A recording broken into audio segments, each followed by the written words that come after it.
how this book can work miracles in your life. I have seen miracles happen to men and women in all walks of life all over the world. Miracles will happen to you, too, when you begin using the magic power of your subconscious mind. This book is designed to teach you that your habitual thinking and imagery mold, fashion, and create your destiny. For as a man thinketh in his subconscious mind, so is he. Do you know the answers? Why is one man sad and another man happy?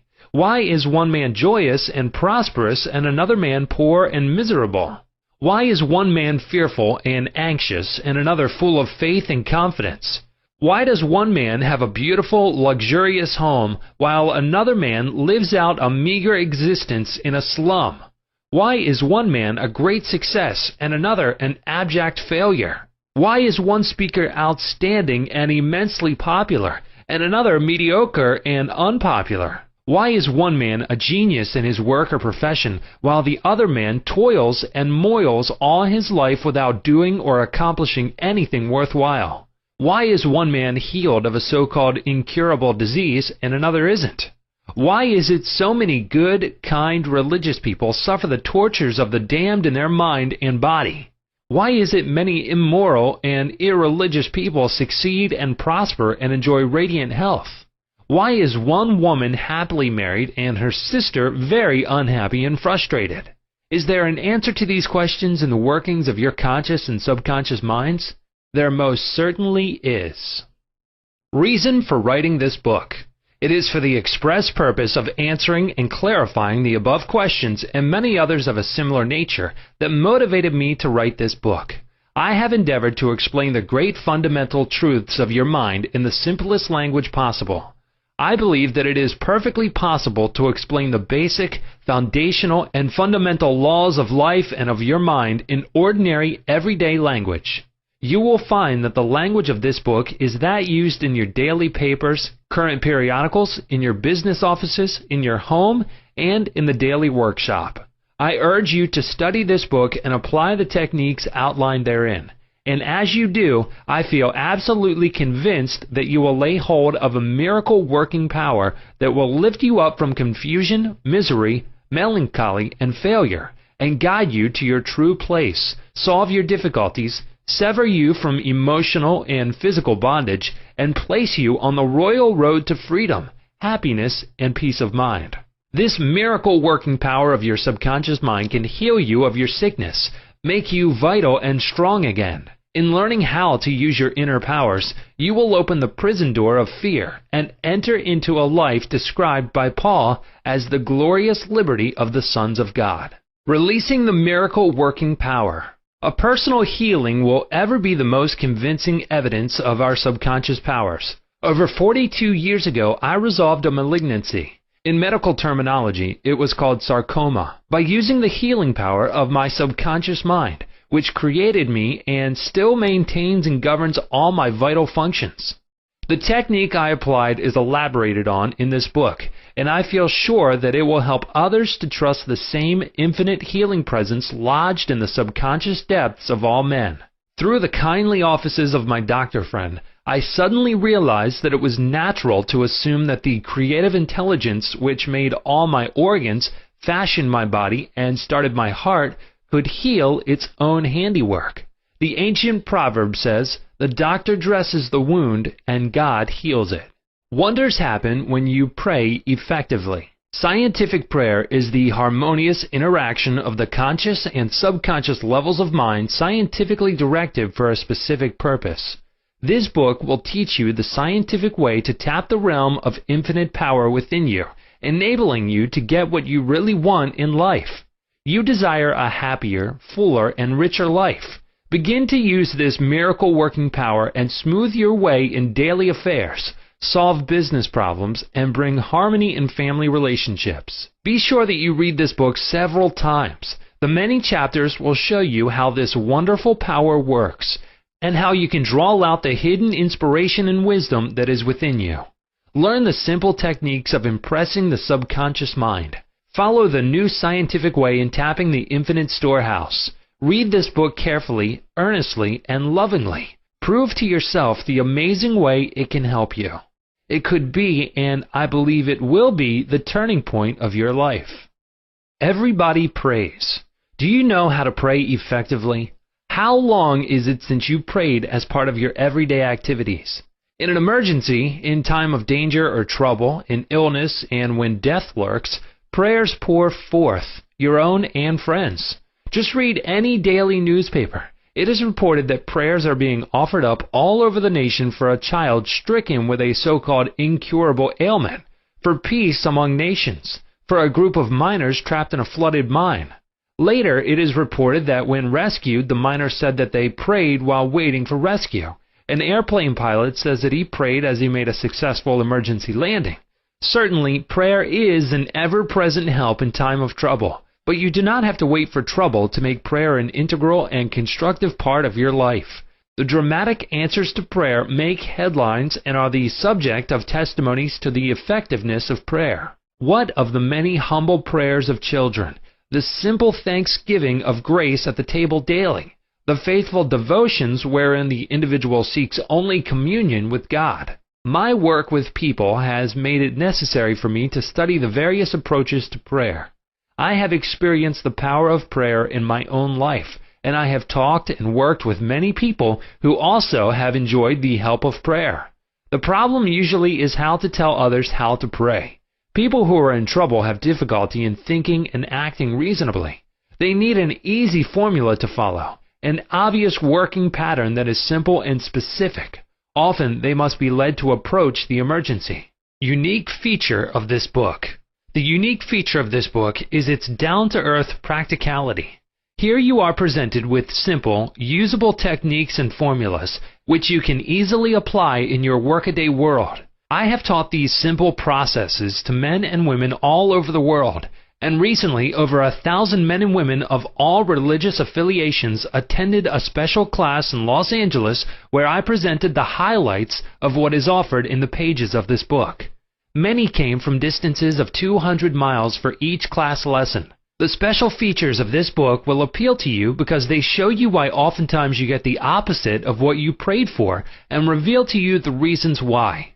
People have asked me in all parts of the world and thousands of times, why is it I have prayed and got no answer? In this book, you will find the reasons for this common complaint. The many ways of impressing the subconscious mind and getting the right answers make this an extraordinarily valuable book and an ever-present help in time of trouble. What do you believe?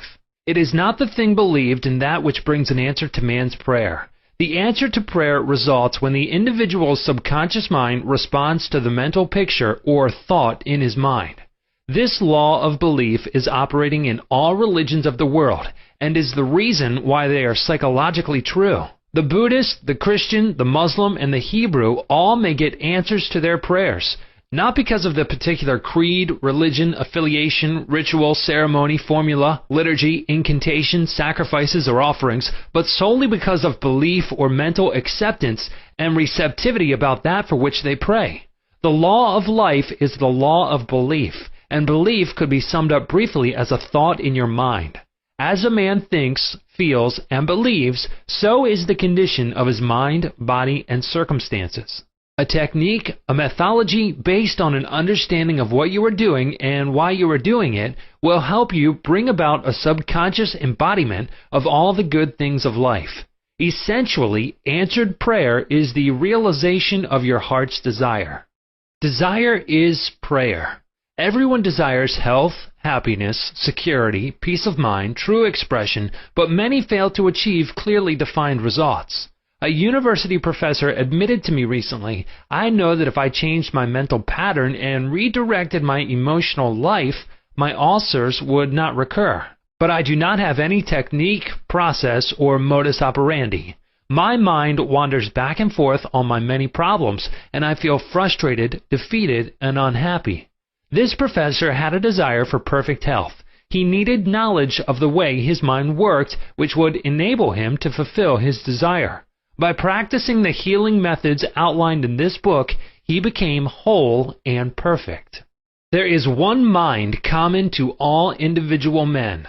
Emerson. The miracle working powers of your subconscious mind existed before you and I were born. before any church or world existed. The great eternal truths and principles of life antedate all religions. It is with these thoughts in mind that I urge you in the following chapters to lay hold of this wonderful, magical, transforming power, which will bind up mental and physical wounds, proclaim liberty to the fear-ridden mind, and liberate you completely from the limitations of poverty, failure, misery, lack, and frustration. All you have to do is unite mentally and emotionally with the good you wish to embody, and the creative powers of your subconscious mind will respond accordingly. Begin now today. Let wonders happen in your life. Keep on, keeping on until the day breaks and the shadows flee away. Chapter 1. The Treasure House Within You. Infinite riches are all around you if you will open your mental eyes and behold the treasure house of infinity within you. There is a gold mine within you from which you can extract everything you need to live life gloriously, joyously, and abundantly. Many are sound asleep because they do not know about this gold mine of infinite intelligence and boundless love within themselves. Whatever you want, you can draw forth. A magnetized piece of steel will lift about 12 times its own weight, and if you demagnetize this same piece of metal, it will not even lift a feather. Similarly, there are two types of men. There is the magnetized man who is full of confidence and faith. He knows that he is born to win and to succeed. Then there's the type of man who is demagnetized. He is full of fears and doubts. Opportunities come and he says, I might fail. I might lose my money. People will laugh at me. This type of man will not get very far in life because if he is afraid to go forward, he will simply stay where he is. Become a magnetized man and discover the master secret of the ages. The master secret of the ages. What, in your opinion, is the master secret of the ages? The secret of atomic energy, thermonuclear energy, the neutron bomb, interplanetary travel? No, not any of these. Then what is the master secret? Where can one find it and how can it be contacted and brought into action? The answer is extraordinarily simple. This secret is the marvelous, miracle-working power found in your own subconscious mind, the last place that most people would seek it. The marvelous power of your subconscious. You can bring into your life more power, more wealth, more health, more happiness, and more joy by learning to contact and release the hidden power of your subconscious mind. You need not acquire this power, you already possess it. But you want to learn how to use it. You want to understand it so that you can apply it in all departments of your life. As you follow the simple techniques and processes set forth in this book, you can gain the necessary knowledge and understanding. A new light can inspire you, and you can generate a new force enabling you to realize your hopes and make all your dreams come true. Decide now to make your life grander, greater, richer, and nobler than ever before. Within your subconscious depths lie infinite wisdom, infinite power, and infinite supply of all that is necessary, which is waiting for development and expression. Begin now to recognize these potentialities of your deeper mind, and they will take form in the world without. The infinite intelligence within your subconscious mind can reveal to you everything you need to know at every moment of time and point of space, provided you are open-minded and receptive. You can receive new thoughts and ideas, enabling you to bring forth new inventions, make new discoveries, or write books and plays. Moreover, the infinite intelligence in your subconscious can impart to you wonderful kinds of knowledge of an ordinary nature. It can reveal to you and open the way for perfect expression and true place in your life. Through the wisdom of your subconscious mind, you can attract the ideal companion as well as the right business associate or partner. It can find the right buyer for your home and provide you with all the money you need and the financial freedom to be, do, and go as your heart desires. It is your right to discover this inner world of thought, feeling, and power, of light, love, and beauty. Though invisible, its forces are mighty. Within your subconscious mind, you will find the solution for every problem and the cause for every effect. Because you can draw out the hidden powers, you come into actual possession of the power and wisdom necessary to move forward in abundance, security, joy, and dominion. I have seen the power of the subconscious lift people up out of crippled states, making them whole, vital, and strong once more, and free to go out into the world to experience happiness, health, and joyous expression. There is a miraculous healing power in your subconscious that can heal the troubled mind and the broken heart. It can open the prison door of the mind and liberate you. It can free you from all kinds of material and physical bondage. Necessity of a working basis. Substantial progress in any field of endeavor is impossible in the absence of a working basis, which is universal in its application. You can become skilled in the operation of your subconscious mind. You can practice its powers with a certainty of results in exact proportion to your knowledge of its principles and to your application of them for definite specific purposes and goals you wish to achieve. Being a former chemist, I would like to point out that if you combine hydrogen and oxygen in the proportions of 2 atoms of the former to 1 of the latter, water would be the result. You are very familiar with the fact that 1 atom of oxygen and 1 atom of carbon will produce carbon monoxide, a poisonous gas. But if you add another atom of oxygen, you will get carbon dioxide, a harmless gas, and so on throughout the vast realm of chemical compounds. You must not think that the principles of chemistry, physics, and mathematics differ from the principles of your subconscious mind. Let us consider a generally accepted principle. Water seeks its own level. This is a universal principle which is applicable to water everywhere. Consider another principle. Matter expands when heated. This is true anywhere at any time and under all circumstances. You can heat a piece of steel and it will expand regardless whether the steel is found in China, England, or India. It is a universal truth that matter expands when heated.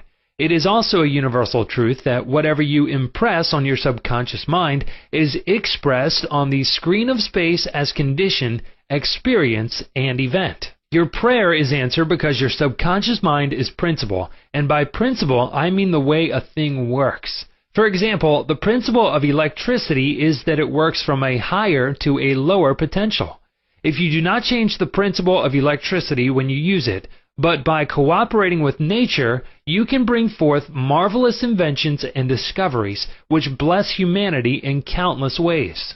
Your subconscious mind is principle and works according to the law of belief. You must know what belief is, why it works, and how it works. The law of your mind is the law of belief. This means to believe in the way your mind works, to believe in belief itself. The belief of your mind is the thought of your mind. That is simple, just that and nothing else. All your experiences, events, conditions, and acts are the reactions of your subconscious mind to your thoughts. Remember, it is not the thing believed in, but the belief in your own mind which brings about the result. Cease believing in the false beliefs, opinions, superstitions, and fears of mankind. Begin to believe in the eternal verities and truths of life, which never change. Then you will move onward, upward, and Godward. Whoever reads this book and applies the principles of the subconscious mind herein set forth will be able to pray scientifically and effectively for himself and for others. Your prayer is answered according to the universal law of action and reaction. Thought is incipient action. The reaction is the response from your subconscious mind which corresponds with the nature of your thought. Busy your mind with the concepts of harmony, health, peace, and goodwill, and wonders will happen in your life. The duality of mind. You have only one mind, but your mind possesses 2 distinctive characteristics. The line of demarcation between the 2 is well known to all thinking men and women today. The 2 functions of your mind are essentially unlike. Each is endowed with separate and distinct attributes and powers. The nomenclature generally used to distinguish the 2 functions of your mind is as follows: the objective and subjective mind, the conscious and subconscious mind, the waking and sleeping mind, the surface self and the deep self, the voluntary mind and the involuntary mind, the male and the female, and many other terms. You will find the terms conscious and subconscious used to represent the dual nature of your mind throughout this book. The conscious and subconscious minds. An excellent way to get acquainted with the two functions of your mind is to look upon your own mind as a garden. You are a gardener and you are planting seeds, thoughts in your subconscious mind all day long, based on your habitual thinking. As you sow in your subconscious mind, so shall you reap in your body and environment. Begin now to sow thoughts of peace, happiness, right action, goodwill, and prosperity. Think quietly and with interest on these qualities and accept them fully in your conscious, reasoning mind. Continue to plant these wonderful seeds, thoughts, in your garden of your mind, and you will reap a glorious harvest. Your subconscious mind may be likened to the soil, which will grow all kinds of seeds, good or bad. Do men gather grapes of thorns or figs of thistles? Every thought is, therefore, a cause, and every condition is an effect. For this reason, it is essential that you take charge of your thoughts so as to bring forth only desirable conditions. When your mind thinks correctly, when you understand the truth, when the thoughts deposited in your subconscious mind are constructive, harmonious, and peaceful, the magic working power of your subconscious will respond and bring about harmonious conditions, agreeable surroundings, and the best of everything. When you begin to control your thought processes, you can apply the powers of your subconscious to any problem or difficulty. In other words, you will actually be consciously cooperating with the infinite power and omnipotent law which governs all things. Look around you wherever you live, and you will notice that the vast majority of mankind lives in the world without. The more enlightened men are intensely interested in the world within. Remember, it is the world within, namely your thoughts, feelings, and imagery, that makes your world without. It is, therefore, the only creative power, and everything which you find in your world of expression has been created by you in the inner world of your mind, consciously or unconsciously. Knowledge of the interaction of your conscious and subconscious minds will enable you to transform your whole life. In order to change external conditions, you must change the cause. Most men try to change conditions and circumstances by working with conditions and circumstances. To remove discord, confusion, lack, and limitation, you must remove the cause. And the cause is the way you are using your conscious mind. In other words, the way you are thinking and picturing in your mind. You are living in a fathomless sea of infinite riches. Your subconscious is very sensitive to your thoughts. Your thoughts form the mold or matrix through which the infinite intelligence, wisdom, vital forces, and energies of your subconscious flow. The practical application of the laws of your mind as illustrated in each chapter of this book will cause you to experience abundance for poverty, wisdom for superstition and ignorance, peace for pain, joy for sadness, light for darkness, harmony for discord, faith and confidence for fear, success for failure, and freedom from the law of averages.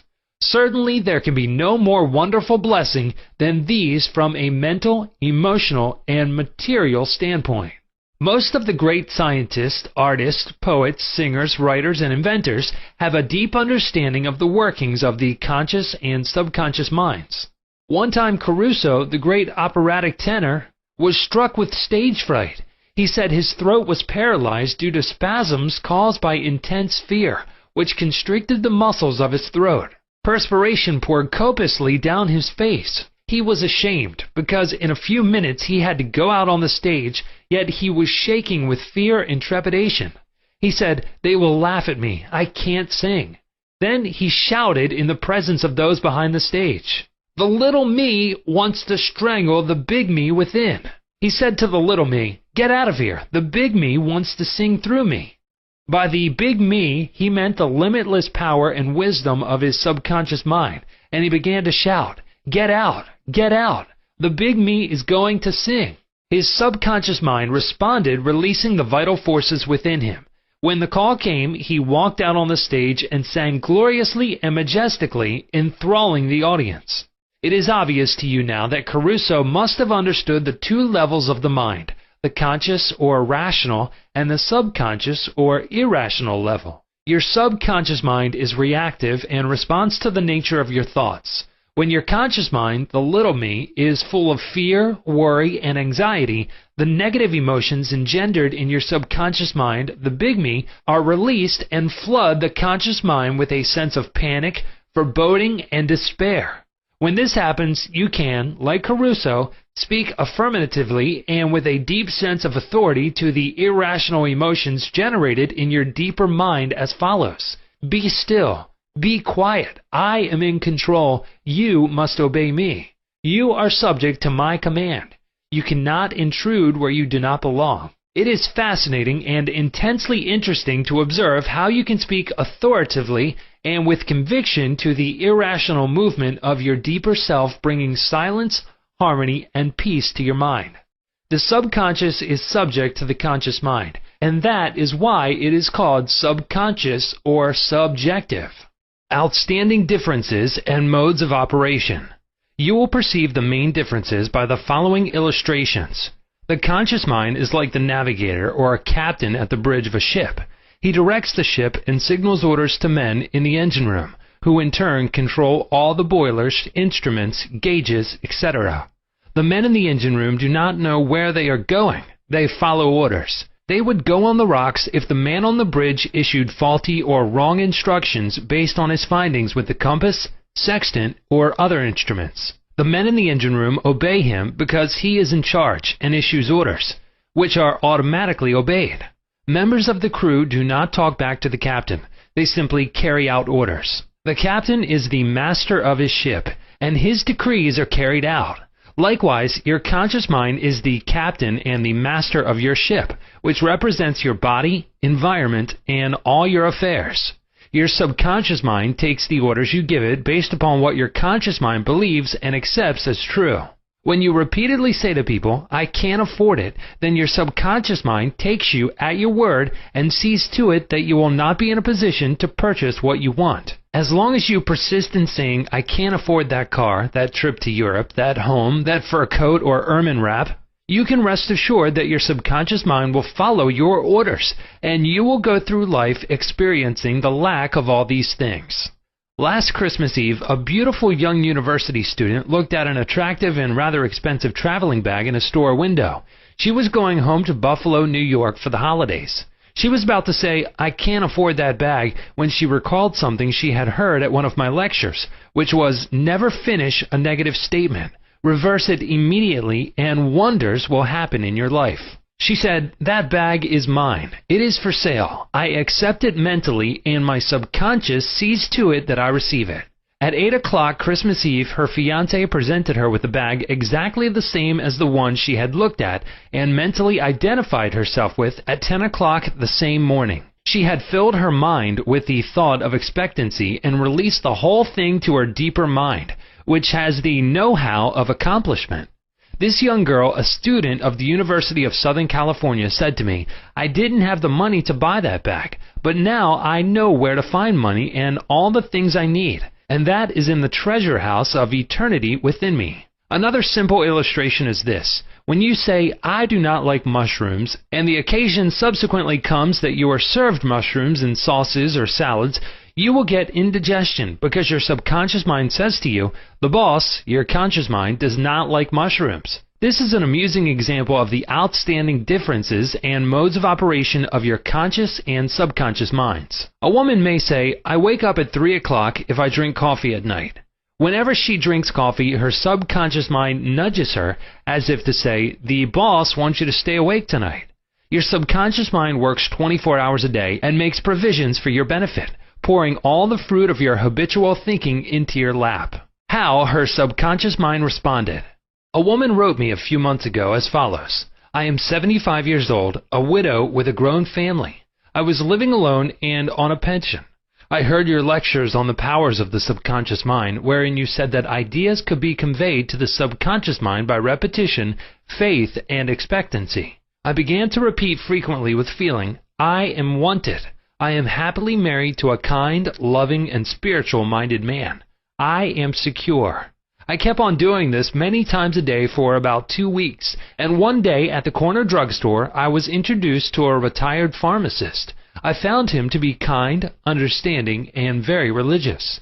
He was a perfect answer to my prayer. Within a week, he proposed to me, and now we are on our honeymoon in Europe. I know that the intelligence within my subconscious mind brought both of us together in divine order. This woman discovered that the treasure house was within her. Her prayer was felt as true in her heart, and her affirmation sank down by osmosis into her subconscious mind, which is the creative medium. The moment she succeeded in bringing about a subjective embodiment, her subconscious mind brought about the answer through the law of attraction. Her deeper mind, full of wisdom and intelligence, brought both of them together in divine order. Be sure that you think on whatsoever things are true, whatsoever things are honest, whatsoever things are just, whatsoever things are pure, whatsoever things are lovely, whatsoever things are of good report, if there be any virtue, and if there be any praise, think on these things. Chapter 2. How your own mind works. You have a mind, and you should learn how to use it. There are two levels of your mind, the conscious or rational level, and the subconscious or irrational level. You think with your conscious mind, and whatever you habitually think sinks down into your subconscious mind, which creates according to the nature of your thoughts. Your subconscious mind is the seat of your emotions, and is the creative mind. If you think good, good will follow. If you think evil, evil will follow. This is the way your mind works. The main point to remember is once the subconscious mind accepts an idea, it begins to execute it. It is an interesting and subtle truth that the law of the subconscious mind works for good and bad ideas alike. This law, when applied in a negative way, is the cause of failure, frustration, and unhappiness. However, when your habitual thinking is harmonious and constructive, you experience perfect health, success, and prosperity. Peace of mind and a healthy body are inevitable when you begin to think and feel in the right way. Whatever you claim mentally and feel as true, your subconscious mind will accept and bring forth into your experience. The only thing necessary for you to do is to get your subconscious mind to accept your idea, and the law of your own subconscious mind will bring forth the health, peace, or the position you desire. You give the command or decree, and your subconscious will faithfully reproduce the idea impressed upon it. The law of your mind is this. You will get a reaction or response from your subconscious mind according to the nature of the thought or idea you hold in your conscious mind. Psychologists and psychiatrists point out that when thoughts are conveyed to your subconscious mind, impressions are made in the brain cells. As soon as your subconscious accepts any idea, it proceeds to put it into effect immediately. It works by association of ideas and uses every bit of knowledge that you have gathered in your lifetime to bring about its purpose.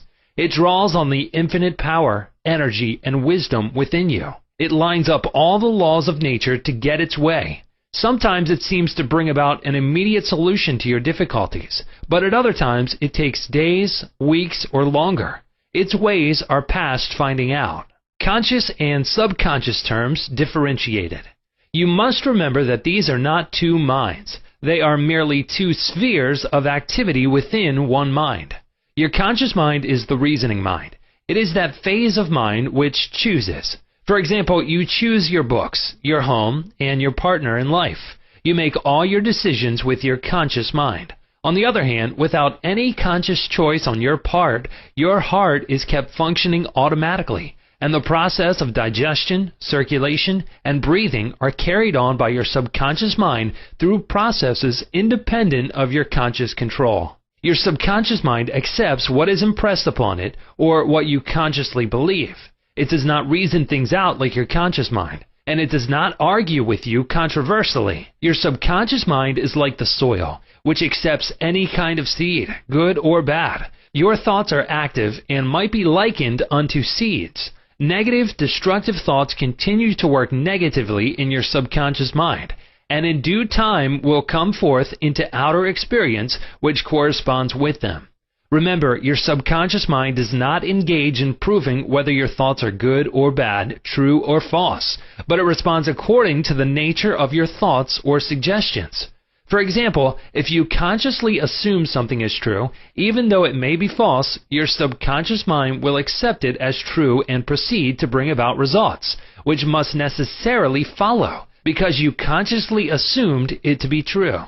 Experiments by psychologists. Innumerable experiments by psychologists and others on persons in the hypnotic state have shown that the subconscious mind is incapable of making selections and comparisons which are necessary for a reasoning process. They have shown repeatedly that your subconscious mind will accept any suggestions, however false. Having once accepted any suggestion, it responds according to the nature of the suggestion given.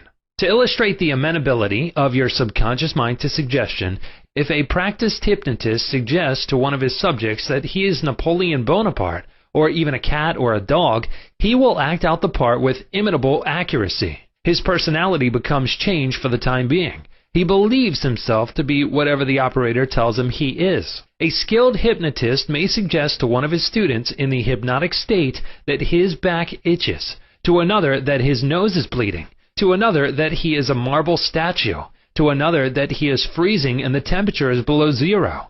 Each one will follow out the line of his particular suggestion, totally obvious to all his surroundings, which do not pertain to his idea. These simple illustrations portray clearly the difference between your conscious reasoning mind and your subconscious mind, which is impersonal, non-selective, and accepts as true whatever your conscious mind believes to be true. Hence, the importance of selecting thoughts, ideas, and premises which bless, heal, inspire, and fill your soul with joy. The terms objective and subjective mind clarified.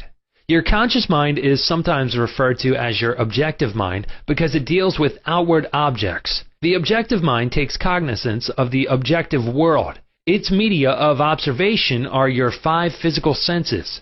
Your objective mind is your guide and director in your contact with your environment. You gain knowledge through your 5 senses. Your objective mind learns through observation, experience, and education. As previously pointed out, the greatest function of the objective mind is that of reasoning.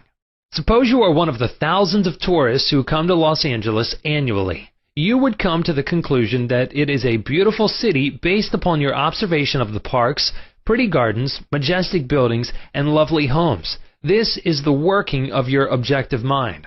Your subconscious mind is oftentimes referred to as your subjective mind. Your subjective mind takes cognizance of its environment by means independent of the 5 senses. Your subjective mind perceives by intuition. It is the seat of your emotion and the storehouse of memory. Your subjective mind performs its highest functions when your objective senses are in abeyance. In a word, it is that intelligence which makes itself manifest when the objective mind is suspended or in a sleepy, drowsy state.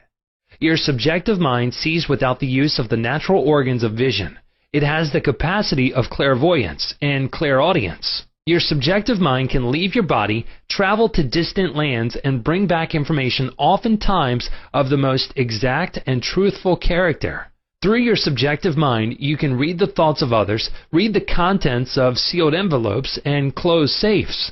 Your subjective mind has the ability to apprehend the thoughts of others without the use of the ordinary objective means of communication. It is of the greatest importance that we understand the interaction of the objective and subjective mind in order to learn the true art of prayer. The subconscious cannot reason like your conscious mind. Your conscious mind cannot argue controversially. Hence, if you give it wrong suggestions, it will accept them as true and will proceed to bring them to pass as conditions, experiences, and events. All things that have happened to you are based on thoughts impressed on your subconscious mind through belief. If you have conveyed erroneous concepts to your subconscious mind, the sure method of overcoming them is by the repetition of constructive, harmonious thoughts frequently repeated, which your subconscious mind accepts, thus forming new and healthy habits of thought and life, for your subconscious mind is the seat of habit. The habitual thinking of your conscious mind establishes deep grooves in your subconscious mind. This is very favorable for you if your habitual thoughts are harmonious, peaceful, and constructive. If you have indulged in fear, worry, and other destructive forms of thinking, the remedy is to recognize the omnipotence of your subconscious mind and to decree freedom, happiness, and perfect health. Your subconscious mind, being creative and one with your divine source, will proceed to create the freedom and happiness which you have earnestly decreed. The tremendous power of suggestion. You must realize by now that your conscious mind is the watchman at the gate, and its chief function is to protect your subconscious mind from false impressions. You are now aware of one of the basic laws of mind. Your subconscious mind is amenable to suggestion.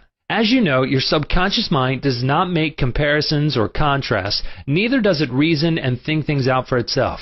This latter function belongs to your conscious mind. It simply reacts to the impressions given to it by your conscious mind. It does not show a preference for one course of action over another. The following is a classic example of the tremendous power of suggestion. Suppose you approach a timid-looking passenger on board ship and say to him something like this: "You look very ill. How pale you are. I feel certain you are going to be seasick. Let me help you to your cabin."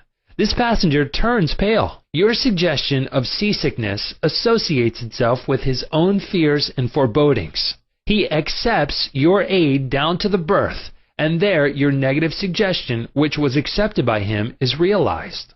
Different reactions to the same suggestion.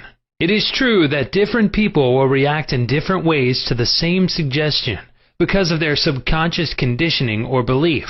For example, if you go to a sailor on the ship and say to him sympathetically, "My dear fellow, you are looking very ill. Aren't you feeling sick? You look to me as if you were going to be seasick." According to his temperament, he either laughs at your joke or expresses a mild irritation. Your suggestion fell on deaf ears in this instance, because your suggestion of seasickness was associated in his mind with his own immunity from it. Therefore, it called up not fear or worry, but self-confidence. The dictionary says that a suggestion is the act or instance of putting something into one's mind, the mental process by which the thought or idea suggested is entertained, accepted, or put into effect. You must remember that a suggestion cannot impress something on the subconscious mind against the will of the conscious mind. In other words, your conscious mind has the power to reject the suggestion given. In the case of the sailor, he had no fear of seasickness. He had convinced himself of his immunity, and the negative suggestion had absolutely no power to evoke fear. The suggestion of seasickness to the other passenger called forth his indwelling fear of seasickness. Each of us has his own inner fears, beliefs, opinions, and these inner assumptions rule and govern our lives. A suggestion has no power in and of itself except if you accept it mentally. This causes your subconscious powers to flow in a limited and restricted way according to the nature of the suggestion. How he lost his arm. Every 2 or 3 years I give a series of lectures at the London Truth Forum in Caxton Hall. This is a forum I founded a number of years ago. Dr. Evelyn Fleet, the director, told me about an article which appeared in the English newspapers dealing with the power of suggestion. This is the suggestion a man gave to his subconscious mind over a period of about 2 years. I would give my right arm to see my daughter cured. It appeared that his daughter had a crippling form of arthritis together with a so-called incurable form of skin disease. Medical treatment had failed to alleviate the condition, and the father had an intense longing for his daughter's healing, and expressed his desire in the words just quoted. Dr. Evelyn Fleet said that the newspaper article pointed out that one day the family was out riding when their car collided with another. The father's right arm was torn off at the shoulder, and immediately the daughter's arthritis and skin condition vanished. You must make certain to give your subconscious only suggestions which heal, bless, elevate, and inspire you in all your ways. Remember that your subconscious mind cannot take a joke. It takes you at your word. How autosuggestion banishes fear. Illustrations of autosuggestion. Autosuggestion means suggesting something definite and specific to oneself. Herbert Parkin, in his excellent manual of autosuggestion, records the following incident. It has its amusing side so that one remembers it. A New York visitor in Chicago looks at his watch, which is set an hour ahead of Chicago time, and tells a Chicago friend that it is 12 o'clock. The Chicago friend, not considering the difference in time between Chicago and New York, tells the New Yorker that he is hungry and that he must go to lunch. Autosuggestion may be used to banish various fears and other negative conditions. A young singer was invited to give an audition. She had been looking forward to the interview, but on 3 previous occasions she had failed miserably due to fear of failure. This young lady had a very good voice, but she had been saying to herself, when the time comes for me to sing, maybe they won't like me. I will try, but I'm full of fear and anxiety. Her subconscious mind accepted these negative autosuggestions as a request and proceeded to manifest them and bring them into her experience. The cause was an involuntary autosuggestion. Example, silent fear thoughts emotionalized and subjectified. She overcame it by the following technique. 3 times a day, she isolated herself in a room. She sat down comfortably in an armchair, relaxed her body, and closed her eyes. She stilled her mind and body as best she could. Physical inertia favors mental passivity and renders the mind more receptive to suggestion. She counteracted the fear suggestion by saying to herself, I sing beautifully. I am poised, serene, confident, and calm. She repeated this statement slowly, quietly, and with feeling from 5 to 10 times at each sitting. She had 3 such sittings every day and 1 immediately prior to sleep. At the end of a week, she was completely poised and confident. When the invitation to audition came, she gave a remarkable, wonderful audition. How she restored her memory. A woman aged 75 was in the habit of saying to herself, I am losing my memory.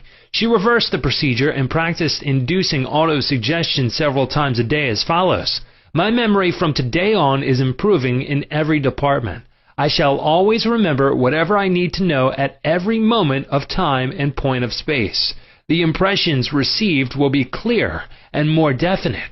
I shall retain them automatically and with ease. Whatever I wish to recall will immediately present itself in the correct form in my mind. I am improving rapidly every day, and very soon my memory will be better than it has ever been before. At the end of 3 weeks, her memory was back to normal, and she was delighted. How he overcame a nasty temper. Many men who complained of irritability and bad temper proved to be very susceptible to autosuggestion and obtained marvelous results by using the following statements 3 or 4 times a day, morning, noon, and at night prior to sleep for about a month. Henceforth, I shall grow more good-humored. Joy, happiness, and cheerfulness are now becoming my normal states of mind. Every day I am becoming more and more lovable and understanding. I am now becoming the center of cheer and goodwill to all those about me, infecting them with good humor. This happy, joyous, and cheerful mood is now becoming my normal, natural state of mind. I am grateful. The constructive and destructive power of suggestion. Some illustrations and comments on hereto suggestion. Heterosuggestion means suggestions from another person. In all ages, the power of suggestion has played a part in the life and thought of man in every period of time and in each country of the earth. In many parts of the world, it is the controlling power in religion. Suggestion may be used to discipline and control ourselves, but it can also be used to take control and command over others who do not know the laws of mind. In its constructive form, it is wonderful and magnificent. In its negative aspects, it is one of the most destructive of all the response patterns of the mind, resulting in patterns of misery, failure, suffering, sickness, and disaster. Have you accepted any of these? From infancy on, the majority of us have been given many negative suggestions. Not knowing how to thwart them, we unconsciously accepted them. Here are some of the negative suggestions. You can't. You'll never amount to anything. You mustn't. You'll fail. You haven't got a chance. You're all wrong. It's no use. It's not what you know, but who you know. The world is going to the dogs. What's the use? Nobody cares. It's no use trying so hard. You're too old now. Things are getting worse and worse. Life is an endless grind. Love is for the birds. You just can't win. Pretty soon, you'll be bankrupt. Watch out, you'll get the virus. You can't trust the soul, etc. Unless, as an adult, you use constructive autosuggestion, which is a reconditioning therapy, the impressions made on you in the past can cause behavior patterns that cause failure in your personal and social life. Autosuggestion is a means releasing you from the mass of negative verbal conditioning that might otherwise distort your life pattern. making the development of good habits difficult. You can counteract negative suggestions. Pick up the paper any day and you can read dozens of items that could sow the seeds of fertility, fear, worry, anxiety, and impending doom. If accepted by you, these thoughts of fear could cause you to lose the will for life. Knowing that you can reject all these negative suggestions by giving your subconscious mind constructive auto-suggestions, you counteract all these destructive ideas. Check regularly on the negative suggestions that people make to you. You do not have to be influenced by destructive heterosuggestion. All of us have suffered from it in our childhood and in our teens. If you look back, you can easily recall how parents, friends, relatives, teachers, and associates contributed in a campaign of negative suggestions. Study the things said to you, and you will discover much of it was in the form of propaganda. The purpose of much of what was said was to control you or instill fear into you.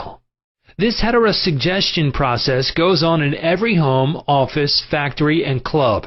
You will find that many of these suggestions are for the purpose of making you think, feel, and act as others want you to, and in ways that are to their advantage.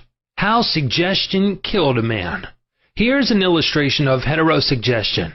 A relative of mine went to a crystal gazer in India who told him that he had a bad heart and predicted that he would die at the next new moon. He began to tell all members of his family about this prediction, and he arranged his will. This powerful suggestion entered into his subconscious mind because he accepted it completely. My relative also told me that this crystal gazer was believed to have some strange occult powers, and he could do harm or good to a person. He died as predicted, not knowing that he was the cause of his own death. I suppose many of us have heard similar stupid, ridiculous, superstitious stories. Let us look at what happened in the light of our knowledge of the way the subconscious mind works. Whatever the conscious, reasoning mind of man believes, the subconscious mind will accept and act upon. My relative was happy, healthy, vigorous, and robust when he went to see the fortune teller. She gave him a very negative suggestion, which he accepted. He became terrified and constantly dwelt upon the fact that he was going to die at the next new moon. He proceeded to tell everyone about it, and he prepared for the end. The activity took place in his own mind, and his own thought was the cause. He brought about his own so-called death, or rather destruction of the physical body, by his fear and expectation of the end. The woman who predicted his death had no more power than the stones and sticks in the field. Her suggestion had no power to create or bring about the end she suggested. If he had known the laws of his mind, he would have completely rejected the negative suggestion and refused to give her words any attention, knowing in his heart that he was governed and controlled by his own thought and feeling. Like tin arrows aimed at the battleship, her prophecy could have been completely neutralized and dissipated without hurting him. The suggestions of others in themselves have absolutely no power whatever over you except the power that you give them through your own thoughts. You have to give your mental consent. You have to entertain the thought. Then it becomes your thought, and you do the thinking. Remember, you have the capacity to choose. Choose life. Choose love. Choose health. The power of an assumed major premise. Your mind works like a syllogism. This means that whatever major premise your conscious mind assumes to be true determines the conclusion your subconscious mind comes to in regard to any particular question or problem in your mind. If your premise is true, the conclusion must be true, as in the following example. Every virtue is laudable. Kindness is a virtue. Therefore, kindness is laudable. Another example is as follows. All formed things change and pass away. The pyramids of Egypt are formed things. Therefore, someday the pyramids will pass away. The first statement is referred to as the major premise, and the right conclusion must necessarily follow the right premise. A college professor who attended some of my Science of Mind lectures in May of 1962 at Town Hall, New York, said to me, "Everything in my life is topsy-turvy, and I have lost health, wealth, and friends.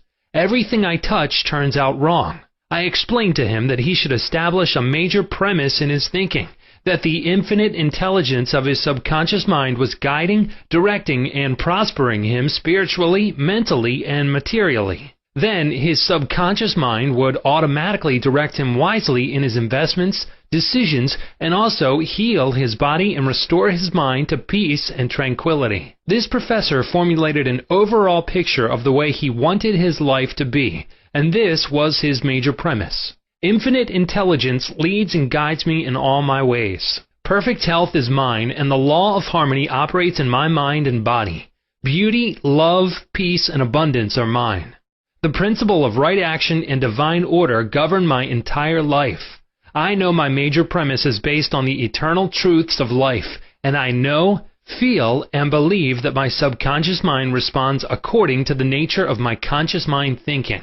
He wrote me as follows. I repeated the above statements slowly, quietly, and lovingly several times a day, knowing that they were sinking deep down into my subconscious mind and that results must follow. I am deeply grateful for the interview you gave me, and I would like to add that all my departments of my life are changing for the better. It works. The subconscious does not argue controversially. Your subconscious mind is all-wise and knows the answers to all questions. It does not argue with you or talk back to you. It does not say, you must not impress me with that. For example, when you say, I can't do this, I am too old now, I can't meet this obligation, I was born on the wrong side of the tracks, I don't know the right politician, you are impregnating your subconscious with these negative thoughts, and it responds accordingly. You are actually blocking your own good, thereby bringing lack, limitation, and frustration into your life. When you set up obstacles, impediments, and delays in your conscious mind, you are denying the wisdom and intelligence resident in your subconscious mind. You are actually saying, in effect, that your subconscious mind cannot solve your problem. This leads to mental and emotional congestion, followed by sickness and neurotic tendencies. To realize your desire and overcome your frustration, affirm boldly several times a day, the infinite intelligence which gave me this desire leads, guides, and reveals to me the perfect plan for the unfolding of my desire. I know the deeper wisdom of my subconscious is now responding, and what I feel and claim within is expressed in the without. There is a balance, equilibrium, and equanimity. If you say, there is no way out, I am lost, there is no way out of this dilemma, I am stymied and blocked, you will get no answer or response from your subconscious mind. If you want the subconscious to work for you, give it the right request and attain its cooperation. It is always working for you. It is controlling your heartbeat this minute and also your breathing. It heals a cut on your finger, and its tendency is Lifeword, forever seeking to take care of you and preserve you. Your subconscious has a mind of its own, but it accepts your patterns of thought and imagery. When you are seeking an answer to a problem, your subconscious will respond, but it expects you to come to a decision and to a true judgment in your conscious mind. You must acknowledge the answer is in your subconscious mind. However, if you say, I don't think there is any way out, I am all mixed up and confused, why don't I get an answer? You are neutralizing your prayer. Like the soldier marking time, you do not get anywhere. Still the wheels of your mind. Relax, let go, and quietly affirm, my subconscious knows the answer. It is responding to me now. I give thanks because I know the infinite intelligence of my subconscious knows all things and is revealing the perfect answer to me now. My real conviction is now setting free the majesty and glory of my subconscious mind. I rejoice that it is so. Chapter 3. The Miracle Working Power of Your Subconscious. The power of your subconscious is enormous. It inspires you, it guides you, and it reveals to you names, facts, and scenes from the storehouse of memory. Your subconscious started your heartbeat, controls the circulation of your blood, and regulates your digestion, assimilation, and elimination. When you eat a piece of bread, your subconscious mind transmutes it into tissue, muscle, bone, and blood. This process is beyond the ken of the wisest man who walks the earth.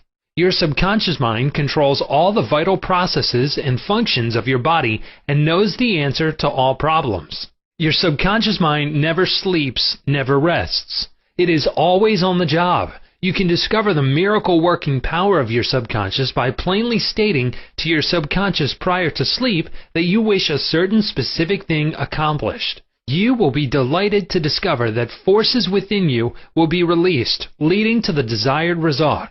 Here, then, is a source of power and wisdom which places you in touch with omnipotence, or the power that moves the world, guides the planets in their course, and causes the sun to shine. Your subconscious mind is the source of your ideals, aspirations, and altruistic urges. It was through the subconscious mind that Shakespeare perceived great truths hidden from the average man of his day. Undoubtedly, it was the response of his subconscious mind that caused the Greek sculptor Phidias to portray beauty, order, symmetry, and proportion in marble and bronze. It enabled the Italian artist Raphael to paint Madonnas, and Ludwig van Beethoven to compose symphonies. In 1955, I lectured at the Yoga Forest University, Rishikesh, India, and there I chatted with a visiting surgeon from Bombay. He told me about Dr. James S. Dale, a Scotch surgeon who worked in Bengal before ether or other modern methods of anesthesia were discovered. Between 1843 and 1846, Dr. S. Dale performed about 400 major operations of all kinds, such as amputations, removal of tumors and cancerous growths, as well as operations on the eye, ear, and throat.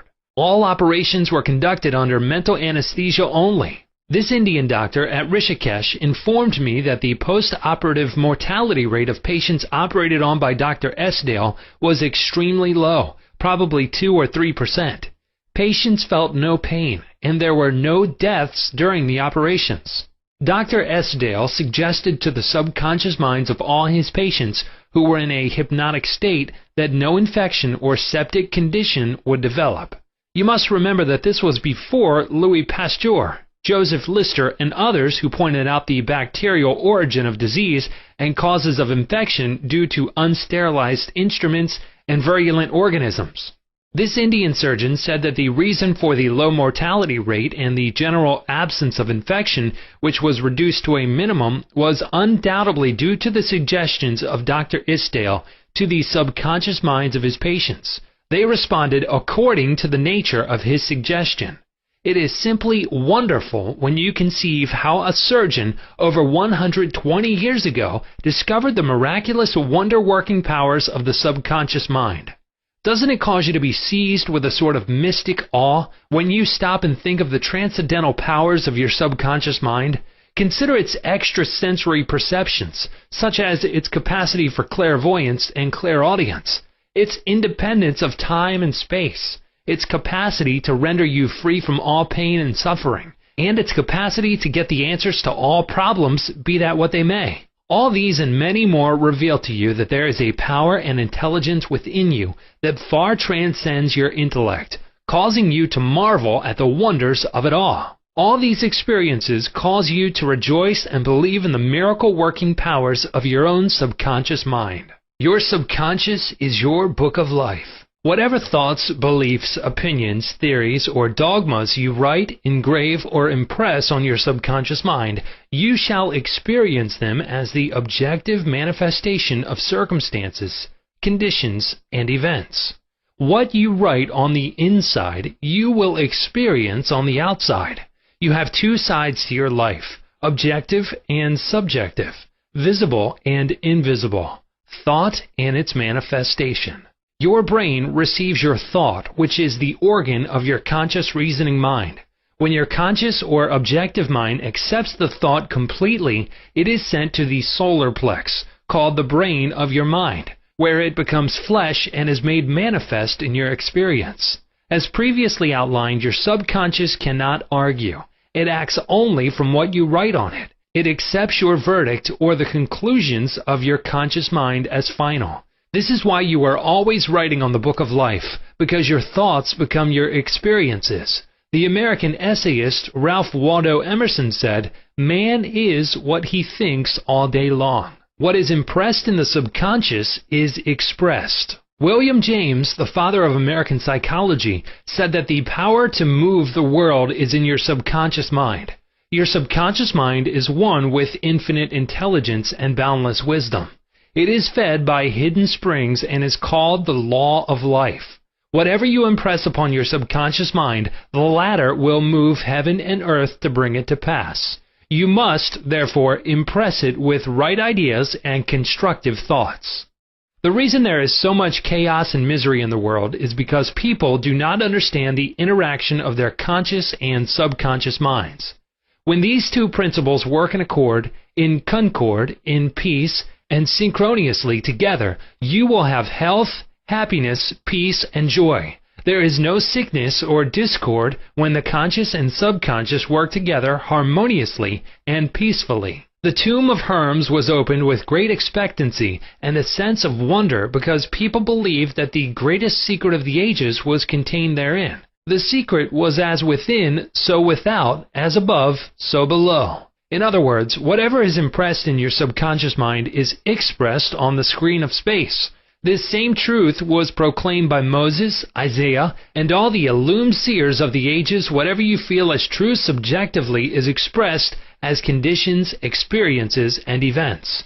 Motion and emotion must balance. As in heaven, your own mind, so on earth, in your body and environment. This is the great law of life. You will find throughout all nature the law of action and reaction, of rest and motion. These two must balance. Then there will be harmony and equilibrium. You are here to let the life principle flow through you rhythmically and harmoniously. The intake and the outgo must be equal. The impression and the expression must be equal. All your frustration is due to unfilled desire. If you think negatively, destructively, and viciously, these thoughts generate destructive emotions which must be expressed and find an outlet.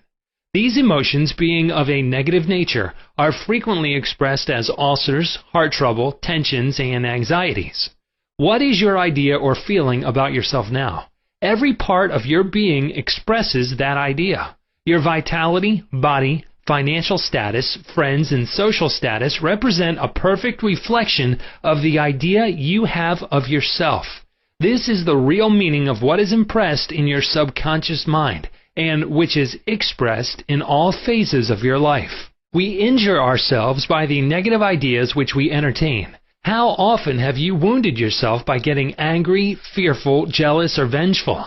These are the poisons that enter your subconscious mind. You were not born with these negative attitudes.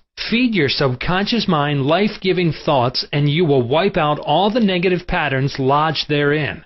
As you continue to do this, all the past will be wiped out and remembered no more. The subconscious heals a malignancy of the skin. A person healing will ever be the most convincing evidence of the healing power of the subconscious mind. Over 40 years ago, I resolved a malignancy of skin through prayer.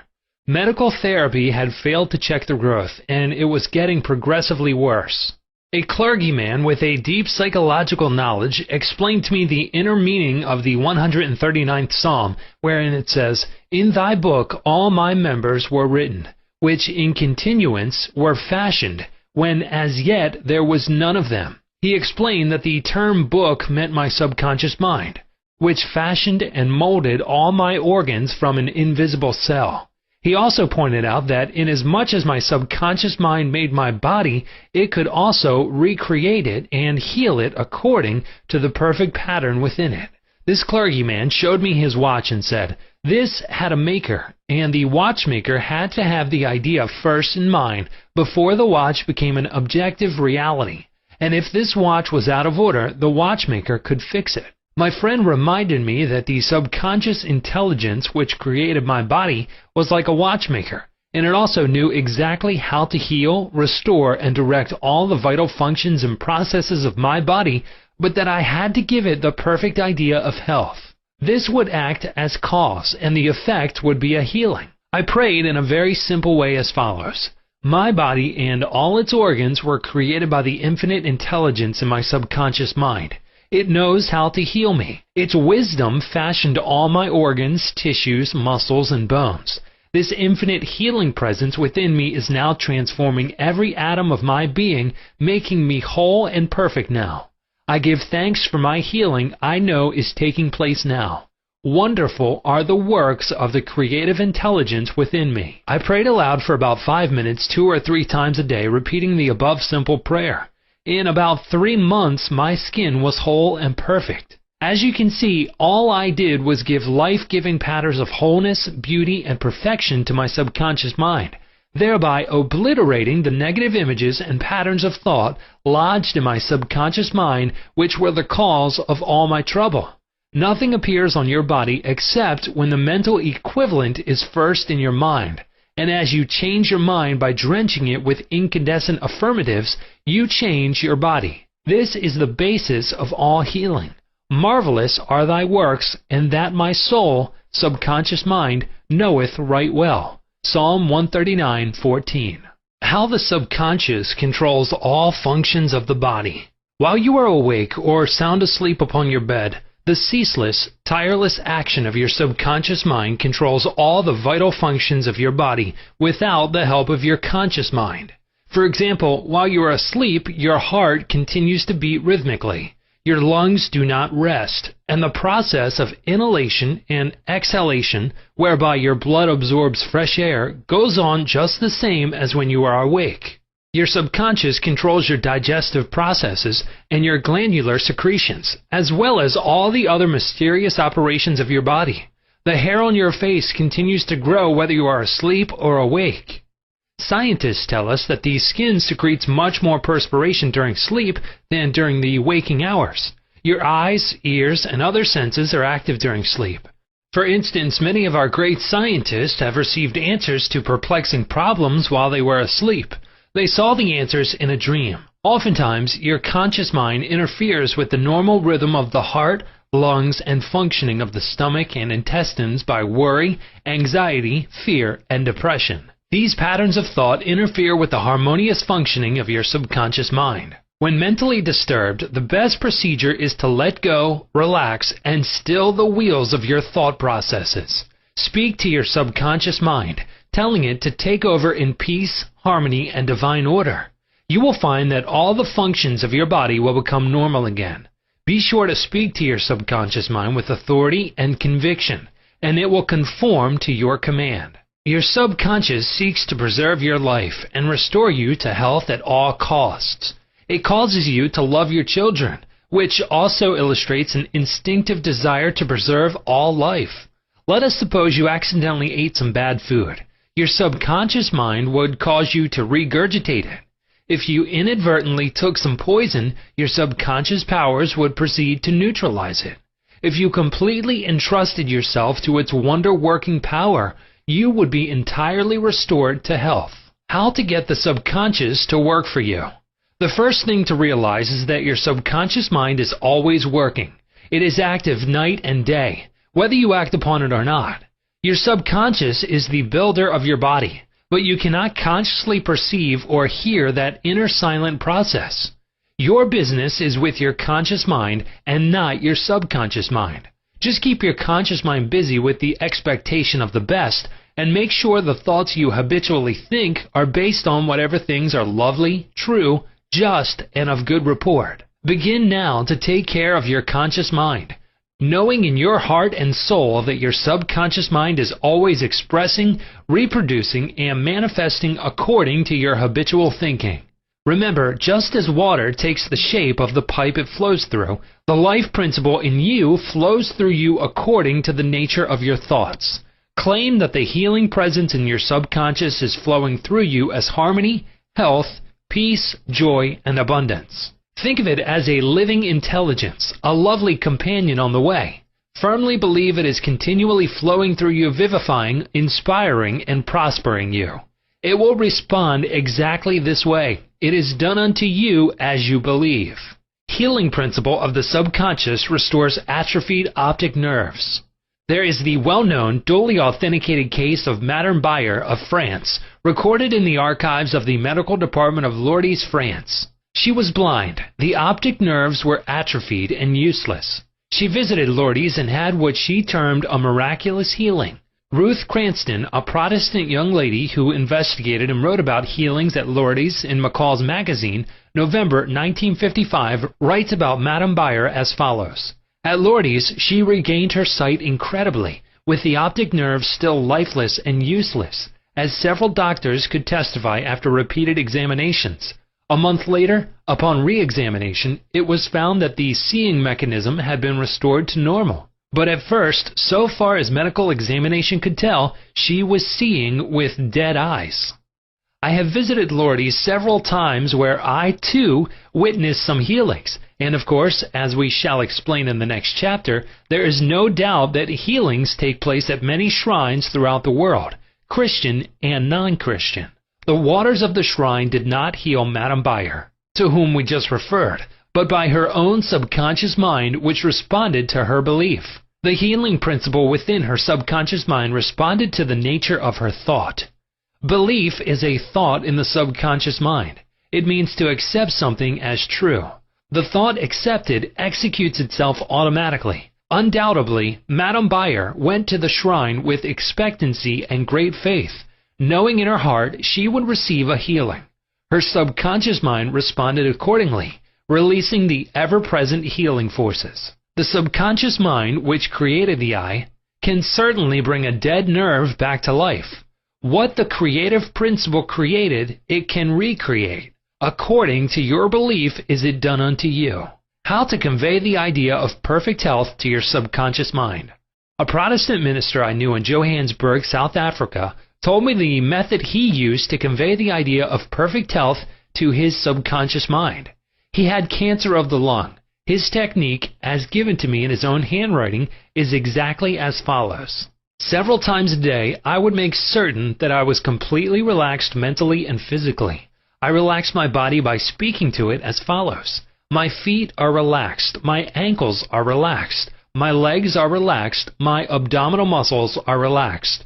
My heart and lungs are relaxed. My head is relaxed. My whole being is completely relaxed. After about 5 minutes, I would be in a sleepy, drowsy state, and then I affirm the following truth. The perfection of God is now being expressed through me. The idea of perfect health is now filling my subconscious mind.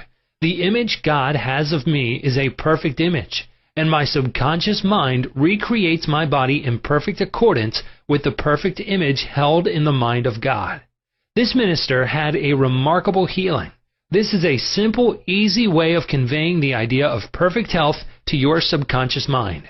Another wonderful way to convey the idea of health to your subconscious is through disciplined or scientific imagination. I told a man who was suffering from functional paralysis to make a vivid picture of himself walking around in his office, touching the desk, answering the telephone, and doing all the things he ordinarily would do if he were healed. I explained to him that this idea and mental picture of perfect health would be accepted by his subconscious mind. He lived the role and actually felt himself back in the office. He knew that he was giving his subconscious mind something definite to work upon. His subconscious mind was the film upon which the picture was impressed. One day, after several weeks of frequent conditioning of the mind with this mental picture, the telephone rang by prearrangement and kept ringing while his wife and nurse were out. The telephone was about 12 feet away, but nevertheless he managed to answer it. He was healed at that hour. The healing power of his subconscious mind responded to his mental imagery, and a healing followed. This man had a mental block, which prevented impulses from the brain reaching his legs. Therefore, he said he could not walk. When he shifted his attention to the healing power within him, the power flowed through his focused attention, enabling him to walk. Whatsoever ye shall ask in prayer, believing, ye shall receive. Chapter 4. Mental Healings in Ancient Times. Down through the ages, men of all nations have somehow instinctively believed that somewhere there resided a healing power which could restore to normal the functions and sensations of man's body. They believed that this strange power could be invoked under certain conditions, and that the alleviation of human suffering would follow. The history of all nations presents testimony in support of this belief. In the early history of the world, the power of secretly influencing men for good or evil, including the healing of the sick, was said to be possessed by the priests and holy men of all nations. Healing of the sick was supposed to be a power derived directly by them from God, and the procedures and processes of healing varied throughout the world. The healing processes took the form of supplications to God attended by various ceremonies, such as the laying on of hands, incantations, the application of amulets, talismans, rings, relics, and images. For example, in the religions of antiquity, priests in the ancient temples gave drugs to the patient, and practiced hypnotic suggestions prior to the patient's sleep, telling him that the gods would visit him in his sleep and heal him.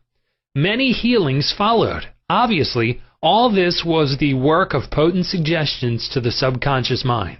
After the performance of certain mysterious rites, the devotees of Hecate would see the goddess during sleep, provided that before going to sleep they had prayed to her according to weird and fantastic instructions. They were told to mix lizards with resin, frankincense, and myrrh, and pound all this together in the open air under the crescent moon. Healings were reported in many cases following this grotesque procedure. It is obvious that the strange procedures, as mentioned in the illustrations given, favored suggestion and acceptance by the subconscious mind of these people by making a powerful appeal to their imagination.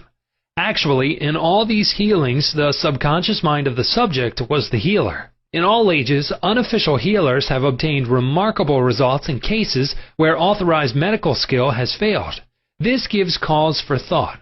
How do these healers in all parts of the world effect their cures? The answer to all these healings is due to the blind belief of the sick person, which released the healing power resident in his subconscious mind. Many of the remedies and methods employed were rather strange and fantastic, which fired the imagination of the patients, causing an aroused emotional state. This state of mind facilitated the suggestion of health and was accepted both by the conscious and subconscious mind of the sick. This will be elaborated on further in the next chapter. Biblical accounts of the use of the subconscious powers. What things soever ye desire, when ye pray, believe that ye receive them, and ye shall have them. Note the difference in tenses. The inspired writer tells us to believe and accept as true the fact that our desire has already been accomplished and fulfilled, that it is already completed, and that its realization will follow as a thing in the future. The success of this technique depends on the confident conviction that the thought, the idea, the picture is already a fact in mind. In order for anything to have substance in the realm of mind, it must be thought of as actually existing there. Here, in a few cryptic words, is a concise and specific direction for making use of the creative power of thought by impressing upon the subconscious the particular thing which you desire. Your thought, idea, plan, or purpose is as real on its own plane as your hand or your heart. In following the biblical technique, you completely eliminate from your mind all consideration of conditions, circumstances, or anything which might imply adverse contingencies. You are planting a seed, a concept, in the mind which, if you leave it undisturbed, will infallibly germinate into external fruition. The prime condition is faith. Over and over again you read in the Bible, according to your faith is it done unto you.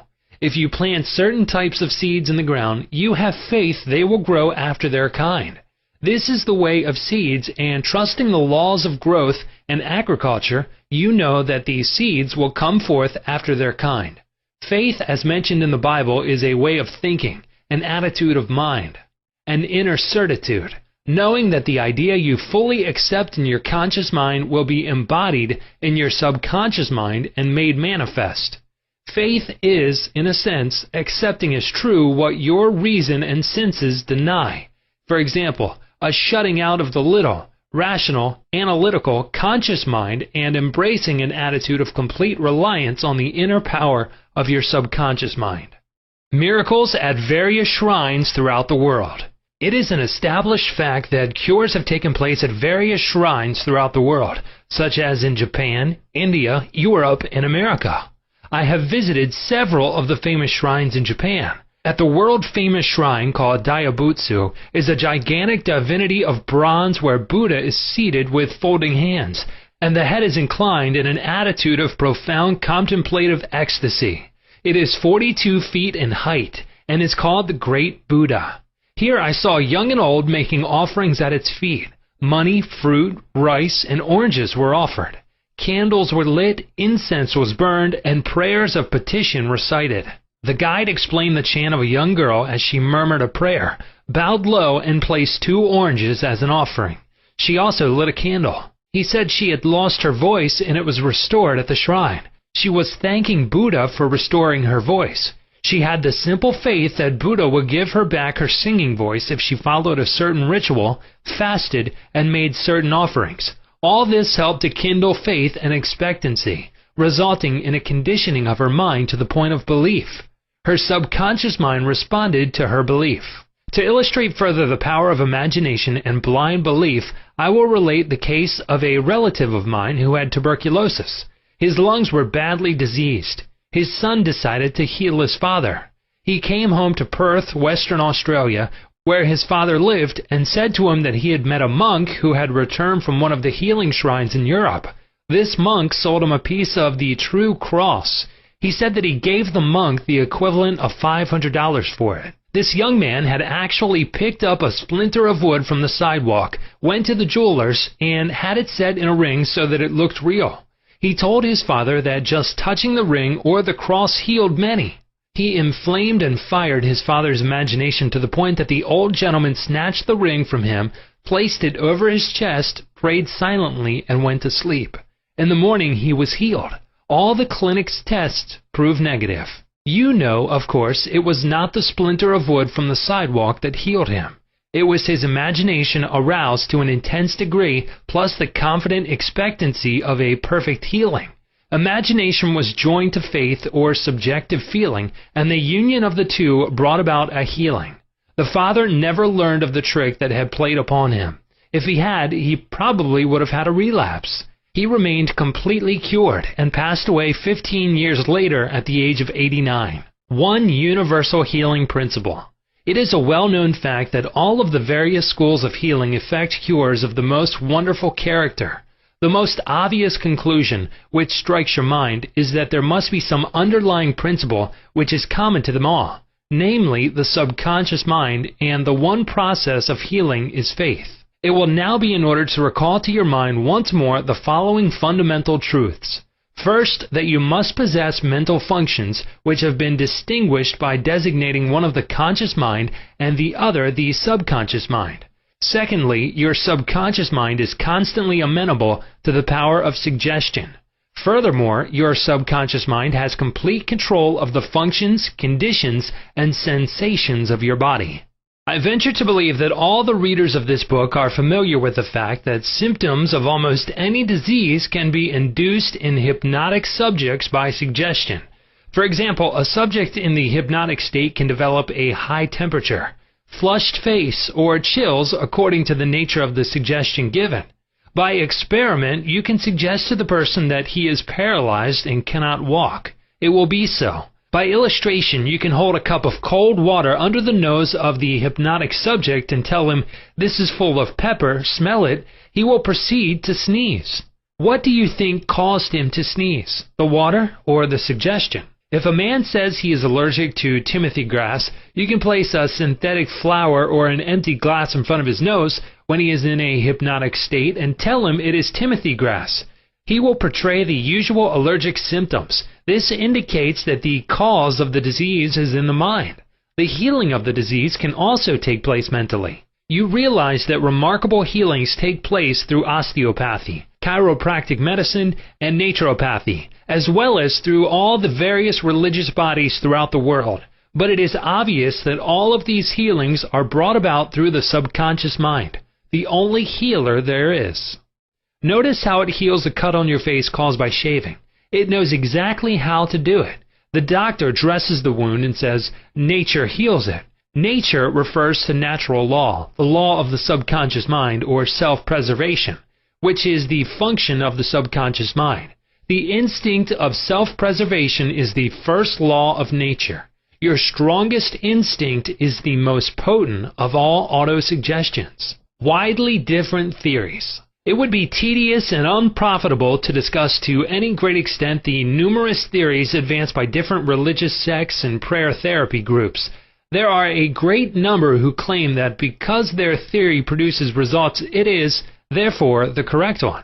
This, as explained in this chapter, cannot be true. You are aware that there are all types of healings. Franz Anton Mesmer, an Australian physician from 1734 to 1815, who practiced in Paris, discovered that by applying magnets to the diseased body, he could cure that disease miraculously.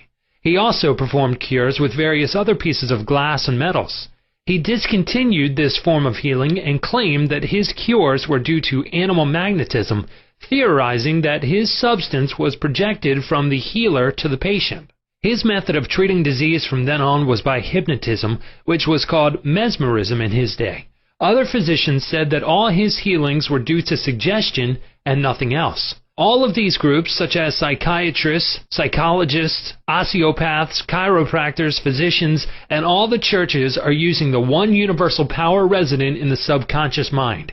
Each may proclaim the healings are due to their theory. The process of all healing is a definite, positive mental attitude, an inner attitude, or a way of thinking called faith. Healing is due to a confident expectancy, which acts as a powerful suggestion to the subconscious mind, releasing its healing potency. One man does not heal by a different power than another. It is true he may have his own theory or method. There is only one process of healing, and that is faith. There is only one healing power, namely your subconscious mind. Select the theory and method you prefer. You can rest assured if you have faith, you shall get results. Views of Paracelsus. Philippus Paracelsus, a famous Swiss alchemist and physician who lived from 1493 to 1541, was a great healer in his day. He stated what is now an obvious scientific fact when he uttered these words: "Whether the object of your faith be real or false, you will nevertheless obtain the same effects." Thus, if I believed in St. Peter's statue as I should have believed in St. Peter himself, I shall obtain the same effects that I should have obtained from St. Peter. But that is superstition. Faith, however, produces miracles, and whether it is true or false faith, it will always produce the same wonders.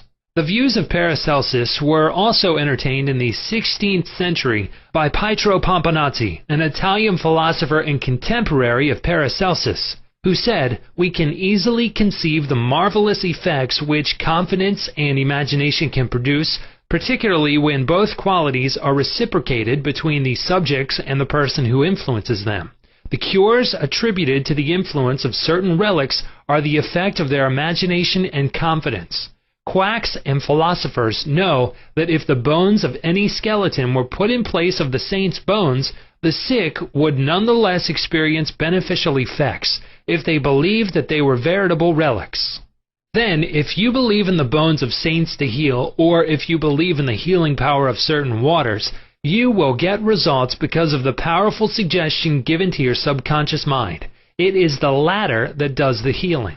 Bernheim's experiments. Hippolyte Bernheim, professor of medicine at Nancy, France from 1910 to 1919, was the expounder of the fact that the suggestion of the physician to the patient was exerted through the subconscious mind. Bernheim, in his Suggestive Therapeutics, page 197, tells a story of a man with paralysis of the tongue which had yielded to no form of treatment. His doctor told the patient that he had a new instrument with which he promised to heal him. He introduced a pocket thermometer into the patient's mouth. The patient imagined it to be the instrument which was to save him. In a few moments he cried out joyfully that he could once more move his tongue freely. "Among our cases," continues Bernheim, "facts of the same sort will be found. A young girl came into my office having suffered from complete loss of speech for nearly 4 weeks. After making sure of the diagnosis, I told my students that loss of speech sometimes yielded instantly to electricity, which might act simply by its suggestive influence. I sent for the induction apparatus. I applied my hand over the larynx and moved a little and said, 'Now you can speak aloud.' In an instant I made her saw A, then B, then Maria. She continued to speak distinctively. The loss of voice had disappeared." Here, Bernheim is showing the power of faith and expectancy on the part of the patient, which acts as a powerful suggestion to the subconscious mind. Producing a blister by suggestion. Bernheim states that he produced a blister on the back of a patient's neck by applying a postage stamp and suggesting to the patient that it was a fly plaster. This has been confirmed by the experiments and experiences of many doctors in many parts of the world, which leave no doubt that structural change are a possible result of oral suggestion to patients. The cause of bloody stigmata. In Hudson's Law of Psychic Phenomena, page 153, he states, hemorrhages and bloody stigmata are induced in certain subjects by means of suggestion. Dr. Mbaru put a subject into the somnambulistic condition and gave him the following suggestion. At 4 o'clock this afternoon, after the hypnosis, you will come into my office, sit down in the armchair, cross your arms upon your breast, and your nose will begin to bleed. At the hour appointed, the young man did as directed. Several drops of blood came from the left nostril. On another occasion, the same investigator traced the patient's name on both his forearms with the dull point of an instrument. Then, when the patient was in the somnambulistic condition, he said, at 4 o'clock this afternoon, you will go to sleep and your arms will bleed along the lines which I have traced, and your name will appear written on your arms in letters of blood. He was watched at 4 o'clock and seen to fall asleep. On the left arm the letters stood out in bright relief, and in several places there were drops of blood. The letters were still visible 3 months afterward, although they had gradually grown faint. These facts demonstrate at once the correctness of the two fundamental propositions previously stated, namely the constant amenability of the subconscious mind to the power of suggestion and the perfect control which the subconscious mind exercises over the functions, sensations, and conditions of the body. All the foregoing phenomena dramatize vividly abnormal conditions induced by suggestion, and are conclusive proof that as a man thinketh in his heart, subconscious mind, so is he. Chapter 5. Mental Healings in Modern Times. Everyone is definitely concerned with the healing of bodily conditions and human affairs. What is it that heals? Where is this healing power? These are questions asked by everyone. The answer is that this healing power is the subconscious mind of each person, and a changed mental attitude on the part of the sick person releases this healing power. No mental or religious science practitioner, psychologist, psychiatrist, or medical doctor ever healed a patient. There is an old saying, the doctor dresses the wound, but God heals it. The psychologist or psychiatrist proceeds to remove the mental blocks in the patient so that the healing principle may be released, restoring the patient to health. Likewise, the surgeon removes the physical block, enabling the healing currents to function normally. No physician, surgeon, or mental science practitioner claims he healed the patient. The one healing power is called by many names: nature, life, God, creative intelligence, and subconscious power. As previously outlined, there are many different methods used to remove the mental, emotional, and physical blocks which inhibit the flow of the healing life principle animating all of us. The healing principle resident in your subconscious mind can and will, if properly directed by you or some other person, heal your mind and body of all disease. This healing principle is operative in all men regardless of creed, color, or race. You do not have to belong to some particular church in order to use and participate in this healing process. Your subconscious will heal the burn or cut on your hand, even though you profess to be an atheist or agnostic. The modern mental therapeutic procedure is based on the truth that the infinite intelligence and power of your subconscious mind responds according to your faith. The mental science practitioner or minister follows the injunction of the Bible. For example, he goes into his closet and shuts the door, which means he stills his mind, relaxes, lets go, and thinks of the infinite healing presence within him. He closes the door of his mind to all outside distractions as well as appearances, and then he quietly and knowingly turns over his request or desire to his subconscious mind, realizing that the intelligence of his mind will answer him according to his specific needs. The most wonderful thing to know is this: imagine the end desired and feel its reality. Then the infinite life principle will respond to your conscious choice and your conscious request. This is the meaning of believe you have received and you shall receive. This is what the modern mental scientist does when he practices prayer therapy. One process of healing. There is only one universal healing principle operating through everything. The cat, the dog, the tree, the grass, the wind, the earth. For everything is alive. This life principle operates through the animal, vegetable, or mineral kingdoms as instinct and the law of growth. Man is consciously aware of this life principle, and he can consciously direct it to bless himself in countless ways. There are many different approaches, techniques, and methods in using the universal power, but there is only one process of healing, which is faith. For according to your faith is it done unto you. The law of belief. All religions of the world represent forms of belief, and these beliefs are explained in many ways. The law of life is belief. What do you believe about yourself, life, and the universe? It is done unto you as you believe.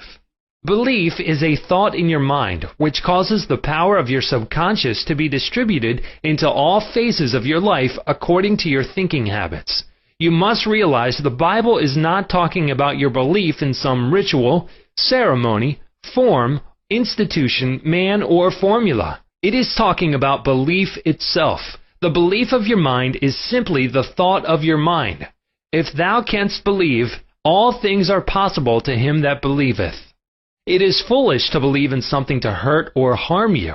Remember, it is not the thing believed in that hurts or harms you, but the belief or thought in your mind, which creates the result.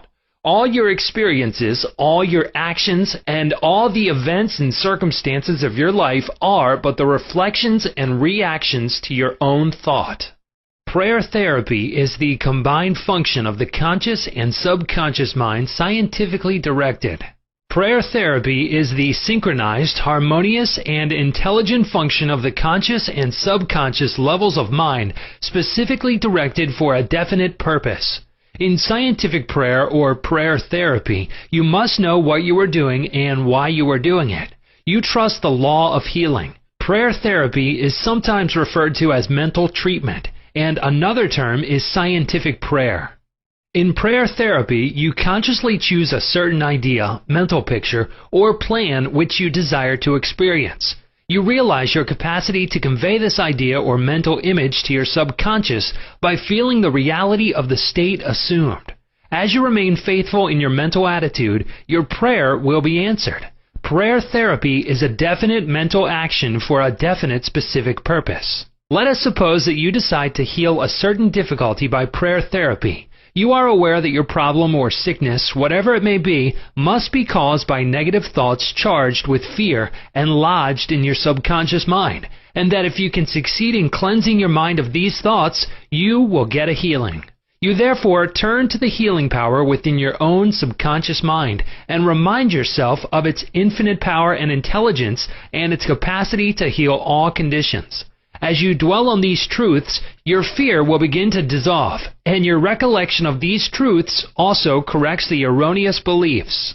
You give thanks for the healing that you know will come, and then you keep your mind off the difficulty until you feel guided, after an interval, to pray again.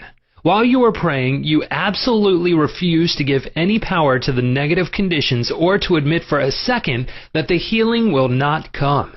This attitude of mind brings about the harmonious union of the conscious and subconscious mind, which releases the healing power. Faith healing. What it means and how blind faith works. What is popularly termed faith healing is not the faith mentioned in the Bible, which means knowledge of the interaction of the conscious and subconscious mind.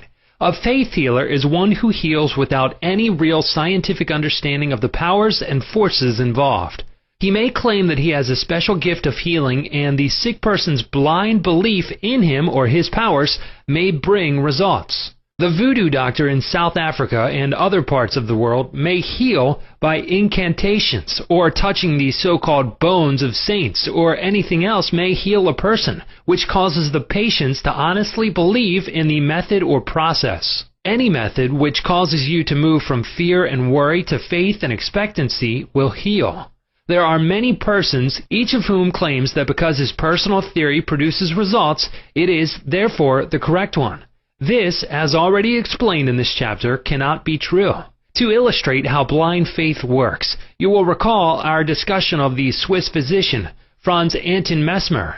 In 1776, he claimed many cures when he stroked diseased bodies with artificial magnets. Later on, he threw away his magnets and evolved the theory of animal magnetism. This he held to be a fluid, which pervades the universe, but is most active in the human organism. He claimed that this magnetic fluid which was going forth from him to his patients healed them. People flocked to him, and many wonderful cures were effected. Mesmer moved to Paris, and while there, the government appointed a commission composed of physicians and members of the Academy of Science, of which Benjamin Franklin was a member, to investigate his cures. The report admitted the leading facts claimed by Mesmer, but held that there was no evidence to prove the correctness of his magnetic fluid theory, and said the effects were due to the imagination of the patients. Soon after this, Mesmer was driven into exile and died in 1815. Shortly afterwards, Dr. Braid of Manchester undertook to show that magnetic fluid had nothing to do with the production of the healings of Dr. Mesmer. Dr. Braid discovered that patients could be thrown into hypnotic sleep by suggestion, during which many of the well-known phenomena ascribed to magnetism by Mesmer could be produced. You can readily see that all these cures were undoubtedly brought about by the active imagination of the patients, together with a powerful suggestion of health to their subconscious minds. All this could be termed blind faith, as there was no understanding in those days as to how the cures were brought about. Subjective faith and what it means. You will recall the proposition, which needs not be repeated at length, that the subjective or subconscious mind of an individual is as amenable to the control of his own conscious or objective mind as it is by the suggestions of another. It follows that whatever may be your objective belief, if you will assume to have faith actively or passively, your subconscious mind will be controlled by the suggestion, and your desire will be fulfilled. The faith required in mental healings is a purely subjective faith, and it is attainable upon the cessation of active opposition on the part of the objective or conscious mind. In the healing of the body, it is, of course, desirable to secure the concurrent faith of both the conscious and subconscious mind. However, it is not always essential if you will enter into a state of passivity or receptivity by relaxing the mind and the body and getting into a sleepy state. In this drowsy state, your passivity becomes receptive to subjective impression. Recently, I was asked by a man, "How is it that I got a healing through a minister? I did not believe what he said when he told me that there is no such thing as disease and that matter does not exist." This man at first thought his intelligence was being insulted, and he protested against such a palpable absurdity. The explanation is simple. He was quieted by soothing words and told to get into a perfectly passive condition, to say nothing and think of nothing for the time being. His minister also became passive and affirmed quietly, peacefully, and constantly for about 1/2 hour that this man would have perfect health, peace, harmony, and wholeness. He felt immense relief and was restored to health. It is easy to see that his subjective faith had been made manifest by his passivity under treatment, and the suggestions of perfect healthfulness by the minister were conveyed to his subconscious mind. The two subjective minds were then in rapport. The minister was not handicapped by antagonistic autosuggestions of the patient arising from objective doubt of the power of the healer or the correctness of the theory. In this sleepy, drowsy state, the conscious mind resistance is reduced to a minimum, and results followed.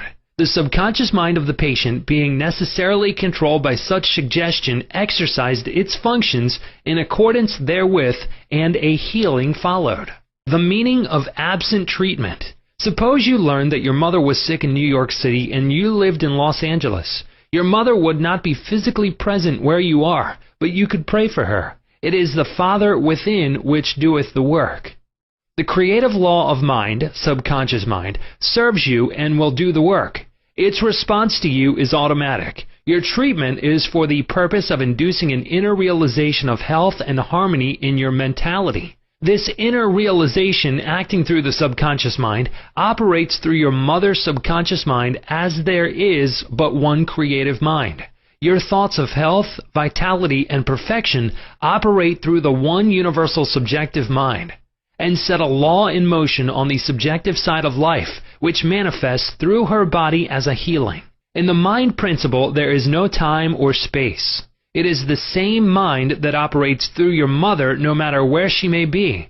In reality, there is no absent treatment as opposed to present treatment, for the universal mind is omnipresent. You do not try to send out thoughts or hold a thought. Your treatment is a conscious movement of thought, and as you become conscious of the qualities of health, well-being, and relaxation, these qualities will be resurrected in the experience of your mother, and results will follow. The following is a perfect example of what is called absent treatment. Recently, a listener of our radio program in Los Angeles prayed as follows for her mother in New York, who had a coronary thrombosis. The healing presence is right where my mother is. Her bodily condition is but a reflection of her thought life, like shadows cast on the screen. I know that in order to change the images on the screen, I must change the projection reel. My mind is the projection reel. And now I project in my own mind the image of wholeness, harmony, and perfect health for my mother. This infinite healing presence which created my mother's body and all her organs is now saturating every atom of her being, and a river of peace flows through every cell of her body. The doctors are divinely guided and directed, and whoever touches my mother is guided to do the right thing. I know that disease has no ultimate reality. If it had, no one could be healed. I now align myself with the infinite principle of love and life, and I know and agree that harmony, health, and peace are now being expressed in my mother's body. She prayed in the above manner several times daily, and her mother had a most remarkable recovery after a few days, much to the amazement of her specialist. He complimented her on her great faith in the power of God. The conclusion arrived at in the daughter's mind set the creative law of mind in motion on the subjective side of life, which manifested itself through her mother's body as perfect health and harmony. What the daughter felt as true about her mother was simultaneously resurrected in the experience of her mother, releasing the kinetic action of the subconscious mind. A psychologist friend of mine told me that one of his lungs was infected.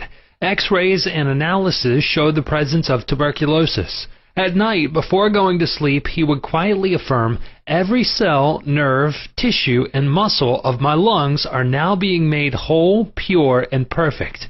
My whole body is being restored to health and harmony."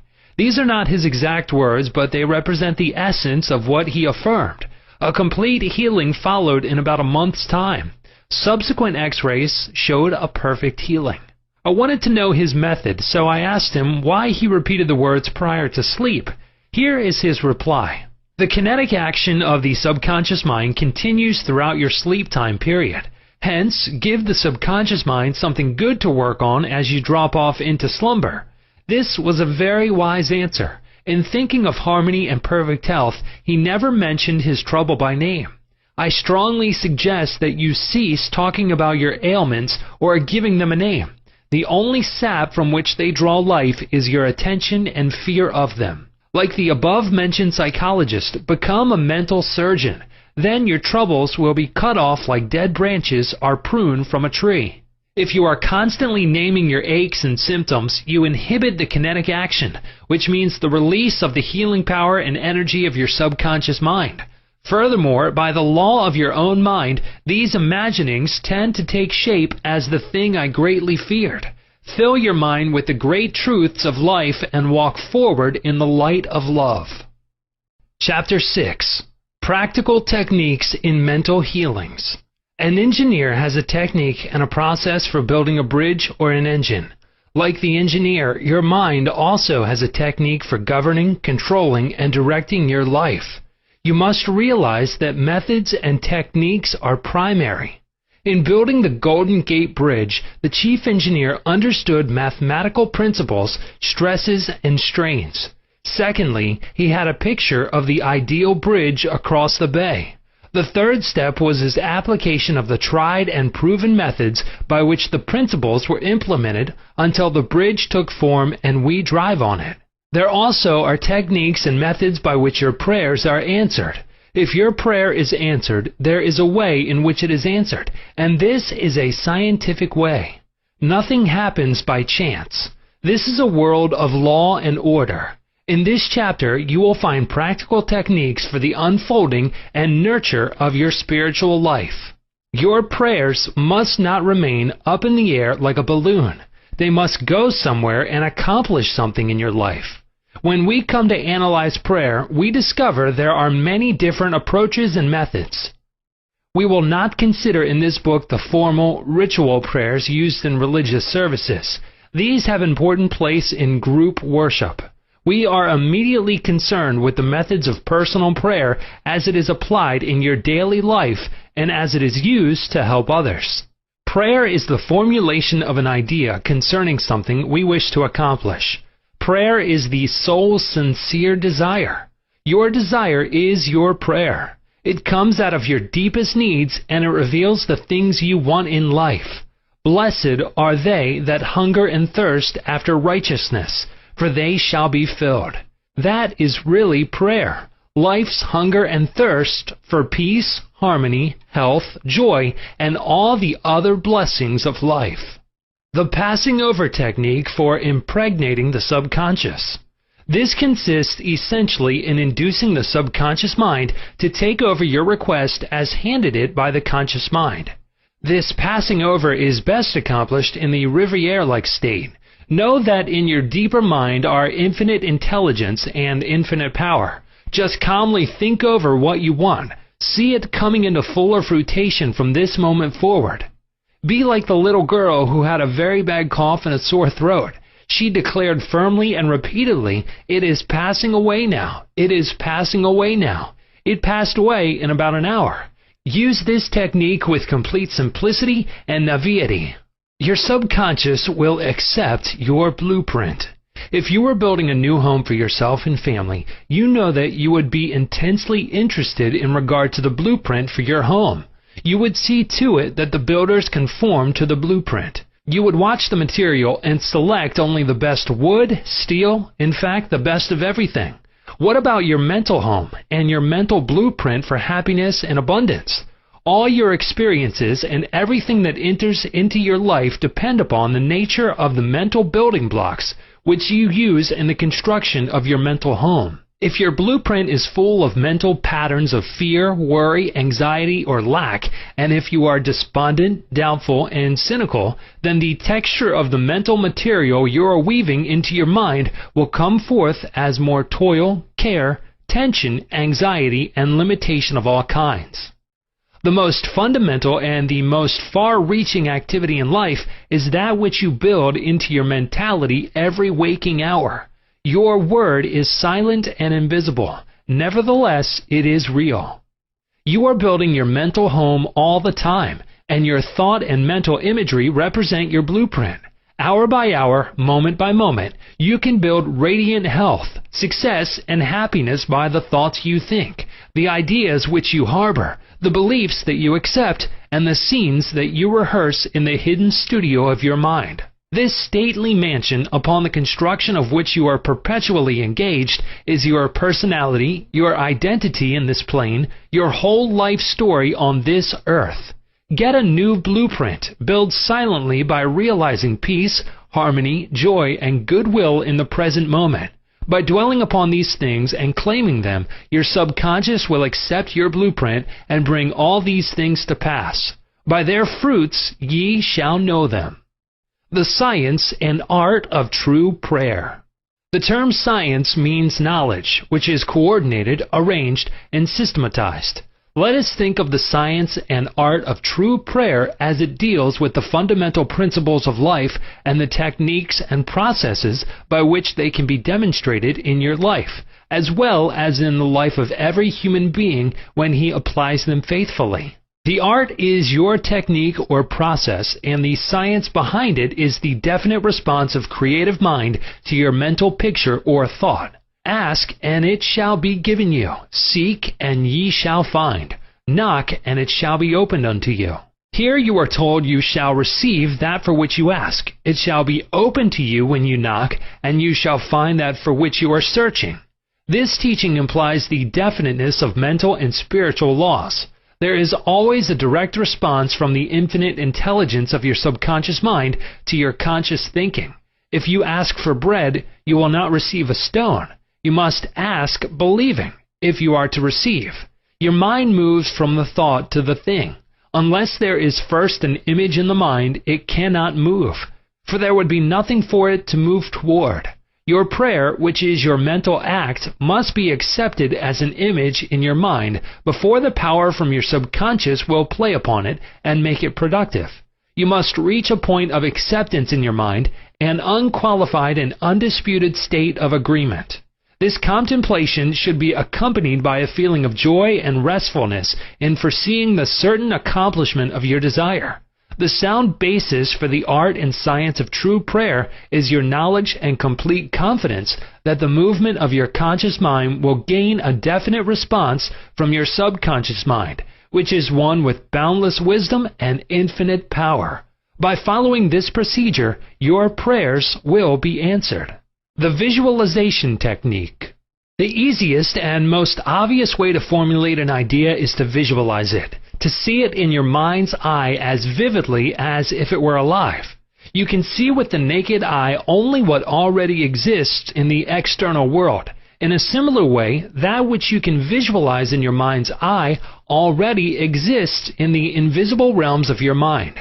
Any picture which you have in your mind is the substance of things hoped for and the evidence of things not seen. What you form in your imagination is as real as any part of your body. The idea and the thought are real and will one day appear in your objective world if you are faithful to your mental image. This process of thinking forms impressions in your mind. These impressions, in turn, become manifested as facts and experiences in your life. The builder visualizes the type of building he wants. He sees it as he desires it to be completed. His imagery and thought processes become a plastic mold from which the building will emerge, a beautiful or an ugly one, a skyscraper or a very low one. His mental imagery is projected as it is drawn on paper. Eventually, the contractor and his workers gather the essential materials, and the building progresses until it stands finished, conforming perfectly to the mental patterns of the architect. I use the visualization technique prior to speaking from the platform. I quiet the wheels of my mind in order that I may present to the subconscious mind my images of thought. Then I picture the entire auditorium and the seats filled with men and women, and each one of them illumined and inspired by the infinite healing presence within each one. I see them as radiant, happy, and free. Having first built up the idea in my imagination, I quietly sustain it there as a mental picture which I imagine I hear men and women saying, "I am healed. I feel wonderful. I've had an instantaneous healing. I'm transformed." I keep this up for about 10 minutes or more, knowing and feeling that each person's mind and body are saturated with love, wholeness, beauty, and perfection. My awareness grows to the point where in my mind I can actually hear the voices of the multitude proclaiming their health and happiness. Then I release the whole picture and go on to the platform. Almost every Sunday some people stop and say that their prayers were answered. Mental movie method. The Chinese say a picture is worth 1,000 words. William James, the father of American psychology, stressed the fact that the subconscious mind will bring to pass any picture held in the mind and backed by faith. Act as though I am and I will be. A number of years ago, I was in the Middle West lecturing in several states, and I desired to have a permanent location in the general area from which I could serve those who desired help. I traveled far, but the desire did not leave my mind. One evening, while in a hotel in Spokane, Washington, I relaxed completely on a couch, immobilized my attention, and in a quiet, passive manner imagined that I was talking to a large audience, saying in effect, "I am glad to be here. I have prayed for the ideal opportunity." I saw in my mind's eye the imaginary audience, and I felt the reality of it all. I played the role of the actor, dramatized this mental movie, and felt satisfied that this picture was being conveyed to my subconscious mind, which would bring it to pass in its own way. The next morning, on awakening, I felt a great sense of peace and satisfaction, and in a few days' time I received a telegram asking me to take over an organization in the Midwest, which I did, and I enjoyed it immensely for several years. The method outlined here appeals to many who have described it as the mental movie method. I have received numerous letters from people who listen to my radio talks and weekly public lectures telling me of the wonderful results they get using this technique in the sale of their property. I suggest to those who have homes or property for sale that they satisfy themselves in their own mind that their price is right. Then I claim that the infinite intelligence is attracting to them the buyer who really wants to have the property and who will love it and prosper in it. After having done this, I suggest that they quiet their mind, relax, let go, and get into a drowsy, sleepy state, which reduces all mental effort to a minimum. Then they are to picture the check in their hands, rejoice in the check, give thanks for the check, and go off to sleep feeling the natureness of the whole mental movie created in their own mind. They must act as though it were an objective reality, and the subconscious mind will take it as an impression, and through the deeper currents of the mind, the buyer and the seller are brought together. A mental picture held in the mind, backed by faith, will come to pass. The Baudouin Technique. Charles Baudouin was a professor at the Maritial Institute in France. He was a brilliant psychotherapist and a research director of the New Nancy School of Healing, who in 1910 taught that the best way to impress the subconscious mind was to enter into a drowsy, sleepy state, or a state akin to sleep in which all effort was reduced to a minimum. Then, in a quiet, passive, receptive way, by reflection, he would convey the idea to the subconscious. The following is his formula. A very simple way of securing this impregnation of the subconscious mind is to condense the idea which is to be the object of suggestion, to sum it up in a brief phrase which can be readily graven on the memory, and to repeat it over and over again as a lullaby. Some years ago, a young lady in Los Angeles was engaged in a prolonged, bitter family lawsuit over a will. Her husband had bequeathed his entire estate to her, and his sons and daughters by a previous marriage were bitterly fighting to break the will. The Baudouin technique was outlined to her, and this is what she said. She relaxed her body in an armchair, entered into the sleepy state, and, as suggested, condensed the idea of her need into a phrase consisting of 6 words easily graven on the memory. It is finished in divine order. The significance to her of these words meant that infinite intelligence, operating through the laws of her subconscious mind, would bring about a harmonious adjustment through the principle of harmony. She continued this procedure every night for about 10 nights. After she got into a sleepy state, she would affirm slowly, quietly, and feelingly the statement, "It is finished in divine order," over and over again, feeling a sense of inner peace and an all-pervading tranquility. Then she went off into her deep, normal sleep. On the morning of the 11th day following the use of the above technique, she awakened with a sense of well-being, a conviction that it was finished. Her attorney called her the same day, saying that the opposing attorney and his clients were willing to settle. A harmonious agreement was reached and litigation was discontinued. The sleeping technique. By entering into a sleepy, drowsy state, effort is reduced to a minimum. The conscious mind is submerged to a great extent when in a sleepy state. The reason for this is that the highest degree of outcropping of the subconscious occurs prior to sleep and just after we awaken. In this state, the negative thoughts, which tend to neutralize your desire and so prevent acceptance by your subconscious mind, are no longer present. Suppose you want to get rid of a destructive habit. Assume a comfortable posture, relax your body, and be still.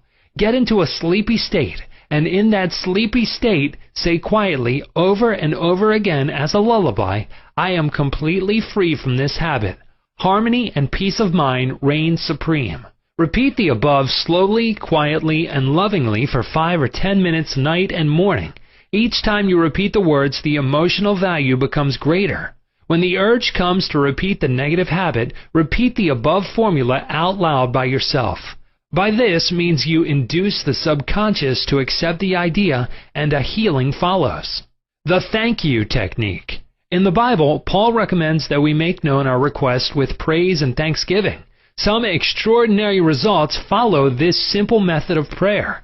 The thankful heart is always close to the creative forces of the universe, causing countless blessings to flow toward it by the law of reciprocal relationship based on a cosmic law of action and reaction.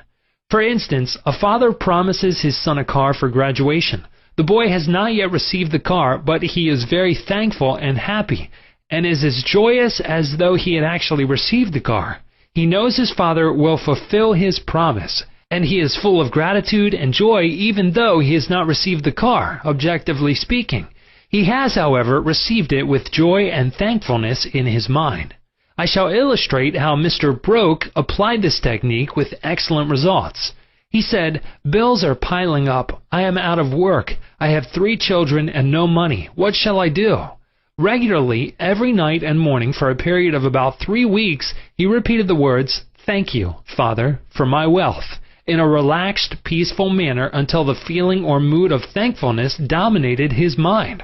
He imagined he was addressing the infinite power and intelligence within him, knowing, of course, that he could not see the creative intelligence or infinite mind. He was seeing with the inner eye of spiritual perception, realizing that his thought image of wealth was the first cause relative to the money, position, and food he needed.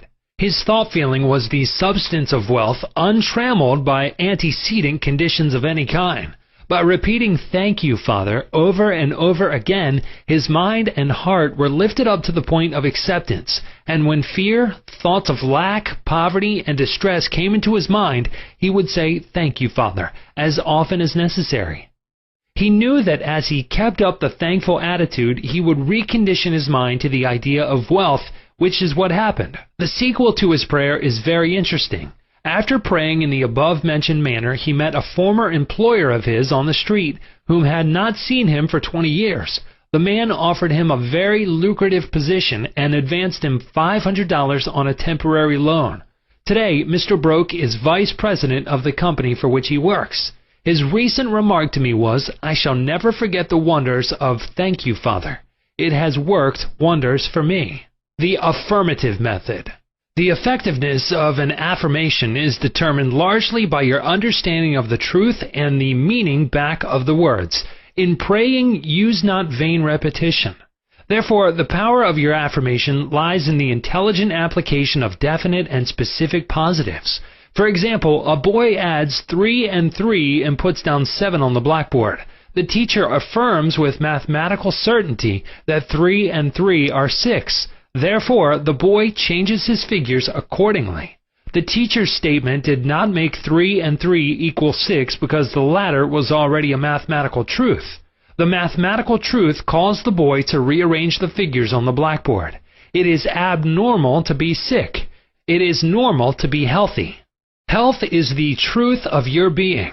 When you affirm health, harmony, and peace for yourself or another, and when you realize these are universal principles of your own being, you will rearrange the negative patterns of your subconscious mind based on your faith and understanding of that which you affirm.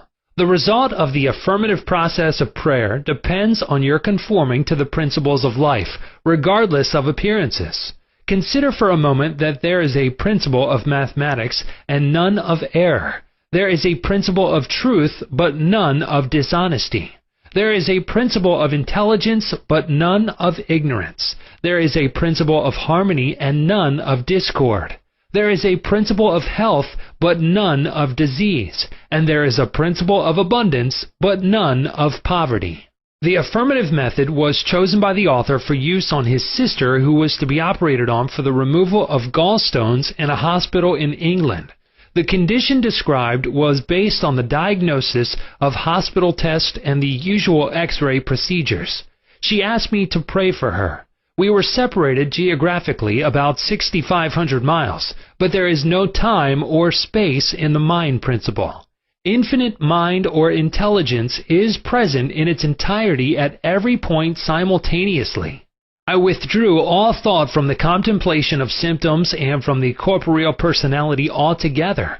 I affirmed as follows: this prayer is for my sister Catherine. She is relaxed and at peace, poised, balanced, serene, and calm. The healing intelligence of her subconscious mind, which created her body, is now transforming every cell, nerve, tissue, muscle, and bone of her being according to the perfect pattern of all organs lodged in her subconscious mind. Silently, quietly, all distorted thought patterns in her subconscious mind are removed and dissolved, and the vitality, wholeness, and beauty of the life principle are made manifest in every atom of her being. She is now open and receptive to the healing currents which are flowing through her like a river, restoring her to perfect health, harmony, and peace. All distortions and ugly images are now washed away by the infinite ocean of love and peace flowing through her, and it is so. I affirm the above several times a day, and at the end of 2 weeks my sister had an examination, which showed a remarkable healing, and the X-ray proved negative. To affirm is to state that it is so, and as you maintain this attitude of mind as true, regardless of all evidence to the contrary, you will receive an answer to your prayer. Your thought can only affirm, for even if you deny something, you are actually affirming the presence of what you deny. Repeating an affirmation, knowing what you are saying and why you are saying it, leads the mind to that state of consciousness where it accepts that which you state as true. Keep on affirming the truths of life until you get the subconscious reaction which satisfies. The argumentative method. This method is just what the word implies. It stems from the procedure of Dr. Phineas Parkhurst Quimby of Maine. Dr. Quimby, a pioneer in mental and spiritual healing, lived and practiced in Belfast, Maine, about 100 years ago. A book called The Quimby Manuscripts, published in 1921 by Thomas Y. Crow Company, New York City, and edited by Horatio Dresser, is available in your library. This book gives newspaper accounts of this man's remarkable results in prayer treatment of the sick. Quimby duplicated many of the healing miracles recorded in the Bible.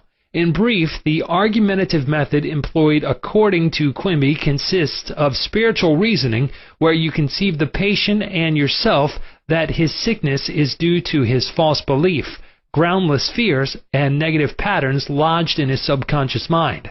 You reason it out clearly in your mind and convince your patient that the disease or ailment is due only to a distorted, twisted pattern of thought, which has taken form in his body. This wrong belief in some external power and external causes has now externalized itself as sickness and can be changed by changing the thought patterns. You explain to the sick person that the basis of all healing is a change of belief. You also point out that the subconscious mind created the body and all its organs. Therefore, it knows how to heal it, can heal it, and is doing so now as you speak. You argue in the courtroom of your mind that the disease is a shadow of the mind based on disease-soaked, morbid thought imagery. You continue to build up all the evidence you can muster on behalf of the healing power within, which created all the organs in the first place, and which has a perfect pattern of every cell, nerve, and tissue within it. Then you render a verdict in the courthouse of your mind in favor of yourself or your patient. You liberate the sick one by faith and spiritual understanding. Your mental and spiritual evidence is overwhelming. There being but one mind, what you feel as true will be resurrected in the experience of the patient. This procedure is essentially the argumentative method used by Dr. Quimby of Maine from 1849 to 1869. The absolute method is like modern sound wave therapy. Many people throughout the world practice this form of prayer treatment with wonderful results. The person using the absolute method mentions the name of the patient, such as John Jones, then quietly and silently thinks of God and his qualities and attributes, such as God is all bliss, boundless love, infinite intelligence, all-powerful, boundless wisdom, absolute harmony, indescribable beauty, and perfection. As he quietly thinks along these lines, he is lifted up in consciousness into a new spiritual wavelength, at which time he feels the infinite ocean of God's love is now dissolving everything unlike itself in the mind and body of John Jones, for whom he is praying. He feels all the power and love of God are now focused on John Jones, and whatever is bothering or vexing him is now completely neutralized in the presence of the infinite ocean of life and love. The absolute method of prayer might be likened to the sound wave or sonic therapy recently shown me by a distinguished physician in Los Angeles. He has an ultrasound wave machine which oscillates at a tremendous speed and sends sound waves to any area of the body to which it is directed. These sound waves can be controlled, and he told me of achieving remarkable results in dissolving arthritic calcareous deposits, as well as the healing and removal of other disturbing conditions. To the degree that we rise in consciousness by contemplating qualities and attributes of God, do we generate spiritual electronic waves of harmony, health, and peace. Many remarkable healings follow this technique of prayer. A cripple walks. Dr. Phineas Parkhurst Quimby, of whom we spoke previously in this chapter, used the absolute method in the latter years of his healing career. He was really the father of the psychosomatic medicine and the first psychoanalyst. He had the capacity to diagnose clairvoyantly the cause of the patient's troubles, pains, and aches. The following is a condensed account of the healing of a cripple as recorded in Quimby's manuscripts. Quimby was called on to visit a woman who was lame, aged, and bedridden. He states that her ailment was due to the fact that she was imprisoned by a creed so small and contracted that she would not stand upright and move about. She was living in the tomb of fear and ignorance. Furthermore, she was taking the Bible literally, and it frightened her. In this tomb, Quimby said, was the presence and power of God trying to burst the bands, break through the bonds, and rise from the dead. When she would ask others for an explanation of some passage of the Bible, the answer would be a stone. Then she would hunger for the bread of life. Dr. Quimby diagnosed her case as a mind cloudy and stagnated, due to the excitation and fear caused by the inability to see clearly the meaning of the passage of the Bible, which she had been reading. This showed itself in the body by her heavy and sluggish feeling, which would terminate as paralysis. Quimby traveled in his mind and contemplated the divine ideal, for example, the vitality, intelligence, harmony, and the power of God functioning in the sick person.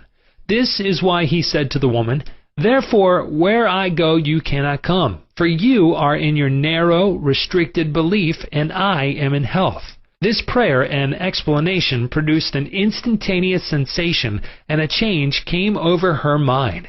She walked without her crutches.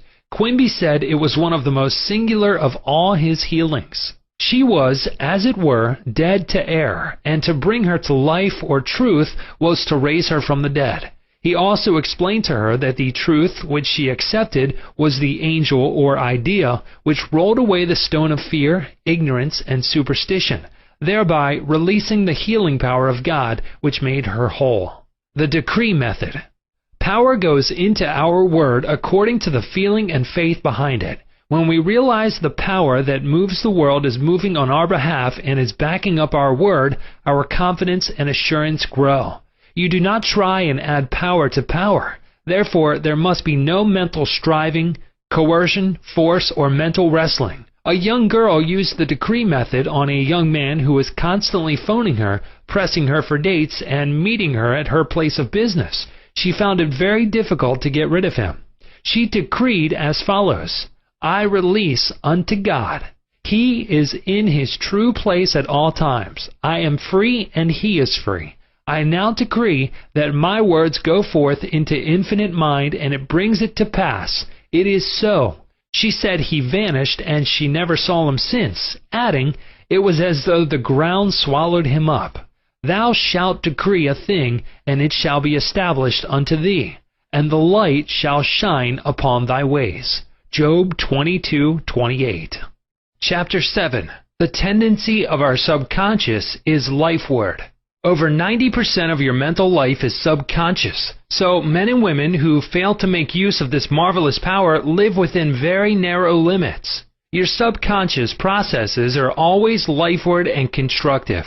Your subconscious is the builder of your body and maintains all its vital functions. It is on the job 24 hours a day and never sleeps. It is always trying to help and preserve you from harm. Your subconscious mind is in touch with infinite life and boundless wisdom, and its impulses and ideas are always Lifeword. The great aspirations, inspirations, and visions from a grander and nobler life spring from the subconscious. Your profoundest convictions are those you cannot argue about rationally, because they do not come from your conscious mind. They come from your subconscious mind. Your subconscious speaks to you in intuitions, impulses, hunches, intimations, urges, and ideas, and it is always telling you to rise, transcend, grow, advance, adventure, and move forward to greater heights. The urge to love, to save the lives of others, comes from the depths of your subconscious. For example, during the Great San Francisco earthquake and fire of April 18, 1906, invalids and cripples who had been confined to bed for long periods of time rose up and performed some of the most amazing feats of bravery and endurance. The intense desire welled up within them to save others at all cost, and their subconscious responded accordingly. Great artists, musicians, poets, speakers, and writers tune in with their subconscious powers and become animated and inspired. For example, Robert Louis Stevenson, before he went to sleep, used to charge his subconscious with the task of evolving stories for him while he slept. He was accustomed to ask his subconscious to give him a good, marketable thriller when his bank account was low. Stevenson said the intelligence of his deeper mind gave him the story piece by piece, like a serial. This shows how your subconscious will speak lofty and wise sayings through you, which your conscious mind knows nothing about. Mark Twain confided to the world on many occasions that he never worked in his life. All his humor and all his great writings were due to the fact that he tapped the inexhaustible reservoir of his subconscious mind. How the body portrays the workings of the mind. The interaction of your conscious and subconscious mind requires a similar interaction between the corresponding system of nerves. The cerebral spinal system is the organ of the conscious mind, and the sympathetic system is the organ of the subconscious mind. The cerebral spinal system is the channel through which you receive conscious perception by means of your 5 physical senses and exercise control over the movement of your body. This system has its nerves in the brain, and it is the channel of your volitional and conscious mental action. The sympathetic system, sometimes referred to as the involuntary nervous system, has its center in the ganglionic mass at the back of the stomach known as the solar plex, and is sometimes spoken of as the abdominal brain. It is the channel of that mental action which unconsciously supports the vital functions of the body. The two systems may work separately or synchronously. Judge Thomas Troward says, the vagus nerve passes out of the cerebral region as a portion of the voluntary system, and through it we control the vocal organs. Then it passes onward to the thorax, sending out branches to the heart and lungs. Finally, passing through the diaphragm, it loses the outer coating which distinguishes the nerves of the voluntary system, and becomes identified with those of the sympathetic system, so forming a connecting link between the two and making the man physically a single entity. Similarly, different areas of the brain indicate their connection with the objective and subjective activities of the mind respectively, and speaking in a general way, we may assign the frontal portion of the brain to the former and the posterior portion to the latter, while the intermediate portion partakes of the character of both. A rather simple way of looking at the mental and physical interaction is to realize that your conscious mind grasps an idea, which induces a corresponding vibration in your voluntary system of nerves. This, in turn, causes a similar current to be generated in your involuntary system of nerves, thus handing the idea over to your subconscious mind, which is the creative medium. This is how your thoughts become things. Every thought entertained by your conscious mind and accepted as true is sent by your brain to your solar plex, the brain of your subconscious mind, to be made into your flesh and to be brought forth into your world as a reality. There is an intelligence which takes care of the body. When you study the cellular system and the structure of the organs, such as the eyes, ears, heart, liver, bladder, etc., you learn they consist of groups of cells which form a group intelligence whereby they function together and are able to take orders and carry them out in deductive function at the suggestion of the mastermind, conscious mind. A careful study of the single-celled organism shows you what goes on in your complex body. Though the monocellular organism has no organs, it still gives evidence of mind action and reaction performing the basic functions of movement, alimentation, assimilation, and elimination. Many say there is an intelligence which will take care of your body if you will let it alone. That is true, but the difficulty is that the conscious mind always interferes with its five-sense evidence based on outer appearances, leading to the sway of false beliefs, fears, and mere opinion.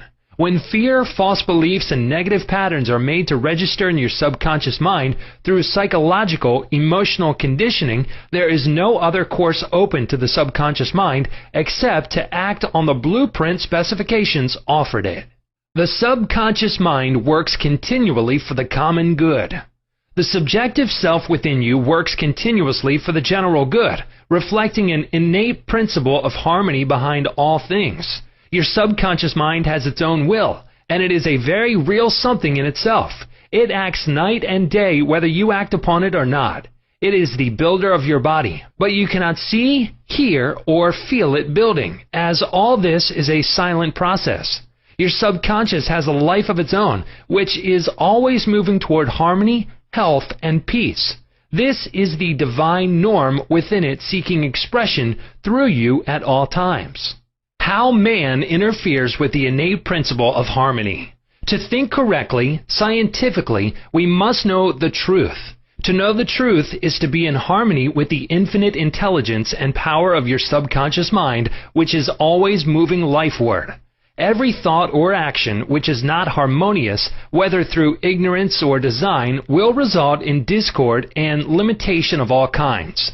Scientists inform us that you build a new body every 11 months, so you are really only 11 months old from a physical standpoint. If you build defects back into your body by thoughts of fear, anger, jealousy, and ill will, you have no one to blame but yourself. You are the sum total of your own thoughts. You can keep from entertaining negative thought and imagery. The way to get rid of darkness is with light. The way to overcome cold is with heat. The way to overcome the negative thought is to substitute the good thought. Affirm the good and the bad will vanish. Why it's normal to be healthy, vital, and strong. It's abnormal to be sick. The average child born into the world is perfectly healthy with all its organs functioning perfectly. This is the normal state, and we should remain healthy, vital, and strong. The instinct of self-preservation is the strongest instinct of our nature, and it constitutes a most potent, ever-present, and constantly operative truth inherent in your nature. It is, therefore, obvious that all your thoughts, ideas, and beliefs must operate with greater potentiality when they are in harmony with the innate life principle in you, which is forever seeking to preserve and protect you along all lines. It follows from this that normal conditions can be restored with greater ease and certainty than abnormal conditions can be induced. It is abnormal to be sick. It simply means you are going against the stream of life and thinking negatively. The law of life is the law of growth. All nature testifies to the operation of this law by silently, constantly expressing itself in the law of growth. When there is growth and expression, there must be life. Where there is life, there must be harmony, and where there is harmony, there is perfect health. If your thought is in harmony with the creative principle of your subconscious mind, you are in tune with the innate principle of harmony. If you entertain thoughts which are not in accordance with the principle of harmony, these thoughts cling to you, harass you, worry you, and finally bring about disease, and if persisted in, possibly death. In the healing of disease, you must increase the inflow and distribution of the vital forces of your subconscious mind throughout your system. This can be done by eliminating thoughts of fear, worry, anxiety, jealousy, hatred, and every other destructive thought which tends to tear down and destroy your nerves and glands, body tissue which controls the elimination of all waste material. Pott's disease cured. In the Nautilus magazine of March 1917, there appears an article about a boy suffering from Pott's disease, or tuberculosis of the spine, who had a remarkable healing. His name was Frederick Elias Andrews of Indianapolis, now minister of Unity School of Christianity, Kansas City, Missouri. His physician pronounced him incurable. He began to pray, and from a crooked, twisted cripple going about on hands and knees, he became a strong, straight, well-formed man.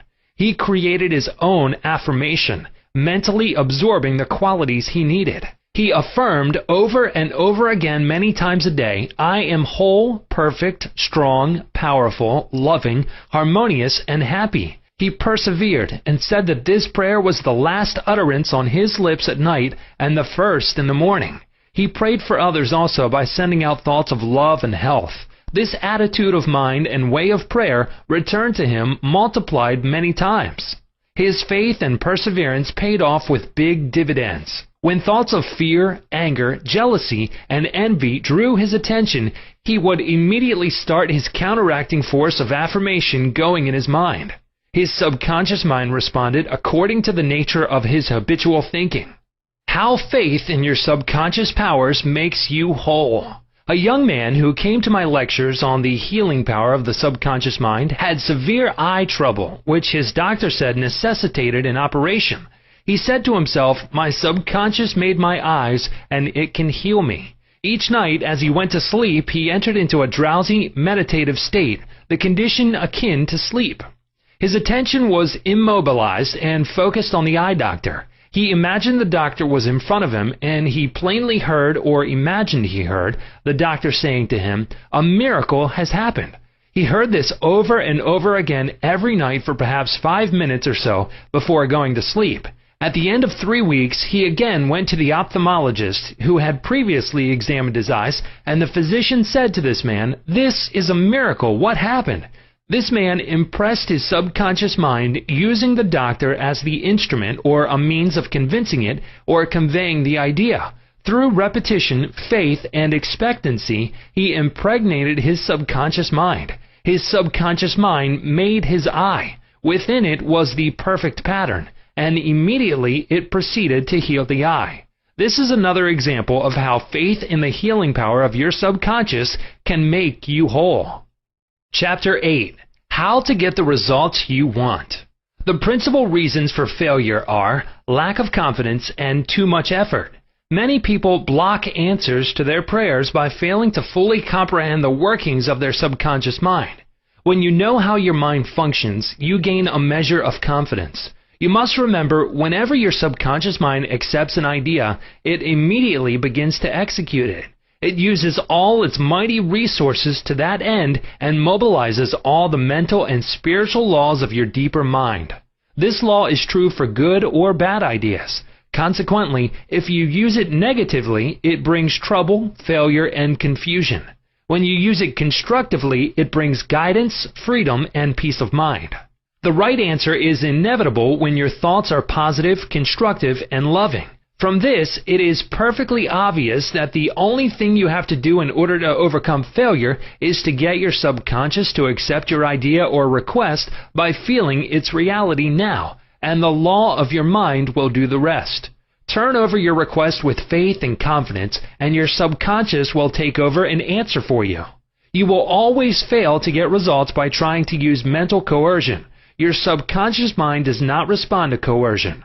It responds to your faith or conscious mind acceptance.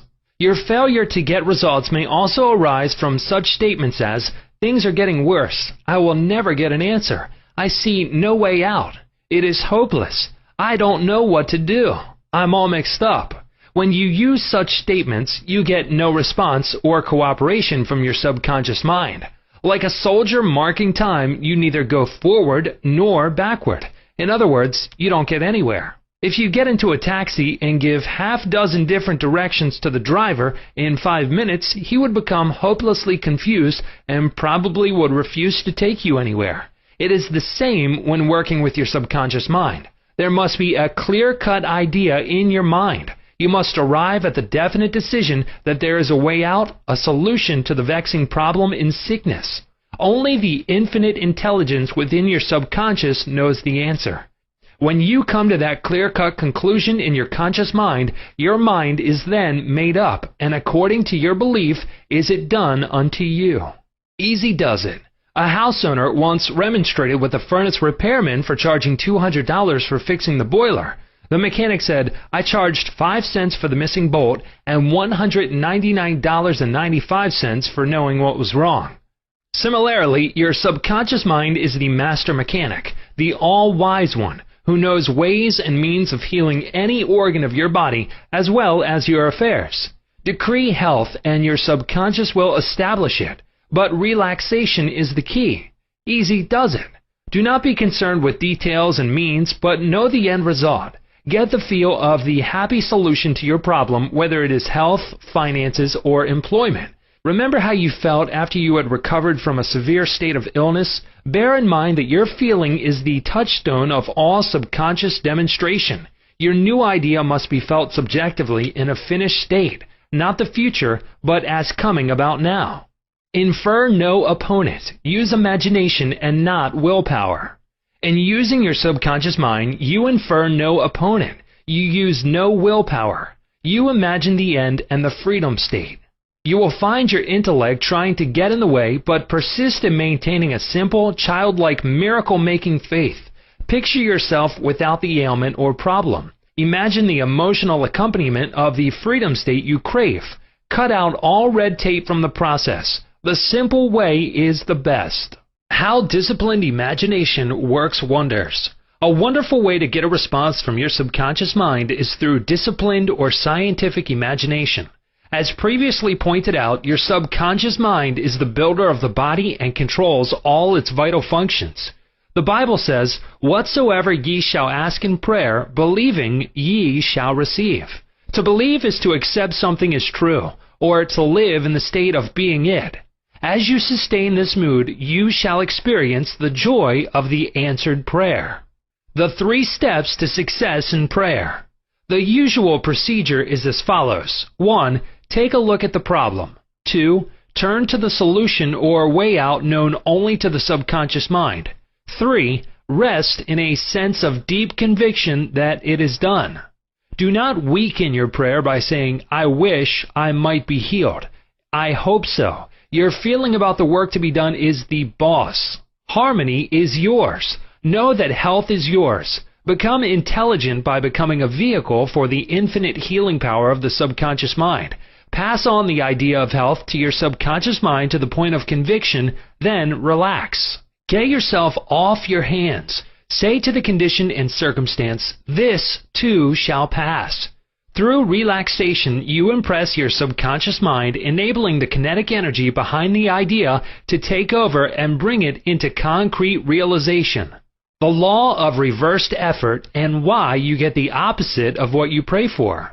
Kuhn, the famous psychologist from France who visited America about 40 years ago, defined the law of reversed effort as follows. When your desires and imagination are in conflict, your imagination invariably gains the day. If, for example, you were asked to walk a plank on the floor, you would do so without question. Now suppose the same plank were placed 20 feet up in the air between 2 walls. Would you walk it? Your desire to walk it would be counteracted by your imagination or fear of falling. Your dominant idea, which would be the picture of falling, would conquer.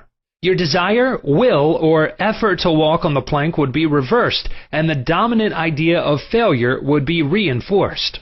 Mental effort is invariably self-defeated, eventuating always in the opposite of what is desired. The suggestions of powerlessness to overcome the condition dominate the mind. Your subconscious is always controlled by the dominant idea.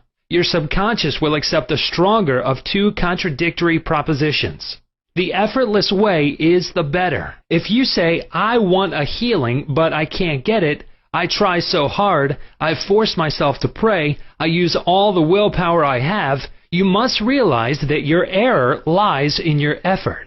Never try to compel the subconscious mind to accept your idea by exercising willpower. Such attempts are doomed to failure, and you get the opposite of what you prayed for. The following is a rather common experience. Students, when taking examinations and reading through their papers, find that all their knowledge has suddenly deserted them. Their minds become appalling blanks, and they are unable to recall one relevant thought. The more they grit their teeth and summon the powers of the will, the further the answers seem to flee. But when they have left the examination room and the mental pressure relaxes, the answers they were seeking float tantalizingly back into their minds. Trying to force themselves to remember was the cause of their failure. This is an example of the law of reversed effort, whereby you get the opposite of what you asked or prayed for. The conflict of desire and imagination must be reconciled. To use mental force is to presuppose that there is opposition. When your mind is concentrated on the means to overcome a problem, it is no longer concerned with the obstacle. The harmonious union or agreement between your conscious and subconscious on any idea, desire, or mental image. When there is no longer any quarrel in either part of your mind, your prayer will be answered. The two agreeing may also be represented as you and your desire, your thought and feeling, your idea and emotion, your desire and imagination. You avoid all conflict between your desires and imagination by entering into a drowsy, sleepy state which brings all effort to a minimum. The conscious mind is submerged to a great extent when in a sleepy state. The best time to impregnate your subconscious is prior to sleep. The reason for this is that the highest degree of outcropping of the subconscious occurs prior to sleep and just after we awaken. In this state, the negative thoughts and imagery which tend to neutralize your desire and so prevent acceptance by your subconscious mind no longer present themselves. When you imagine the reality of the fulfilled desire and feel the thrill of accomplishment, your subconscious brings about the realization of your desire. A great many people solve all their dilemmas and problems by the play of their controlled, directed, and disciplined imagination, knowing that whatever they imagine and feel as true will and must come to pass. The following will clearly illustrate how a young girl overcame the conflict between her desire and her imagination. She desired a harmonious solution to her legal problem, yet her mental imagery was constantly on failure, loss, bankruptcy, and poverty. It was a complicated lawsuit, and there was one postponement after another with no solution in sight. At my suggestion, she got into a sleepy, drowsy state each night prior to sleep, and she began to imagine the happy ending, feeling it to the best of her ability. She knew that the image in her mind had to agree with her heart's desire. Prior to sleep, she began to dramatize as vividly as possible, her lawyer having an animated discussion with her regarding the outcome. She would ask him questions, and he would answer her appropriately. He would say to her over and over again, "There has been a perfect, harmonious solution. The case has been settled out of court." During the day when fear thoughts came into her mind, she would run her mental movie with gestures, voice, and sound equipment. She could easily imagine the sound of his voice, smile, and mannerism. She ran this mental picture so often it became a subjective pattern, a regular train track. At the end of a few weeks, her attorney called her and confirmed objectively what she had been imagining and feeling as true subjectively. This is really what the psalmist meant when he wrote, "Let the words of my mouth, your thoughts, mental images, good, and the meditations of my heart, your feeling, nature, emotion, be acceptable in thy sight. O Lord, the law of your subconscious mind, my strength and my Redeemer, the power and wisdom of your subconscious mind can redeem you from sickness, bondage, and misery." Psalm 19:14. Chapter 9. How to use the power of your subconscious for wealth. If you're having financial difficulties, if you're trying to make ends meet, it means you have not convinced your subconscious mind that you will always have plenty and some to spare. You know men and women who work a few hours a week and make fabulous sums of money. They do not strive or slave hard. Do not believe the story that the only way you can become wealthy is by the sweat of your brow and hard labor. It is not so. The effortless way of life is the best. Do the thing you love to do, and do it for the joy and thrill of it. I know an executive in Los Angeles who receives a salary of $75,000 yearly. Last year, he went out on a 9-month cruise seeing the world and its beauty spots. He said to me that he had succeeded in convincing his subconscious mind that he is worth that much money. He told me that many men in his organization, getting about $100 a week, knew more about the business than he did and could manage it better. But they had no ambition, no creative ideas, and were not interested in the wonders of their subconscious mind. Wealth is of the mind. Wealth is simply a subconscious conviction on the part of the individual.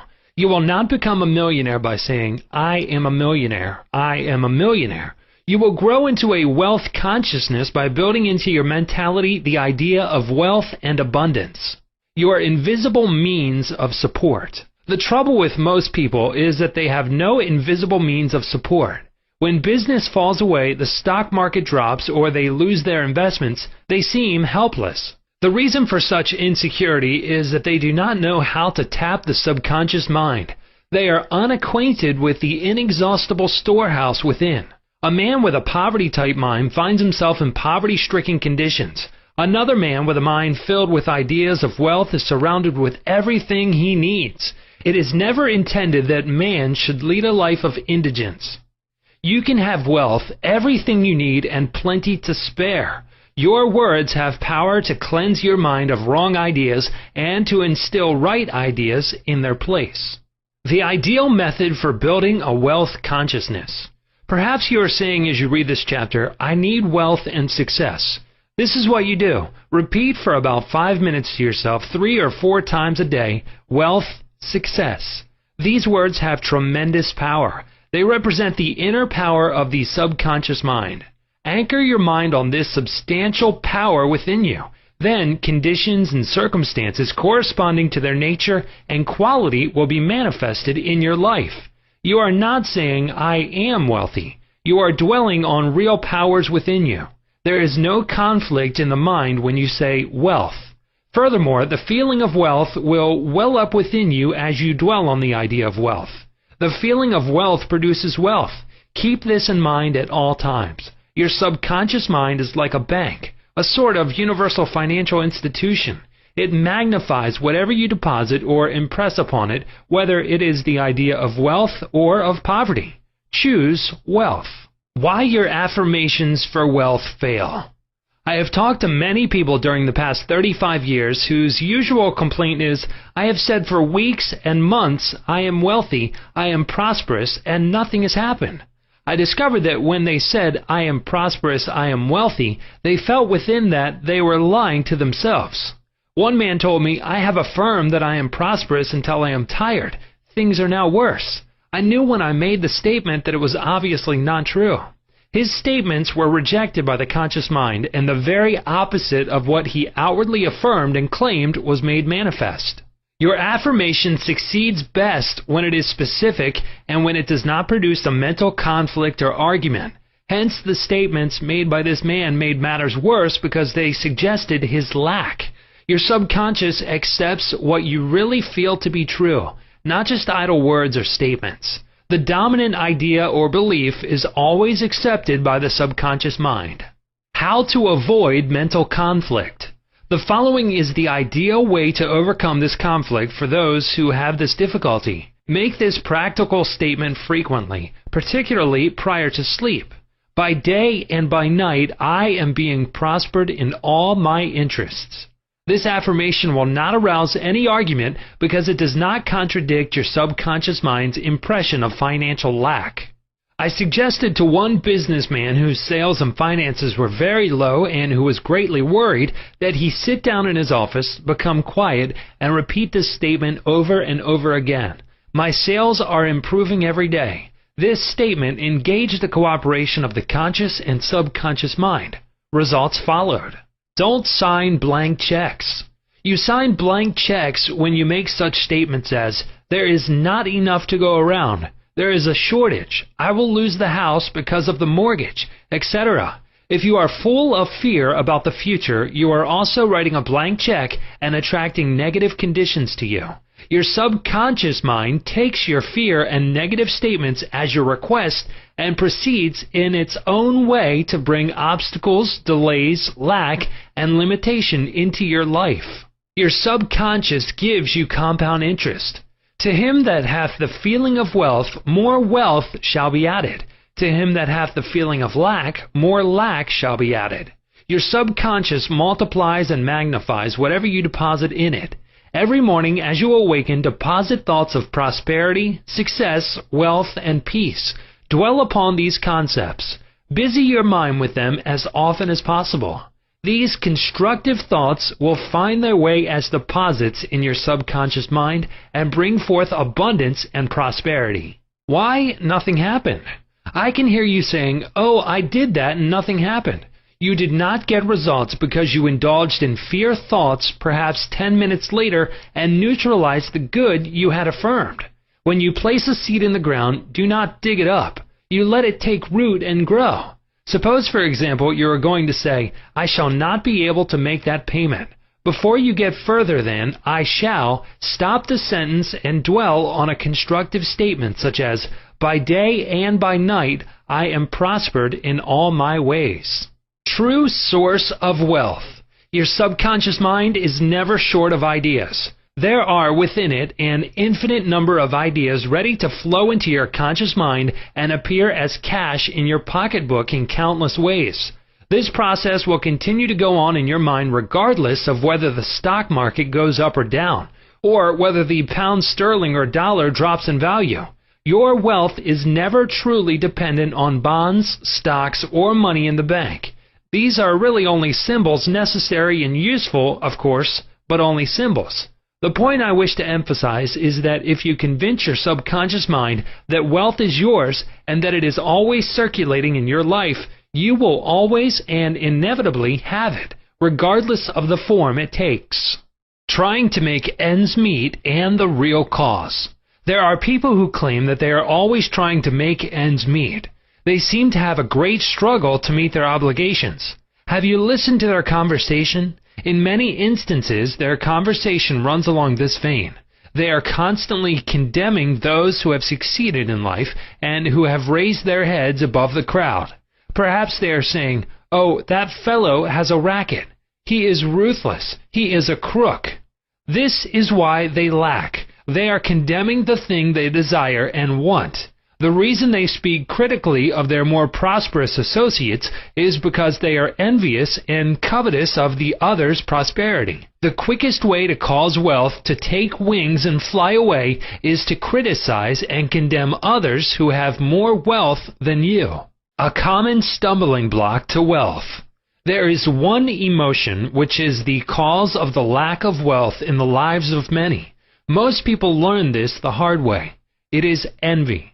For example, if you see a competitor depositing large sums of money in the bank and you have only a meager amount to deposit, does it make you envious? The way to overcome this emotion is to say to yourself, "Isn't it wonderful? I rejoice in that man's prosperity. I wish for him greater and greater wealth." To entertain envious thoughts is devastating because it places you in a very negative position. Therefore, wealth flows from you instead of to you. If you are ever annoyed or irritated by the prosperity or great wealth of another, claim immediately that you truly wish for him greater wealth in every possible way. This will neutralize the negative thoughts in your mind and cause an ever greater measure of wealth to flow to you by the law of your own subconscious mind. Rubbing out a great mental block to wealth. If you are worried and critical about someone who you claim is making money dishonestly, cease worrying about him. You know such a person is using the law of mind negatively. The law of mind takes care of him. Be careful not to criticize him for the reasons previously indicated. Remember, the block or obstacle to wealth is in your own mind. You can now destroy that mental block. This you may do by getting on mental good terms with everyone. Sleep and grow rich. As you go to sleep at night, practice the following technique. Repeat the word wealth quietly, easily, and feelingly. Do this over and over again, just like a lullaby. Lull yourself to sleep with the one word, wealth. You should be amazed at the result. Wealth should flow to you in avalanches of abundance. This is another example of the magic power of your subconscious mind. Chapter 10. Your right to be rich. It is your right to be rich. You are here to lead the abundant life and be happy, radiant, and free. You should, therefore, have all the money you need to lead a full, happy, and prosperous life. You are here to grow, expand, and unfold spiritually, mentally, and materially. You have the inalienable right to fully develop and express yourself along all lines. You should surround yourself with beauty and luxury. Why be satisfied with just enough to go around when you can enjoy the riches of your subconscious mind? In this chapter, you can learn to make friends with money, and you should always have a surplus. Your desire to be rich is a desire for a fuller, happier, more wonderful life. It is a cosmic urge. It is not only good, but also very good. Money is a symbol. Money is a symbol of exchange. It means to you not only freedom from want, but beauty, luxury, abundance, and refinement. It is merely a symbol of the economic health of the nation. When your blood is circulating freely in your body, you are healthy. When money is circulating freely in your life, you are economically healthy. When people begin to hoard money to put it away in tin boxes and become charged with fear, there is economic illness. Money has taken many forms as a medium of exchange down through the centuries, such as salt, beads, and trinkets of various kinds. In early times, a man's wealth was determined by the number of sheep and oxen he had. Now we use currency and other negotiable instruments, as it is much more convenient to write a check than carry some sheep around with you to pay bills. How to walk the royal road to riches. Knowledge of the powers of your subconscious mind is the means to the royal road to riches of all kinds, spiritual, mental, or financial. The student of the laws of mind believes and knows definitely that regardless of economic situations, stock market fluctuation, depression, strikes, war, other conditions or circumstances, he will always be amply supplied regardless of what form money takes. The reason for this is that he has conveyed the idea of wealth to his subconscious mind, and it keeps him supplied wherever he may be.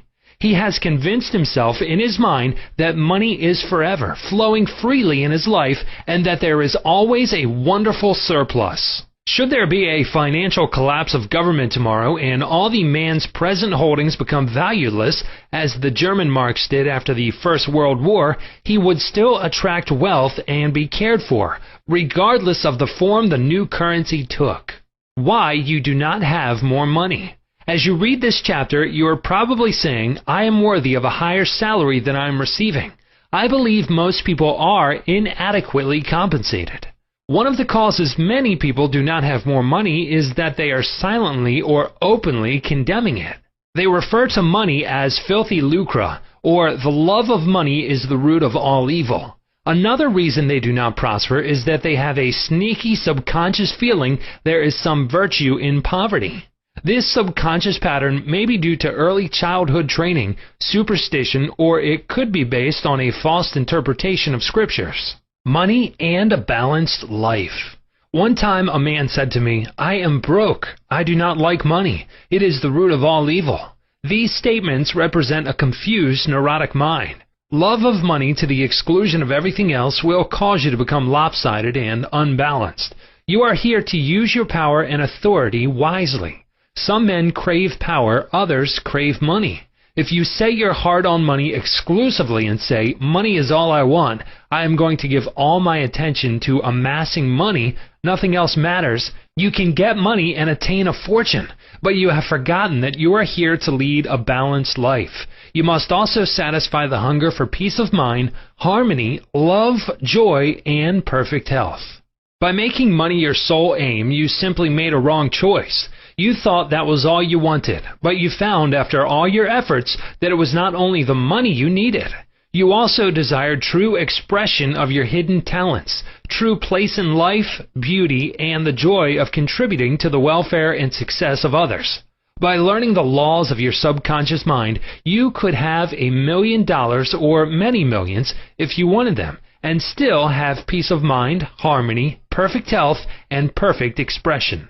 Poverty is a mental disease. There is no virtue in poverty. It is a disease like any other mental disease. If you were physically ill, you would think there was something wrong with you.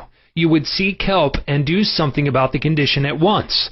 Likewise, if you do not have money constantly circulating in your life, there is something radically wrong with you. The urge of the life principle in you is toward growth, expansion, and the life more abundant. You are not here to live in a hovel, dress in rags, and go hungry. You should be happy, prosperous, and successful. Why you must never criticize money. Cleanse your mind of all weird and superstitious beliefs about money. Do not ever regard money as evil or filthy. If you do, you cause it to take wings and fly away from you.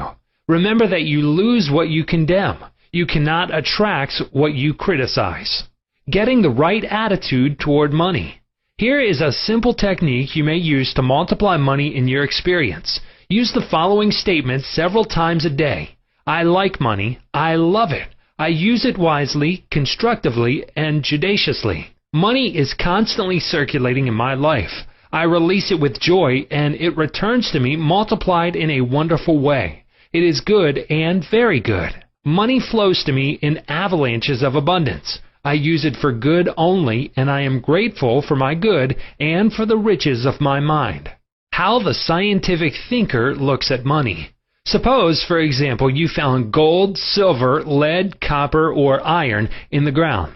Would you pronounce these things evil?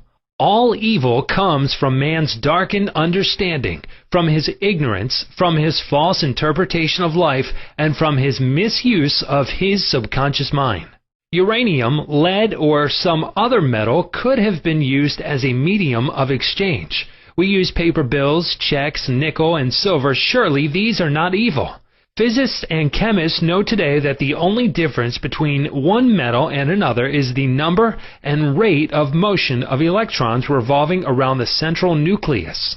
They can now change one metal into another through a bombardment of atoms in the powerful cyclotron. Gold, under certain conditions, becomes mercury. I believe that our modern scientists in the near future will be able to make gold, silver, and other metals synthetically in the chemical laboratory. The cost may be prohibitive now, but it can be done. I cannot imagine any intelligent person seeing anything evil in electrons, neutrons, protons, and isotopes. The piece of paper in your pocket is composed of atoms and molecules with their electrons and protons arranged differently. Their number and rates of motion are different. That is the only way the paper differs from the silver in your pocket. How to attract the money you need. Many years ago, I met a young boy in Australia who wanted to become a physician and surgeon, but he had no money. I explained to him how a seed deposited in the soil attracts to itself everything necessary for its unfolding, and all that he had to do was take a lesson from the seed and deposit the required idea in his subconscious mind. For expenses, this young, brilliant boy used to clean out doctors' offices, wash windows, and do odd repair jobs. He told me that every night as he went to sleep, he used to picture in his mind's eye a medical diploma on a wall with his name on it in big, bold letters. He used to clean and shine the framed diplomas in the medical building where he worked. It was not hard for him to engrave the image of a diploma in his mind and develop it there. Definite results followed as he persisted with his mental picture every night for about 4 months. The sequel of this story was very interesting. One of the doctors took a great liking to this young boy, and after training him in the art of sterilizing instruments, giving hypodermic injections and other miscellaneous first aid work, he employed him as a technical assistant in his office. The doctor later sent him to medical school at his own expense. Today, this young man is a prominent medical doctor in Montreal, Canada. He discovered the law of attraction by using his subconscious mind the right way. He operated an age-old law which says, having seen the end, you have willed the means to the realization of the end. The end in this case was to become a medical doctor. This young man was able to imagine, see, and feel the reality of being a doctor. He lived with that idea, sustained it, nourished it, and loved it until, through his imagination, it penetrated the layers of his subconscious mind and became a conviction, thereby attracting to him everything necessary for the fulfillment of his dream. Why some men do not get a raise in pay. If you are working in a large organization and you are silently thinking of and resenting the fact you are underpaid, that you are not appreciated, and that you deserve more money and greater recognition, you are subconsciously severing your ties with that organization. You are setting a law in motion, and the superintendent or manager will say to you, "We have to let you go." Actually, you dismissed yourself. The manager was simply the instrument through which your own negative mental state was confirmed. It was an example of the law of action and reaction. The action was your thought, and the reaction was the response of your subconscious mind. Obstacles and impediments on the pathway to riches. I am sure you have heard men say, "That fellow has a racket. He is a racketeer. He is getting money dishonestly. He is a faker. I knew him when he had nothing. He is a crook, a thief, and a swindler." If you analyze the man who talks like that, you discover he is usually in want or suffering from some financial or physical illness. Perhaps his former college friends went up the ladder of success and excelled him. Now he is bitter and envious of their progress. In many instances, this is the cause of his downfall. Thinking negatively of these classmates and condemning their wealth causes the wealth and prosperity he is praying for to vanish and flee away. He is condemning the thing he is praying for. He is praying two ways. On the one hand, he is saying, "Wealth is flowing to me now." And in the next breath, silently and audibly, he is saying, "I resent that fellow's wealth." Always make it a special point to rejoice in the wealth of the other person. Protect your investments. If you are seeking wisdom regarding investments, or if you are worried about your stocks or bonds, quietly claim, "Infinite intelligence governs and watches over all my financial transactions, and whatsoever I do shall prosper." Do this frequently, and you will find that your investments will be wise. Moreover, you will be protected from loss, as you will be prompted to sell your securities or holdings before any loss accrues to you. You cannot get something for nothing. In large stores, the management employs store detectives to prevent people from stealing. They catch a number of people every day trying to get something for nothing. All such people are living in the mental atmosphere of lack and limitation, and are stealing from themselves peace, harmony, faith, honesty, integrity, goodwill, and confidence. Furthermore, they are attracting to themselves all manner of loss, such as loss of character, prestige, social status, and peace of mind. These people lack faith in the source of supply and the understanding of how their minds work. If they would mentally call on the powers of their subconscious mind and claim that they are guided to their true expression, they would find work and constant supply. Then, by honesty, integrity, and perseverance, they would become a credit to themselves and to society at large. Your constant supply of money. Recognizing the powers of your subconscious mind and the creative power of your thought or mental image is the way to opulence, freedom, and constant supply. Accept the abundant life in your own mind. Your mental acceptance and expectancy of wealth has its own mathematics and mechanics of expression. As you enter into the mood of opulence, all things necessary for the abundant life will come to pass. Let this be your daily affirmation. Write it in your heart. I am one with the infinite riches of my subconscious mind. It is my right to be rich, happy, and successful. Money flows to me freely, copiously, and endlessly. I am forever conscious of my true worth. I give of my talents freely, and I am wonderfully blessed financially. It is wonderful. Chapter 11. Your subconscious mind as a partner in success.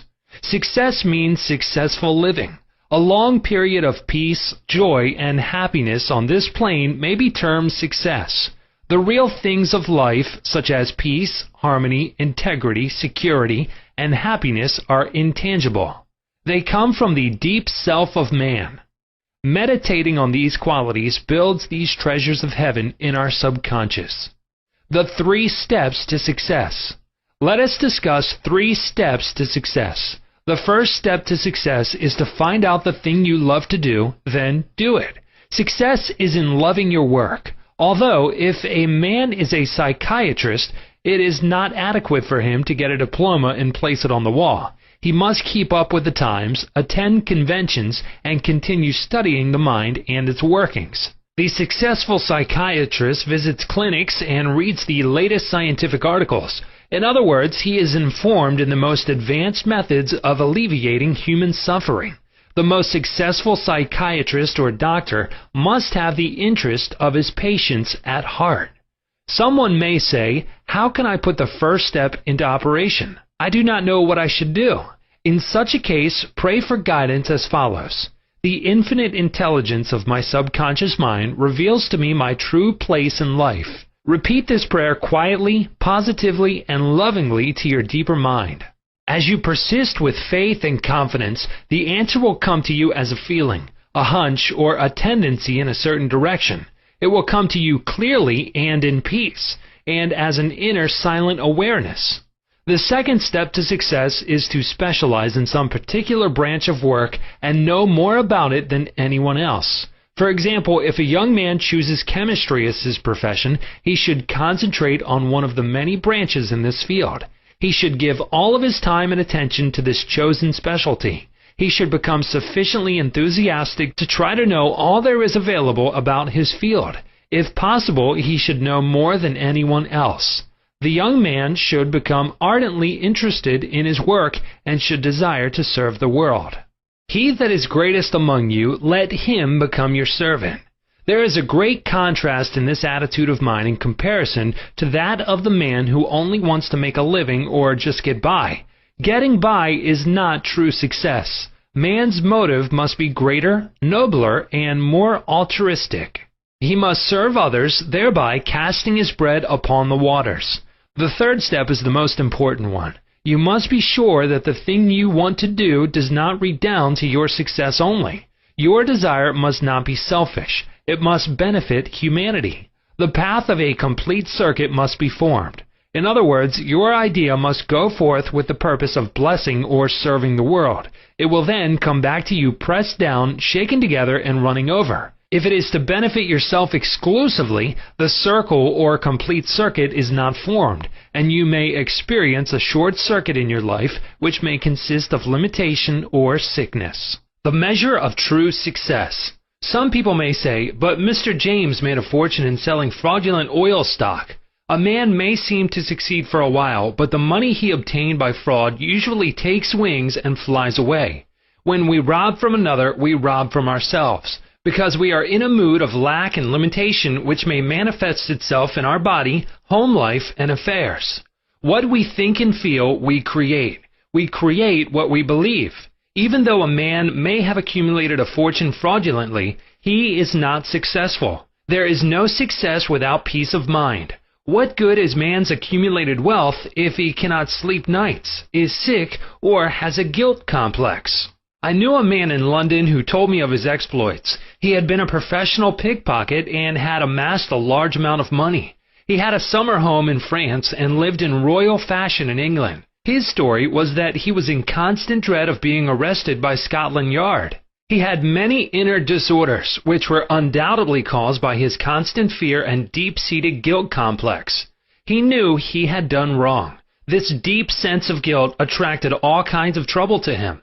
Subsequently, he voluntarily surrendered to the police and served a prison sentence. After his release from prison, he sought psychological and spiritual counsel and became transformed. He went to work and became an honest, law-abiding citizen. He found what he loved to do and was happy. A successful person loves his work and expresses himself fully. Success is contingent upon a higher ideal than the mere accumulation of riches. The man of success is the man who possesses great psychological and spiritual understanding. Many of the great industrialists today depend upon the correct use of their subconscious minds for their success. There was an article published some years ago about Flagler, an oil magnate. He admitted that the secret of his success was his ability to see a project in its completion. For instance, in his case, he closed his eyes, imagined a big oil industry, saw trains running on tracks, heard whistles blowing, and saw smoke. Having seen and felt the fulfillment of his prayer, his subconscious mind brought about its realization. If you imagine an objective clearly, you will be provided with the necessities, in ways you know not of, through the wonder-working power of your subconscious mind. In considering the 3 steps to success, you must never forget the underlying power of the creative forces of your subconscious mind. This is the energy in back of all steps in any plan of success. Your thought is creative. Thought fused with feeling becomes a subjective faith or belief, and according to your belief is it done unto you. Knowledge of a mighty force in you which is capable of bringing to pass all your desires gives you confidence and a sense of peace. Whatever your field of action may be, you should learn the laws of your subconscious mind.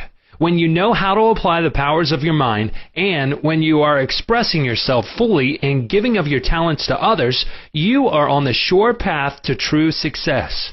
If you are about God's business or any part of it, God, by His very nature, is for you. So who can be against you? With this understanding, there is no power in heaven or on earth to withhold success from you. How he made his dream come true. A movie actor told me that he had very little education, but he had a dream as a boy of becoming a successful movie actor. Out in the field mowing hay, driving the cows home, or even milking them, he said, I would constantly imagine I saw my name in big lights at a large theater. I kept this up for years until finally I ran away from home. I got extra jobs in the motion picture field, and the day finally came when I saw my name in great big lights as I did when I was a boy. Then he added, I know the power of sustained imagination to bring success. His dream pharmacy became a reality. 30 years ago, I knew a young pharmacist who was receiving $40 a week plus commission on sales. After 25 years, he said to me, I will get a pension and retire. I said to this young man, why don't you own your own store? Get out of this place. Raise your sights. Have a dream for your children. Maybe your son wants to be a doctor. Perhaps your daughter desires to be a great musician. His answer was that he had no money. He began to awaken to the fact that whatever he could conceive as true, he could give conception. The first step toward his goal was his awakening to the powers of his subconscious mind, which I briefly elaborated on for his benefit.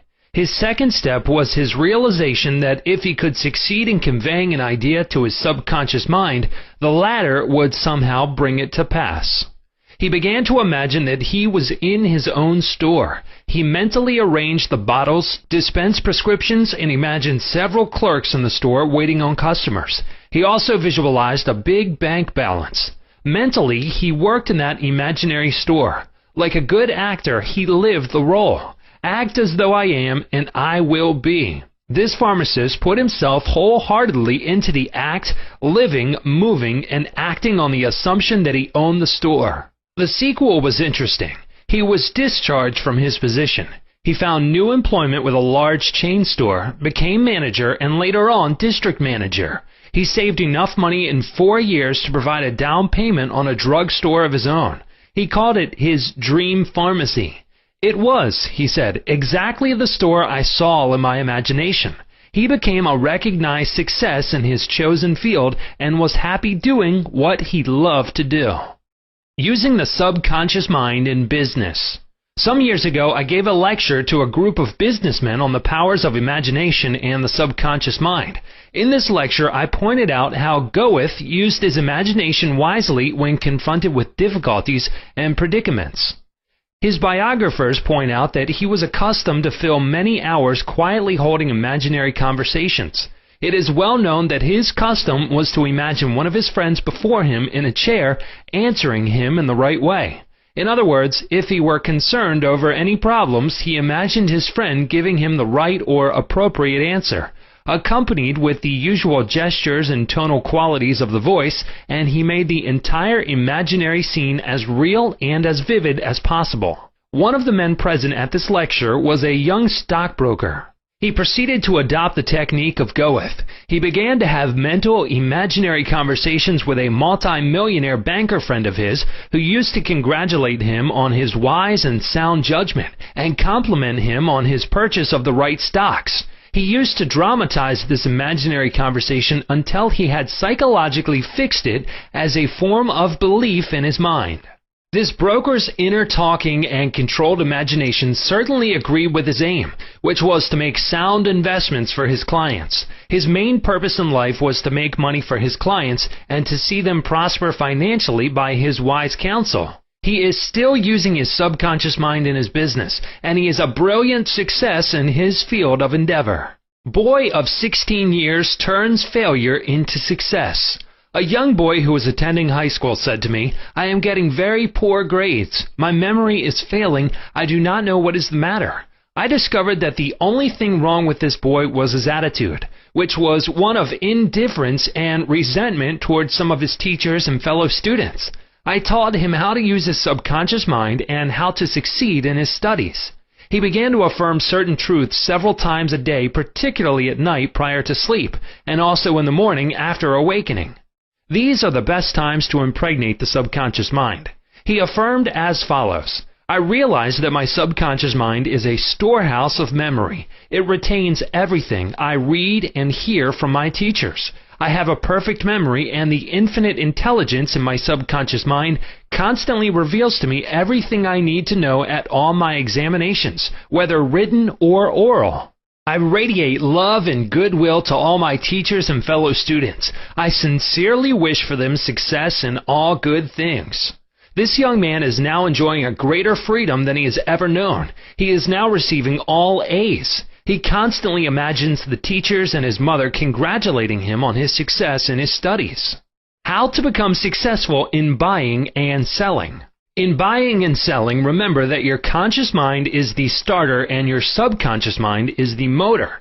You must start the motor to enable it to perform its work. Your conscious mind is the dynamo that awakens the power of your subconscious mind. The first step in conveying your clarified desire, idea, or image to the deeper mind is to relax, immobilize the attention, get still, and be quiet. This quiet, relaxed, and peaceful attitude of mind prevents extraneous matter and false ideas from interfering with your mental absorption of your ideal. Furthermore, in a quiet, passive, and receptive attitude of mind, effort is reduced to a minimum. The second step is to begin to imagine the reality of that which you desire. For example, you may wish to buy a home, and in your relaxed state of mind, affirm as follows: "The infinite intelligence of my subconscious mind is all-wise. It reveals to me now the ideal home, which is central, ideal, is in a lovely environment, meets with all my requirements, and is commensurate with my income. I am now turning this request over to my subconscious mind, and I know it responds according to the nature of my request. I release this request with absolute faith and confidence in the same way that a farmer deposits a seed in the ground, trusting implicitly in the laws of growth." The answer to your prayer may come through an advertisement in the paper, through a friend, or you may be guided directly to a particular home, which is exactly what you are seeking. There are many ways by which your prayer may be answered. The principal knowledge in which you may place your confidence is that the answer always comes, provided you trust the working of your deeper mind. You may wish to sell a home, land, or any kind of property. In private consultation with real estate brokers, I have told them of the way I sold my own home on Orlando Avenue in Los Angeles. Many of them have applied the technique I used with remarkable and speedy results. I placed the sign which read, "For sale by owner," in the garden in front of my home. The day after, I said to myself as I was going to sleep, "Supposing you sold your house, what would you do?" I answered my own question, and I said I would take that sign down and throw it in the garage. In my imagination, I took hold of the sign, pulled it up from the ground, placed it on my shoulder, went to the garage, threw it on the floor, and said jokingly to the sign, "I don't need you anymore." I felt the inner satisfaction of it all, realizing it was finished. The next day, a man gave me a deposit of $1,000 and said to me, "Take your sign down. We will go into escrow now." Immediately, I pulled the sign up and took it to the garage. The outer action conformed to the inner. There is nothing new about this. As within, so without, meaning according to the image impressed on your subconscious mind, so it is on the objective screen of your life. The outside mirrors the inside. External action follows internal action. Here's another very popular method used in selling homes, land, or any kind of property. Affirm slowly, quietly, and feelingly as follows. Infinite intelligence attracts to me the buyer for this home who wants it and who prospers in it. This buyer is being sent to me by the creative intelligence of my subconscious mind, which makes no mistakes. This buyer may look at many other homes, but mine is the only one he wants and will buy, because he is guided by the infinite intelligence within him. I know the buyer is right, the time is right, and the price is right. Everything about it is right. The deeper currents of my subconscious mind are now in operation, bringing both of us together in divine order. I know that it is so. Remember always that what you are seeking is also seeking you. And whenever you want to sell a home or property of any kind, there is always someone who wants what you have to offer. By using the powers of your subconscious mind correctly, you free your mind of all sense of competition and anxiety in buying and selling. How she succeeded in getting what she wanted. There is a young lady who regularly comes to my lectures and classes. She had to change buses 3 times. It took her 1.5 hours each time to come to the lectures. In one lecture, I explained how a young man who needed a car in his work received one. She went home and experimented as outlined in my lecture. Here is her letter in part narrating her application of my method and published by her permission. Dear Mr. Murphy, this is how I received a Cadillac car. I wanted one to come to the lectures regularly. In my imagination, I went through the identical process I would go through if I were actually driving a car. I went to the showroom and the salesman took me for a ride in one. I also drove it several blocks. I claimed the Cadillac car as my own over and over again. I kept a mental picture of getting into the car, driving it, feeling the upholstery, etc. constantly for over 2 weeks. Last week, I drove to your lectures in a Cadillac. My uncle in Inglewood passed away and left me his Cadillac and his entire estate. A success technique employed by many outstanding executives and businessmen. There are many prominent businessmen who quietly use the abstract term success over and over many times a day until they reach a conviction that success is theirs. They know that the idea of success contains all the essential elements of success. Likewise, you can begin now to repeat the word success to yourself with faith and conviction. Your subconscious mind will accept it as true of you, and you will be under a subconscious compulsion to succeed. You are compelled to express your subjective beliefs, impressions, and convictions. What does success imply to you? You want, undoubtedly, to be successful in your home life and in your relationship with others. You wish to be outstanding in your chosen work or profession. You wish to possess a beautiful home and all the money you need to live comfortably and happily. You want to be successful in your prayer life and in your contact with the powers of your subconscious mind. You are a businessman also because you are in the business of living. Become a successful businessman by imagining yourself doing what you long to do and possessing the things you long to possess.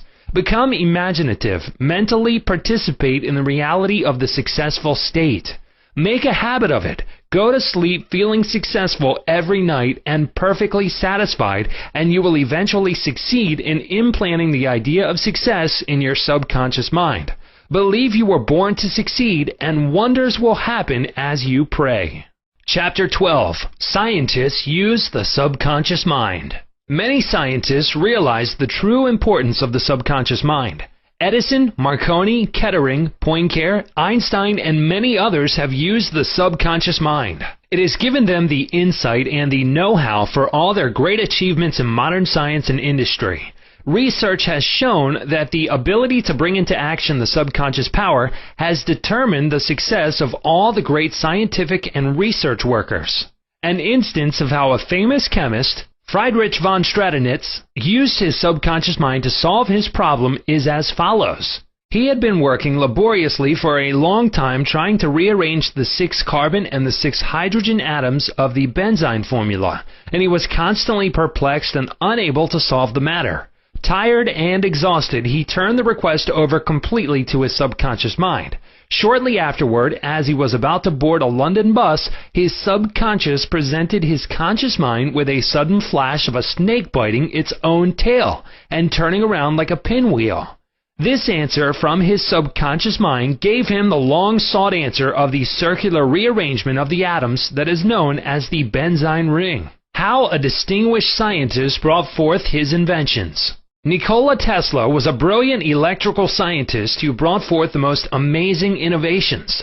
When an idea for a new invention came into his mind, he would build it up in his imagination, knowing that his subconscious mind would reconstruct and reveal to his conscious mind all the parts needed for its manufacture in concrete form. Through quietly contemplating every possible improvement, he spent no time in correcting defects, and was able to give the technicians the perfect product of his mind. He said, "Invariably, my device works as I imagined it should. In 20 years, there has not been a single exception." How a famous naturalist solved his problem. Professor Agassiz, a distinguished American naturalist, discovered the indefatigable activities of his subconscious mind while he slept. His widow, in her biography of her famous husband, has reported the following. He had been for 2 weeks striving to decipher the somewhat obscure impression of a fossil fish on the stone slab in which it was preserved. Weary and perplexed, he put his work aside at last and tried to dismiss it from his mind. Shortly after, he waked one night persuaded that while asleep he had seen his fish with all the missing features perfectly restored. But when he tried to hold and make fast the image, it escaped him. Nevertheless, he went early to the Jardin des Plantes, thinking that on looking anew at the impression, he should see something which would put him back on the track of his vision. In vain, the blurred record was as black as ever. The next night he saw the fish again, but with no more satisfactory result. When he awoke, it disappeared from his memory as before. Hoping that the same experience might be repeated on the 3rd night, he placed a pencil and paper beside his bed before going to sleep. Accordingly, toward morning the fish reappeared in his dream. Confusedly at first, but at last with such distinctness that he had no longer any doubt as to its zoological characters. Still half dreaming in perfect darkness, he traced these characters on the sheet of paper at the bedside. In the morning he was surprised to see in his nocturnal sketch features which he thought it impossible the fossil itself should reveal. He hastened to the Jardin des Plantes and, with his drawing as a guide, succeeded in chiseling away the surface of the stone under which portions of the fish proved to be hidden. When wholly expressed, it corresponded with his dream and his drawing, and he succeeded in classifying it with ease. An outstanding physician solved the problem of diabetes. Some years ago, I received a clipping from a magazine describing the origin of the discovery of insulin. This is the essence of the article as I recall it. About 40 years ago or more, Dr. Frederick Banting, a brilliant Canadian physician and surgeon, was concentrating his attention on the ravages of diabetes.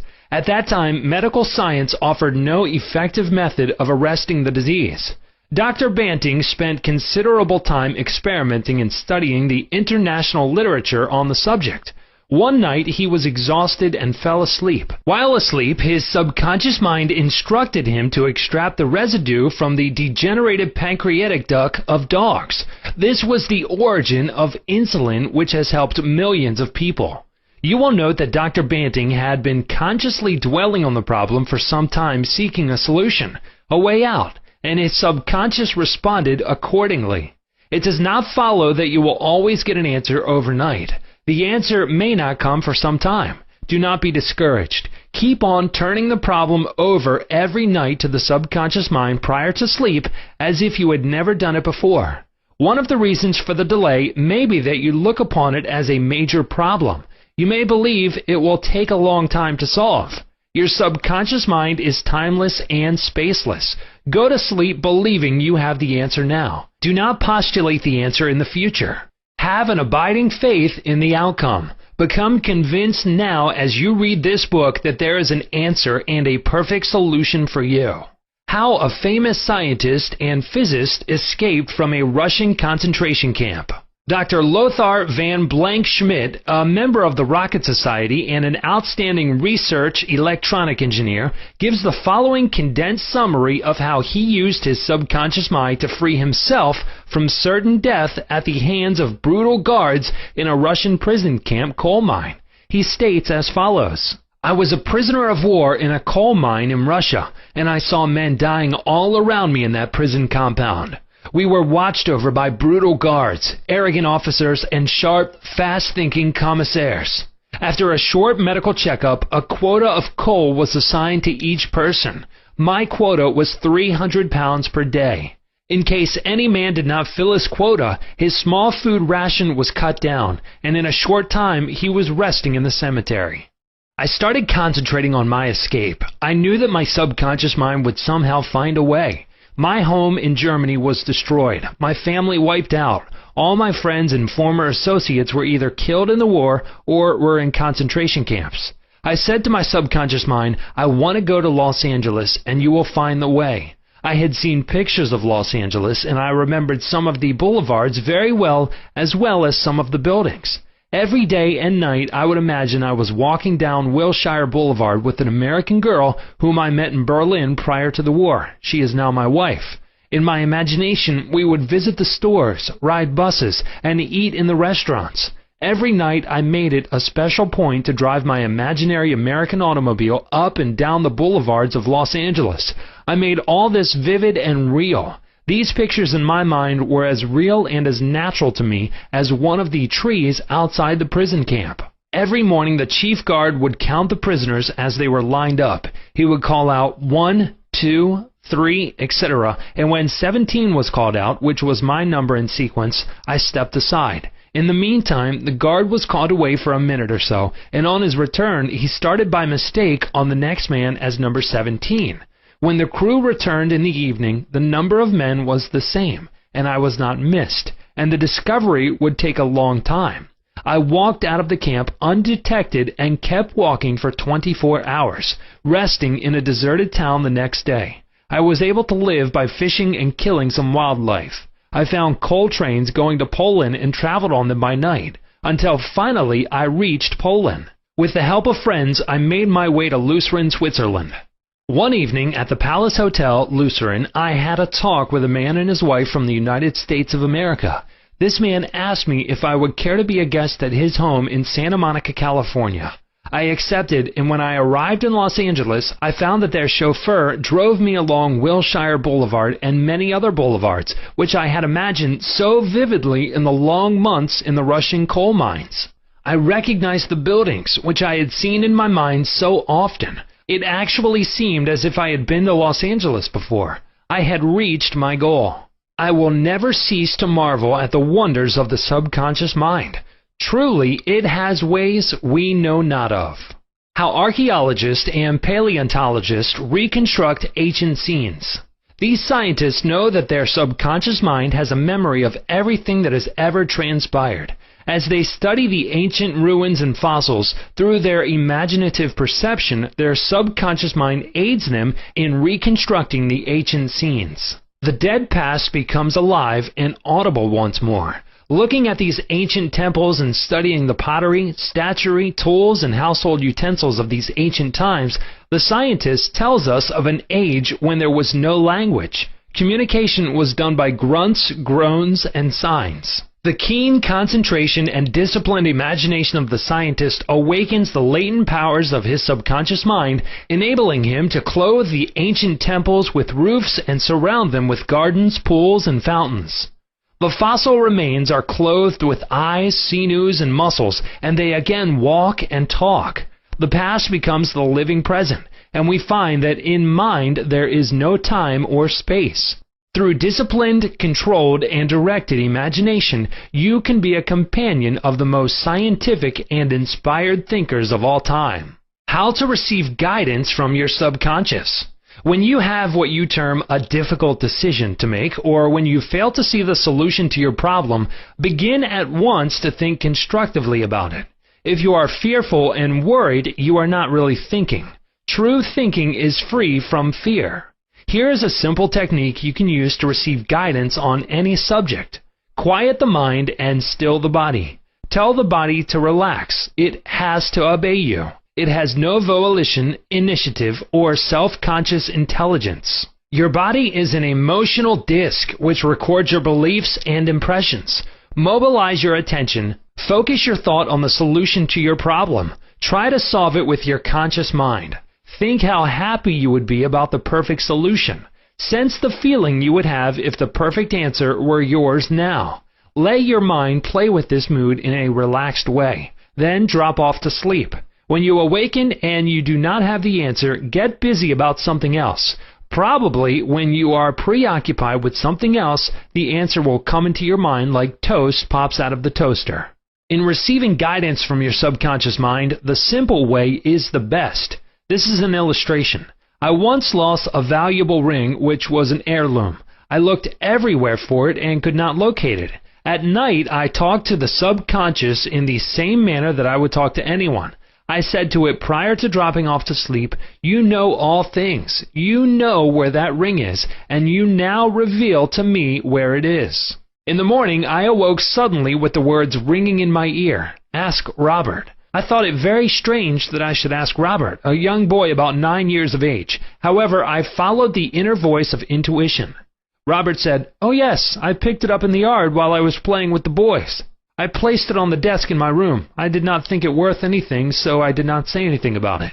The subconscious mind will always answer you if you trust it. His subconscious revealed the location of his father's will. A young man who attends my lectures had this experience. His father died and apparently left no will.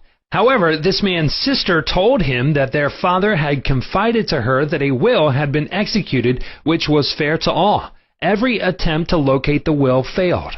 Prior to sleep, he talked to his deeper mind as follows. I now turn this request over to the subconscious mind. It knows just where that will is and reveals it to me. Then he condensed his request down to one word, answer, repeating it over and over again as a lullaby. He lulled himself to sleep with the word answer. The next morning, this young man had an overpowering hunch to go to a certain bank in Los Angeles where he found a safe deposit vault registered in the name of his father, the contents of which solved all his problems. Your thought as you go to sleep arouses the powerful latency which is within you. For example, let us suppose you are wondering whether to sell your home, buy a certain stock, sever partnership, move to New York, or stay in Los Angeles, dissolve the present contract, or take a new one. Do this. Sit quietly in your armchair or at the desk in your office. Remember that there is a universal law of action and reaction. The action is your thought. The reaction is the response from your subconscious mind. The subconscious mind is reactive and reflexive. This is its nature. It rebounds, rewards, and repays. It is the law of correspondence. It responds by corresponding. As you contemplate right action, you will automatically experience a reaction or response in yourself, which represents the guidance or answer of your subconscious mind. In seeking guidance, you simply think quietly about right action, which means that you are using the infinite intelligence residence in your subconscious mind to the point where it begins to use you. From there on, your course of action is directed and controlled by the subjective wisdom within you, which is all-wise and omnipotent. Your decision will be right. There will only be right action because you are under a subjective compulsion to do the right thing. I use the word compulsion because the law of the subconscious is compulsion. The secret of guidance. The secret of guidance or right action is to mentally devote yourself to the right answer until you find its response in you. The response is a feeling, an inner awareness, and an overpowering hunch whereby you know that you know. You have used the power to the point where it begins to use you. You cannot possibly fail or make one false step while operating under the subjective wisdom within you. You will find that all your ways are pleasantness and all your paths are peace. Chapter 13. Your Subconscious and the Wonders of Sleep. You spend about 8 out of every 24 hours, or 1/3 of your entire life, in sleep. This is an inexorable law of life. This also applies to the animal and vegetable kingdoms. Sleep is a divine law, and many answers to our problems come to us when we are sound asleep upon the bed. Many people have advocated the theory that you get tired during the day, that you go to sleep to rest the body, and that a reparative process takes place while you sleep. Nothing rests in sleep. Your heart, your lungs, and all your vital organs function while you're asleep. If you eat prior to sleep, the food is digested and assimilated. Also, your skin secretes perspiration and your nails and hair continue to grow. Your subconscious mind never rests or sleeps. It is always active, controlling all your vital forces. The healing process takes place more rapidly while you are asleep, as there is no interference from your conscious mind. Remarkable answers are given to you while you are asleep. Why we sleep. Dr. John Bigelow, a famous research authority on sleep, demonstrated that at night while asleep you receive impressions showing that the nerves of the eyes, ears, nose, and taste buds are active during sleep, and also that the nerves of your brain are quite active. He says that the main reason we sleep is because the nobler part of the soul is united by abstraction to our higher nature and becomes a participant in the wisdom and foreknowledge of the gods. Dr. Bigelow states also, the results of my studies have not only strengthened my convictions that the supposed exemption from customary toils and activities was not the final purpose of sleep, but have also made clear to my mind the conviction that no part of a man's life deserves to be considered more indispensable to its symmetrical and perfect spiritual development than while he is separated from the phenomenal world in sleep. Prayer, a form of sleep. Your conscious mind gets involved with vexations, strife, and contentions of the day, and it is very necessary to withdraw periodically from sense evidence and the objective world and commune silently with the inner wisdom of your subconscious mind. By claiming guidance, strength, and greater intelligence in all phases of your life, you will be enabled to overcome all difficulties and solve your daily problems. This regular withdrawal from sense evidence and the noise and confusion of everyday living is also a form of sleep. For example, you become asleep to the world of the senses and alive to the wisdom and power of your subconscious mind. Startling effects of sleep deprivation. Lack of sleep can cause you to become irritable, moody, and depressed. Dr. George Stevenson of the National Association for Mental Health says, I believe it can be safely said that all human beings need a minimum of 6 hours sleep to be healthy. Most people need more. Those who think they can get along on less are fooling themselves. Medical research scholars investigating sleep processes and deprivation of sleep point out that severe insomnia has preceded psychologic breakdown in some instances. Remember, you are spiritually recharged during sleep, and adequate sleep is essential to produce joy and vitality in life. You need more sleep. Robert O'Brien, in an article, Maybe You Need More Sleep, in an issue of the Reader's Digest, reports the following experiment on sleep. For the last 3 years, experiments have been in progress at Walter Reed Army Institute of Research in Washington, D.C. Subjects, more than 100 military and civilian volunteers, have been kept awake for as long as 4 days. Thousands of tests have measured the effects of their behavior and personality. Results of these tests have given scientists astonishingly new insights into the mysteries of sleep. They now know that a tired brain apparently craves sleep so hungrily that it will sacrifice anything to get it. After only a few hours of sleep loss, fleeting stolen naps called lapses or microsleep occurred at the rate of 3 or 4 an hour. As in sleep, eyelids dropped, heartbeat slowed.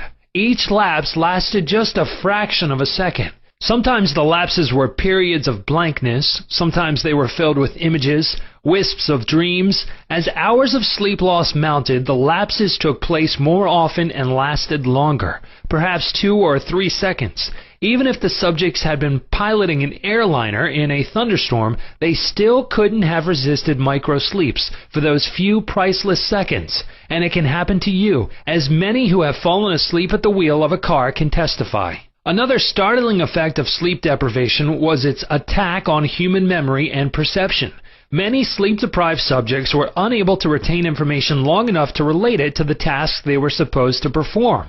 They were totally befuddled in situations requiring them to hold several factors in mind and act on them as a pilot must when he skillfully integrates wind direction, airspeed, altitude, and glide path to make a safe landing. Sleep brings counsel. A young lady in Los Angeles who listens to my morning radio talks told me that she has been offered a lucrative position in New York City at twice her present salary. She was wondering whether to accept or not and prayed prior to sleep as follows. The creative intelligence of my subconscious mind knows what is best for me. Its tendency is always Lifeword, and it reveals to me the right direction, which blesses all concerned. I give thanks for the answer, which I know will come to me.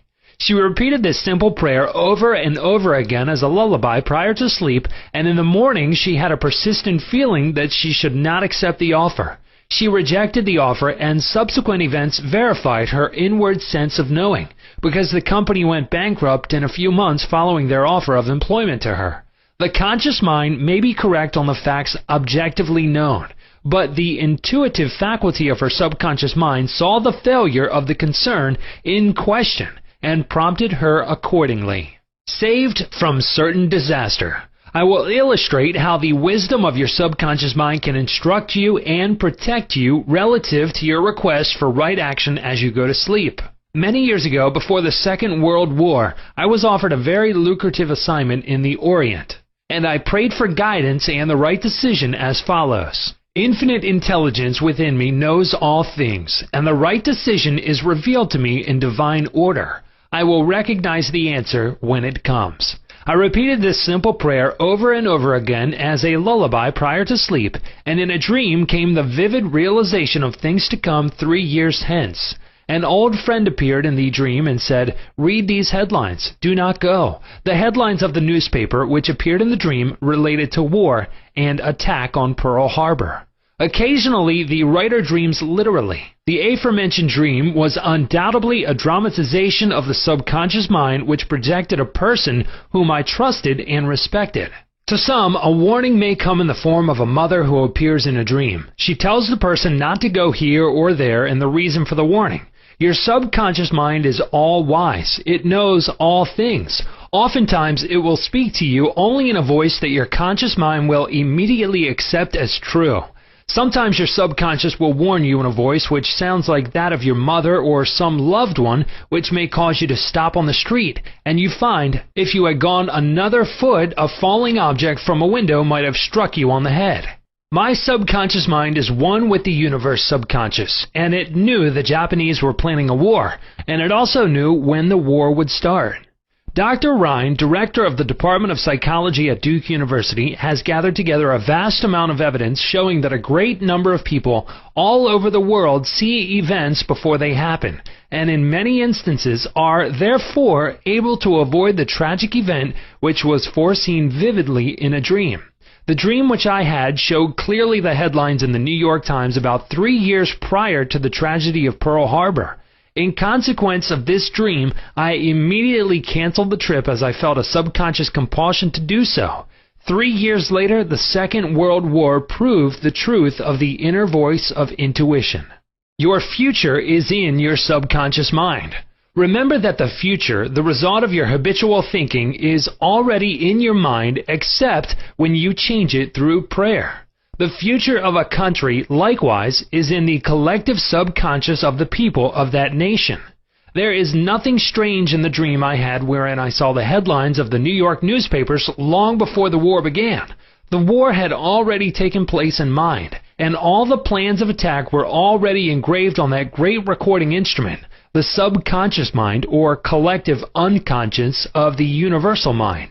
Tomorrow's events are in your subconscious mind. So are next week's and next month's, and they may be seen by a highly psychic or clairvoyant person. No disaster or tragedy can happen to you if you decide to pray. Nothing is predetermined or foreordained. Your mental attitude, for example, the way you think, feel, and believe, determines your destiny.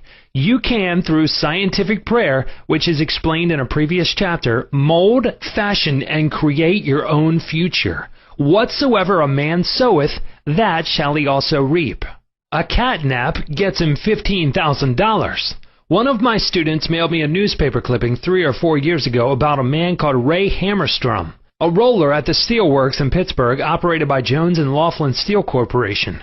He received $15,000 for his dream. According to the article, the engineers could not fix a faulty switch in a newly installed bar mill which controlled the delivery of straight bars to the cooling beds. The engineers worked on the switch about 11 or 12 times to no avail. Hammerstrom thought a lot about the problem and tried to figure out a new design which might work. Nothing worked. One afternoon, he lay down for a nap, and prior to sleep, he began to think about the answer to the switch problem. He had a dream in which a perfect design for the switch was portrayed. When he awoke, he sketched his new design according to the outline of his dream. This visionary catnap won Hammerstrom a check for $15,000, the largest award the firm ever gave an employee for a new idea. How a famous professor solved his problem in sleep. Dr. H.V. Helprich, professor of Assyrian at the University of Pennsylvania, wrote as follows: "One Saturday morning I had been wearying myself in the vain attempt to decipher 2 small fragments of a gate which were supposed to belong to the finger rings of some Babylonians. About midnight, weary and exhausted, I went to bed and dreamed the following remarkable dream. A tall, thin priest of Nippur, about 40 years of age, led me to the treasure chamber of the temple, a small, low-ceilinged room without windows, while scrapes of a gate and lapazula lay scattered on the floor. Here he addressed me as follows: the 2 fragments which you have published separately on page 22 and 26 belong together, are not finger rings. The first 2 rings served as earrings for the statue of the god. The 2 fragments you have are the portions of them. If you will put them together, you will have confirmation of my words." I awoke at once, I examined the fragments, and to my astonishment found the dream verified. The problem was then, at last, solved. This demonstrates clearly the creative manifestation of his subconscious mind, which knew the answer to all his problems. How the subconscious works for a famous writer while he slept. Robert Louis Stevenson, in one of his books, Across the Plains, devotes a whole chapter to dreams. He was a vivid dreamer and had the persistent habit of giving specific instructions to his subconscious every night prior to sleep. He would request his subconscious to evolve stories for him while he slept. For example, if Stevenson's funds were at low ebb, his command to his subconscious would be something like this: "Give me a good, thrilling novel which will be marketable and profitable." His subconscious responded magnificently. Stevenson says, "These little brownies, the intelligences and powers of his subconscious, can tell me a story piece by piece, like a serial, and keep me, its supposed creator, all the while in total ignorance of where they aim."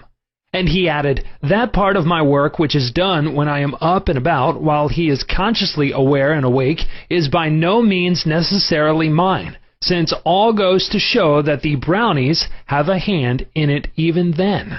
Sleep in peace and wake in joy. To those who suffer from insomnia, you will find the following prayer very effective. Repeat it slowly, quietly, and lovingly prior to sleep. My toes are relaxed. My ankles are relaxed. My abdominal muscles are relaxed. My heart and lungs are relaxed. My hands and arms are relaxed. My neck is relaxed. My brain is relaxed. My face is relaxed. My eyes are relaxed. My whole mind and body are relaxed. I fully and freely forgive everyone, and I sincerely wish for them harmony, health, peace, and all the blessings of me. I am at peace. I am poised, serene, and calm.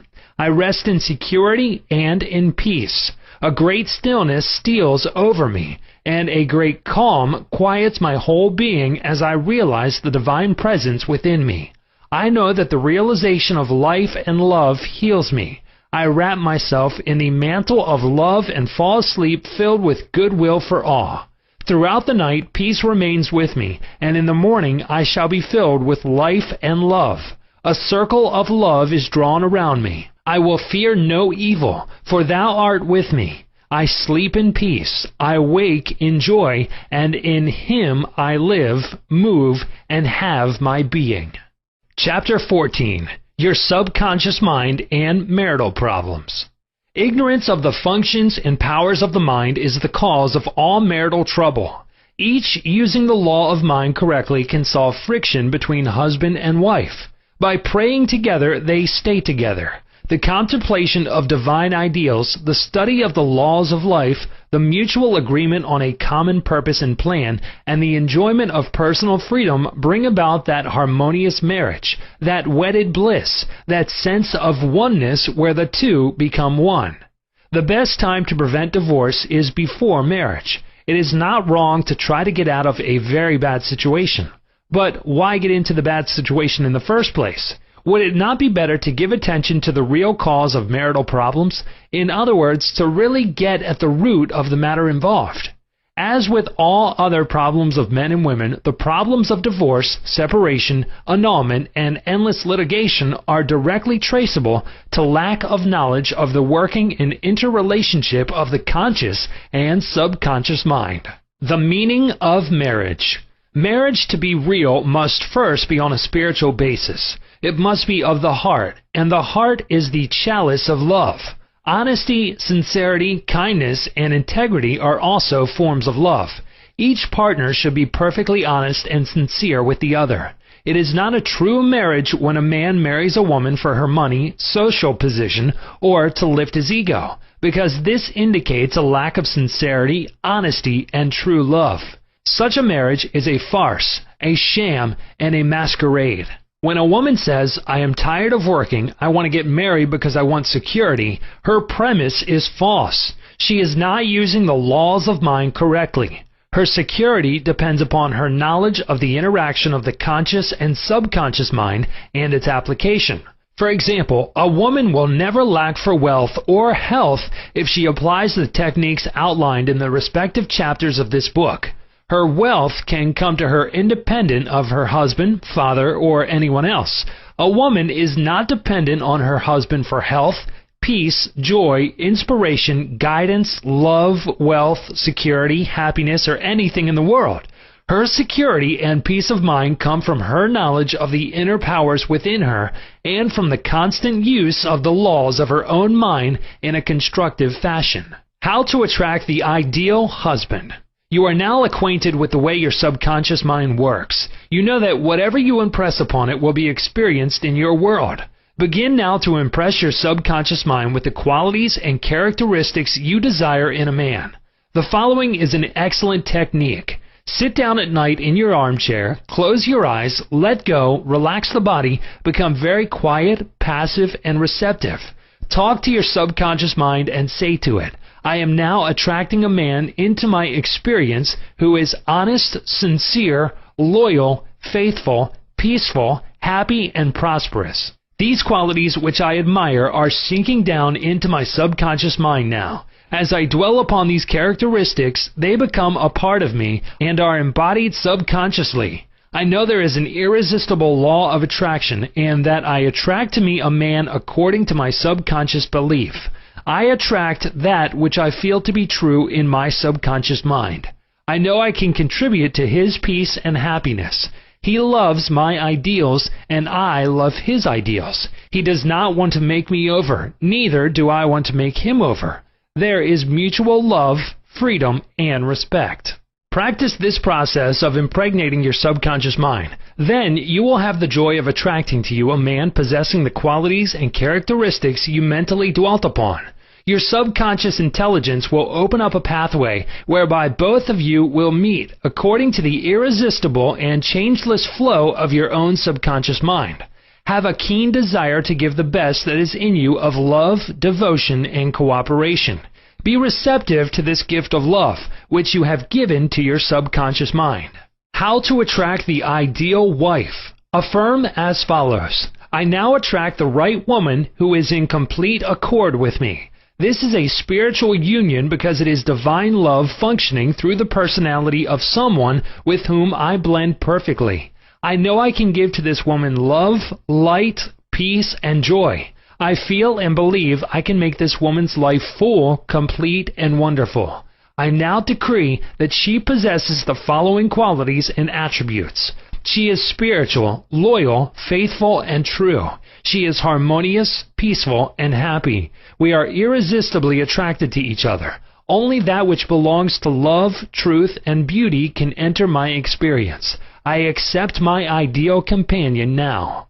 As you think quietly and with interest on the qualities and attributes which you admire in the companion you seek, you will build the mental equivalent into your mentality. Then the deeper currents of your subconscious mind will bring both of you together in divine order. No need for third mistake. Recently a teacher said to me, I have had 3 husbands and all 3 have been passive, submissive, and dependent on me to make all decisions and govern everything. Why do I attract such type men? I asked her whether she had known that her second husband was the effeminate type, and she replied, of course not. Had I known, I would not have married him.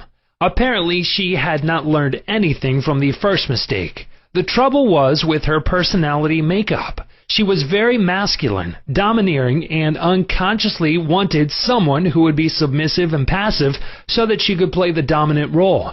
All this was unconscious motivation, and her subconscious picture attracted to her what she subjectively wanted. She had to learn to break the pattern by adopting the right prayer process. How she broke the negative pattern. The above-mentioned woman learned a simple truth. When you believe you can have the type of man you idealize, it is done unto you as you believe. The following is the specific prayer she used to break the old subconscious pattern and attract to her the ideal mate. I am building into my mentality the type of man I deeply desire.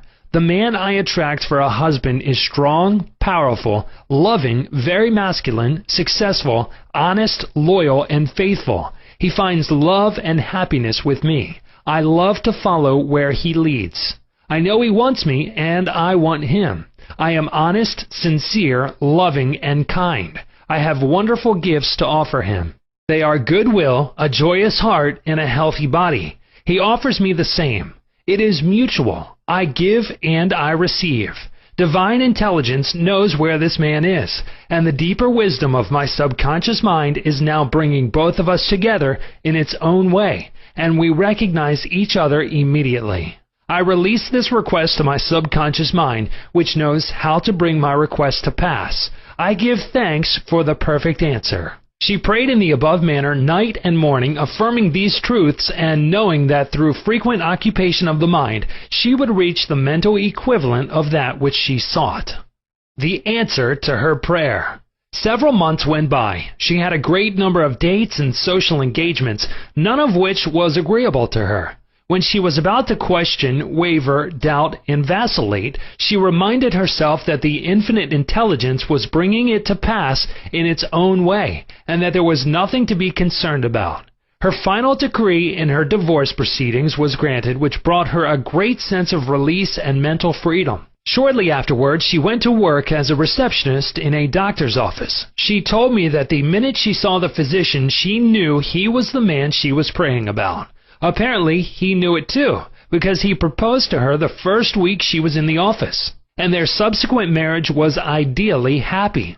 This physician was not the passive or submissive type, but was a real man, a former football player, an outstanding athlete, and was a deeply spiritual man, though he was completely devoid of any sectarian or denominational affiliation. She got what she prayed for because she claimed it mentally until she reached the point of saturation. In other words, she mentally and emotionally united with her idea, and it became a part of her in the same way that an apple becomes a part of her bloodstream. Should I get a divorce? Divorce is an individual problem. It cannot be generalized. In some cases, of course, there never should have been a marriage. In some cases, divorce is not the solution. No more so than marriage is the solution for a lonely man. Divorce may be right for one person and wrong for another. A divorced woman may be far more sincere and noble than many of her married sisters who perhaps are living a lie. For example, I once talked with a woman whose husband was a dope fiend, an ex-convict, a wife-beater, and a non-provider. She had been told it was wrong to get a divorce. I explained to her that marriage is of the heart. If two hearts blend harmoniously, lovingly, and sincerely, that is the ideal marriage. The pure action of the heart is love. Following this explanation, she knew what to do. She knew in her heart that there is no divine law which compelled her to be browbeaten, intimidated, and beaten because someone said, "I pronounce you man and wife." If you are in doubt as to what to do, ask for guidance, knowing that there is always an answer, and you will receive it. Follow the lead that comes to you in the silence of your soul. It speaks to you in peace. Drifting into divorce. Recently, a young couple, married for only a few months, was seeking a divorce. I discovered that the young man had a constant fear that his wife would leave him. He expected rejection, and he believed that she would be unfaithful. These thoughts haunted his mind and became an obsession with him. His mental attitude was one of separation and suspicion. She felt unresponsive to him. It was his own feeling and atmosphere of loss and separation operating through them. This brought about a condition or action in accordance with the mental pattern behind it. There is a law of action and reaction, or cause and effect. The thought is the action, and the response of the subconscious mind is the reaction. His wife left home and asked for a divorce, which is what he feared and believed she would do. Divorce begins in the mind. Divorce takes place first in the mind. The legal proceedings follow after. These two young people were full of resentment, fear, suspicion, and anger. These attitudes weaken, exhaust, and debilitate the whole being. They learned that hate divides and that love unites. They began to realize what they had been doing with their minds. Neither one of them knew the law of mental action, nor they were misusing their minds and bringing on chaos and misery. These two people went back together at my suggestion and experimented with prayer therapy. They began to radiate love, peace, and goodwill to each other. Each one practiced radiating harmony, health, peace, and love to the other, and they alternated in the reading of the Psalms every night. Their marriage is growing more beautiful every day. The nagging wife. Many times the reason the wife nags is because she gets no attention. Oftentimes it is a craving for love and affection. Give your wife attention and show your appreciation. Praise and exalt all her many good points. There is also the nagging type of woman who wants to make the man conform to her particular pattern. This is about the quickest way in the world to get rid of a man. The wife and the husband must cease being scavengers, always looking at the petty faults or errors in each other. Let each give attention and praise for the constructive and wonderful qualities in the other. The brooding husband. If a man begins to brood, grows morbid against his wife because of the things she said or did, he is, psychologically speaking, committing adultery. One of the meanings of adultery is idolatry. Example, giving attention to or uniting mentally with that which is negative and destructive. When a man is silently resenting his wife and is full of hostility towards her, he is unfaithful. He is not faithful to his marriage vows, which are to love, cherish, and honor her all the days of his life. The man who is brooding, bitter, and resentful can swallow his sharp remarks, abate his anger, and he can go to great lengths to be considerate, kind, and courteous. He can deftly skirt the differences. Through praise and mental effort, he can get out of the habit of antagonism. Then he will be able to get along better, not only with his wife, but with his business associates also. Assume the harmonious state, and eventually you will find peace and harmony. The great mistake.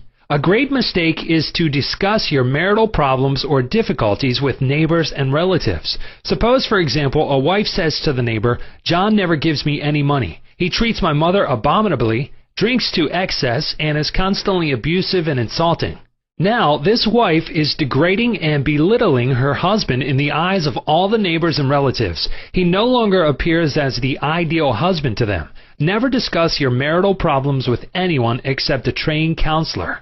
Why cause numerous people to think negatively of your marriage? Moreover, as you discuss and dwell upon these shortcomings of your husband, you are actually creating these states within yourself. Who is thinking and feeling it? You are. As you think and feel, so are you. Relatives will usually give you the wrong advice. It is usually biased and prejudiced because it is not given in an impersonal way. Any advice you receive which violates the golden rule, which is a cosmic law, is not good or sound. It is well to remember that no two human beings ever live beneath the same roof without clashes of temperament, periods of hurts and strain. Never display the unhappy side of your marriage to your friends. Keep your quarrels to yourself. Refrain from criticism and condemnation of your partner. Don't try to make your wife over. A husband must not try to make his wife over into a second edition of himself. The tactless attempt to change her in many ways is foreign to her nature. These attempts are always foolish, and many times result in dissolution of the marriage. These attempts to alter her destroy her pride and self-esteem, and arouse a spirit of contrariness and resentment that proves fatal to the marriage bond. Adjustments are needed, of course, but if you have a good look inside your own mind and study your character and behavior, you will find so many shortcomings they will keep you busy the rest of your life. If you say, "I will make him over into what I want," you are looking for trouble and the divorce court. You are asking for misery. You will have to learn the hard way that there is no one to change but yourself. Pray together and stay together through steps in prayer. The first step, never carry over from one day to another accumulated irritations arising from little disappointments. Be sure to forgive each other for any sharpness before you retire at night. The moment you awaken in the morning, claim infinite intelligence is guiding you in all your ways. Send out loving thoughts of peace, harmony, and love to your marriage partner, to all members of the family, and to the whole world. The second step, say grace at breakfast.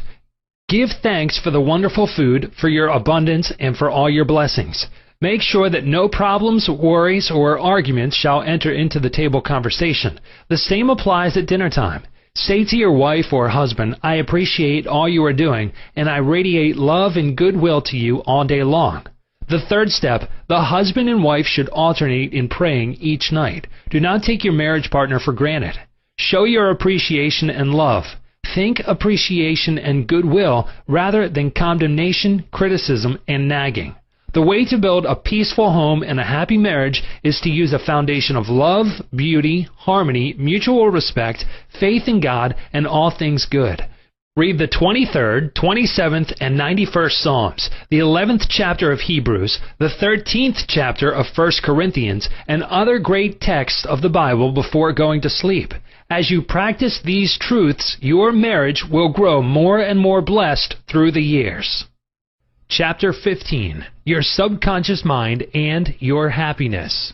William James, father of American psychology, said that the greatest discovery of the 19th century was not in the realm of physical science. The greatest discovery was the power of the subconscious touched by faith.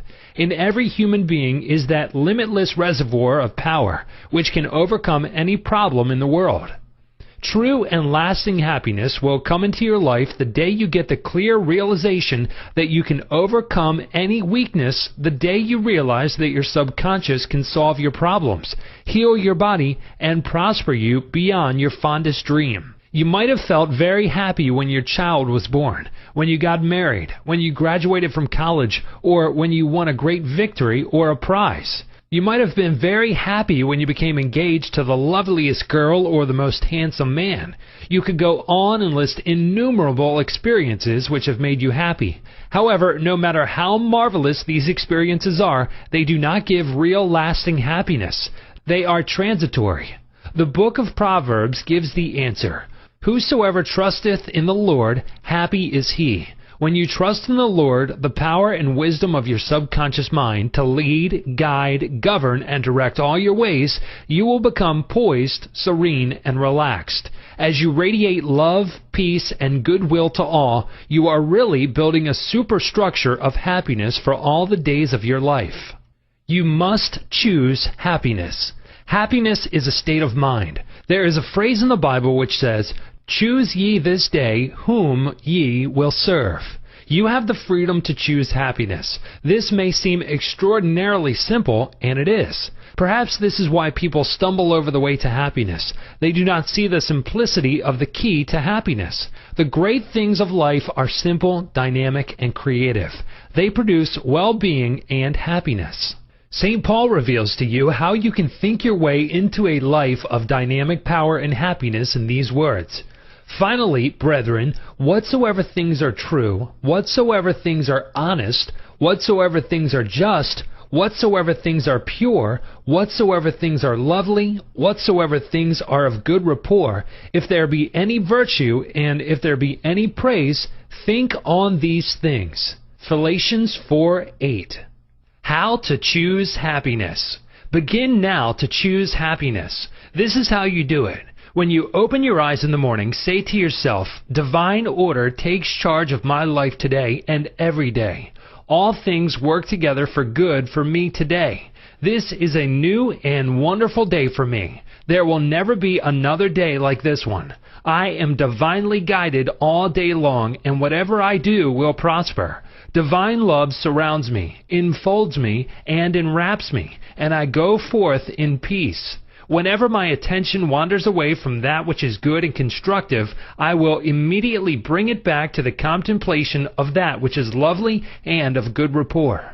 I am a spiritual and mental magnet attracting to myself all things which bless and prosper me. I am going to be a wonderful success in all my undertakings today. I am definitely going to be happy all day long. Start each day in this manner, then you will be choosing happiness, and you will be a radiant, joyous person. He made it a habit to be happy. A number of years ago, I stayed for about a week in a farmer's house in Connemara on the west coast of Ireland. He seemed to be always singing and whistling and was full of humor. I asked him the secret of his happiness, and his reply was, "It is a habit of mine to be happy. Every morning when I awaken and every night before I go to sleep, I bless my family, the crops, the cattle, and I thank God for the wonderful harvest." This farmer had made a practice of this for over 40 years. As you know, thoughts repeated regularly and systematically sink into the subconscious mind and become habitual. He discovered that happiness is a habit. You must desire to be happy. There is one very important point about being happy. You must sincerely desire to be happy. There are people who have been depressed, dejected, and unhappy so long that when they suddenly were made happy by some wonderful, good, joyous news, they would actually be like the woman who said to me, "It is wrong to be so happy." They have been so accustomed to the old mental patterns that they do not feel at home being happy.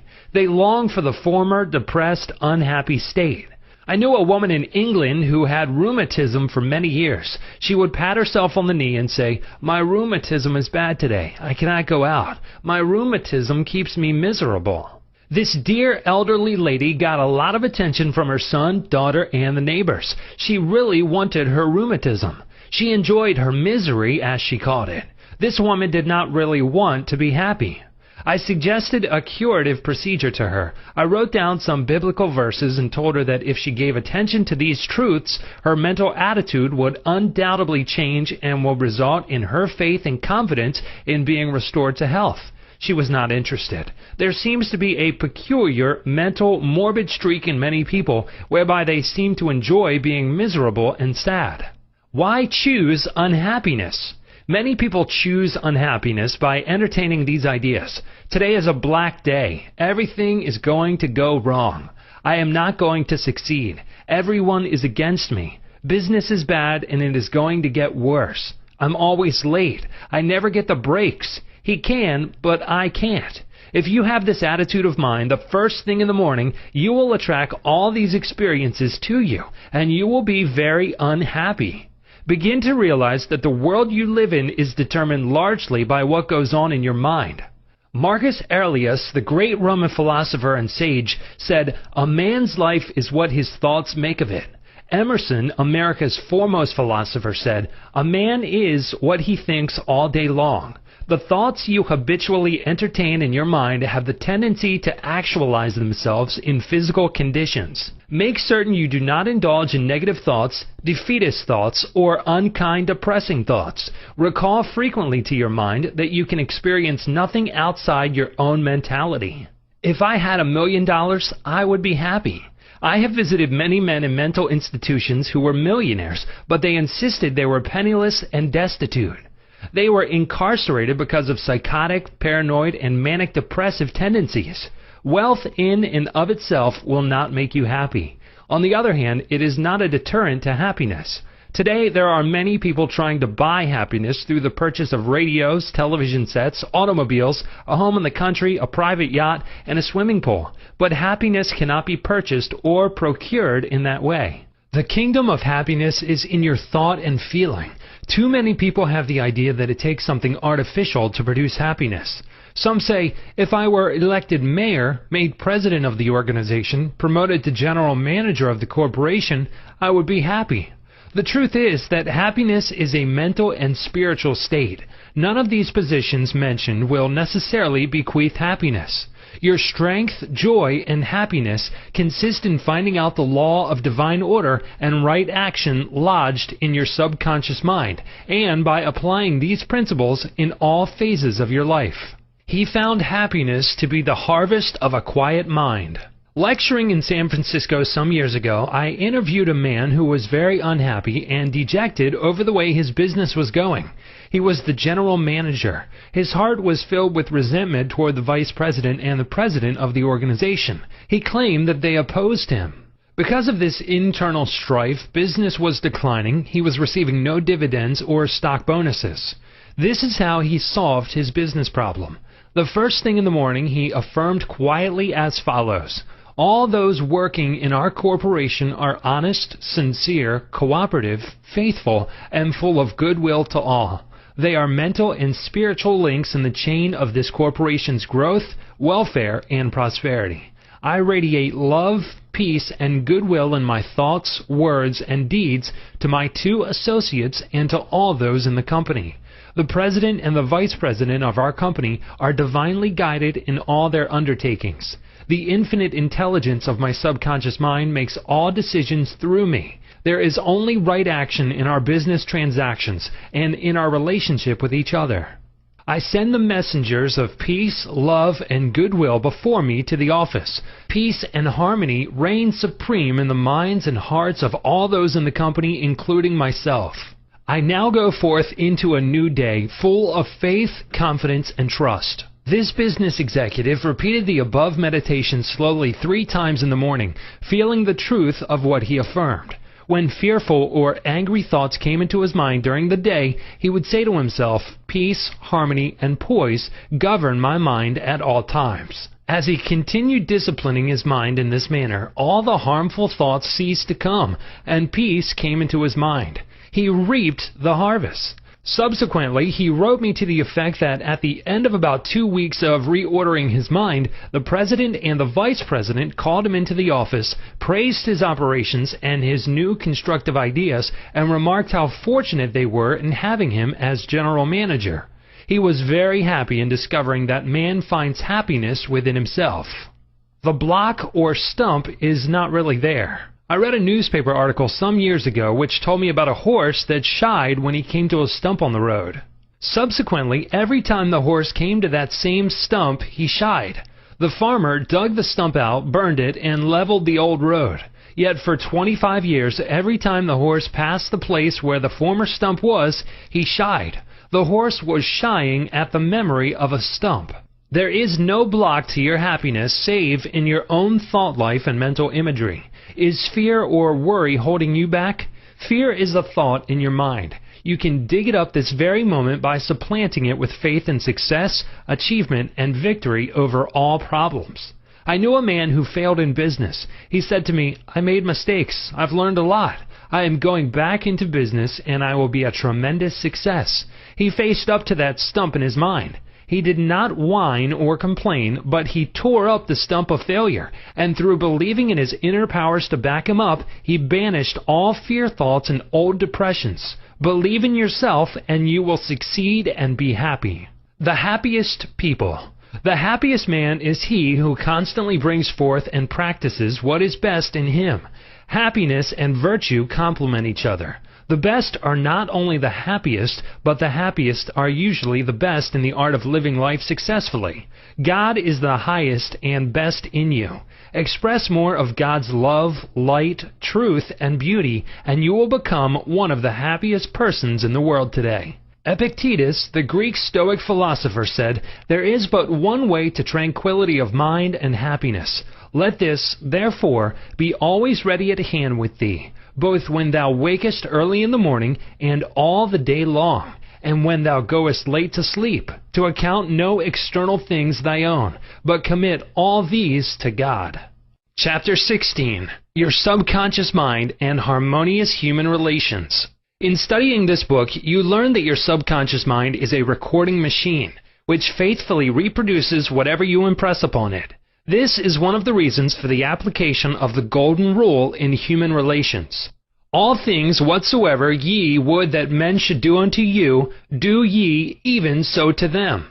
This quotation has outer and inner meanings. You are interested in its inner meaning from the standpoint of your subconscious mind, which is, as you would that men should think about you, think you about them in a like manner. As you would that men should feel about you, feel you also about them in like manner. As you would want men to act toward you, act you toward them in like manner. For example, you may be polite and courteous to someone in your office, but when his back is turned, you are very critical and resentful toward him in your mind. Such negative thoughts are highly destructive to you. It is like taking poison. You are actually taking mental poisons, which rob you of vitality, enthusiasm, strength, guidance, and goodwill. These negative thoughts and emotions sink down into your subconscious and cause all kinds of difficulties and maladies in your life. The master key to happy relationships with others. Judge not that ye be not judged. For with what judgment ye judge, ye shall be judged. And with what measure ye mete, it shall be measured to you again. A study of this quotation and the application of the inner truths therein contained represent the real key to harmonious relations. To judge is to think, to arrive at a mental verdict or conclusion in your mind. The thought you have about the other person is your thought because you are thinking it. Your thoughts are creative, therefore you actually create in your own experience what you think and feel about the other person. It is also true that the suggestion you give to another, you give to yourself because your mind is the creative medium. This is why it is said, "For with what judgment ye judge, ye shall be judged." When you know this law and the way your subconscious mind works, you are careful to think, feel, and act right towards others. These verses teach you about the emancipation of man and reveal to you the solution to your individual problems. And with what measure ye mete, it shall be measured to you again. The good you do for others comes back to you in like measure, and the evil you do returns to you by the law of your own mind. If a man cheats and deceives another, he is actually cheating and deceiving himself. His sense of guilt and mood of loss inevitably will attract loss to him in some way at some time. His subconscious records his mental act and reacts according to the mental intention or motivation. Your subconscious mind is impersonal and unchanging, neither considering persons nor respecting religious affiliations or institutions of any kind. It is neither compassionate nor vindictive. The way you think, feel, and act toward others returns at last upon yourself. The daily headlines made him sick. Begin now to observe yourself. Observe your reactions to people, conditions, and circumstances. How do you respond to the events and news of the day? It makes no difference at all. The other people were wrong and you alone were right. If the news disturbs you, it is your evil, because your negative emotions robbed you of peace and harmony. A woman wrote me about her husband, saying that he goes into a rage when he reads what certain newspaper columnists write in the newspaper. She added that this constant reaction of anger and suppressed rage on his part brought on bleeding ulcers, and his physician recommended an emotional reconditioning. I invited this man to see me, and I explained to him the way his mind functions, indicating how emotionally immature it was to get angry when others write articles with which he disapproves or disagrees. He began to realize that he should give the newspaperman freedom to express himself even though the latter disagreed with him politically, religiously, or in any other way. In the same manner, the newspaperman would give him freedom to write a letter to the newspaper disagreeing with his published statements. He learned that he could disagree without being disagreeable. He awakened to the simple truth that it is never what a person says or does that affects him. It is his reaction to what is said or done that matters. This explanation was the cure for this man, and he realized that with a little practice he could master his morning tantrums. His wife told me subsequently that he laughed at himself and also at what the columnists say. They no longer have power to disturb, annoy, and irritate him. His ulcers have disappeared due to his emotional poise and serenity. I hate women, but I like men.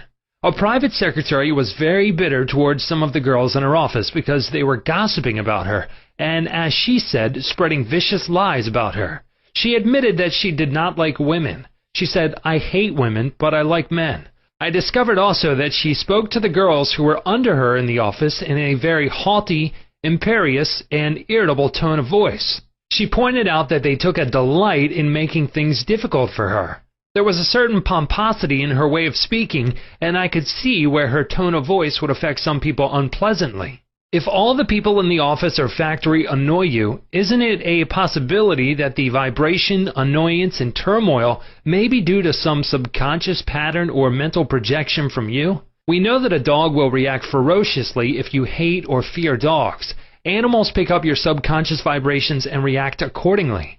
Many undisciplined human beings are just as sensitive as dogs, cats, and other animals. I suggested a process of prayer to this private secretary who hated women, explaining to her that when she began to identify herself with spiritual values and commenced to affirm the truths of life, her voice, mannerisms, and hatred of women would completely disappear. She was surprised to know that the emotion of hatred shows up in a person's speech, actions, in his writings, and in all phases of his life. She ceased reacting in the typical resentful and angry way. She established a pattern of prayer, which she practiced regularly, systematically, and consciously in the office. The prayer was as follows: I think, speak, and act lovingly, quietly, and peacefully. I now radiate love, peace, tolerance, and kindliness to all the girls who criticized me and gossiped about me. I anchor my thoughts on peace, harmony, and goodwill to all. Whenever I am about to react negatively, I say firmly to myself, I am going to think, speak, and act from the standpoint of the principle of harmony, health, and peace within myself. Creative intelligence leads, rules, and guides me in all my ways. The practice of this prayer transformed her life, and she found that all criticism and annoyance ceased. The girls became co-workers and friends along life's journey. She discovered that there is no one to change but myself. His inner speech held back his promotion. One day, a salesman came to see me and described his difficulties in working with the sales manager of his organization. He had been with the company 10 years and had received no promotion or recognition of any kind.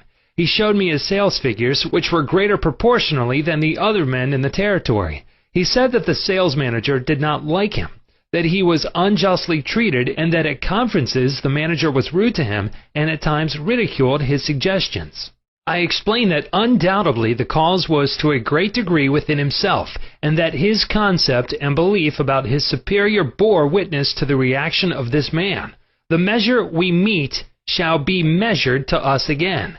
His mental measure or concept of the sales manager was that he was mean and cantankerous. He was filled with bitterness and hostility toward the executive. On his way to work, he conducted a vigorous conversation with himself filled with criticism, mental arguments, recriminations, and denunciations of his sales manager. What he gave out mentally, he was inevitably bound to get back. This salesman realized that his inner speech was highly destructive because the intensity and force of his silent thoughts and emotions, and personally conducted mental condemnation and vilification of the sales manager entered into his own subconscious mind.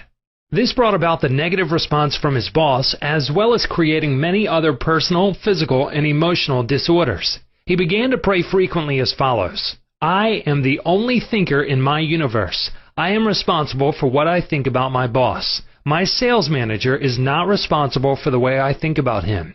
I refuse to give power to any person, place, or thing to annoy me or disturb me. I wish health, success, peace of mind, and happiness for my boss.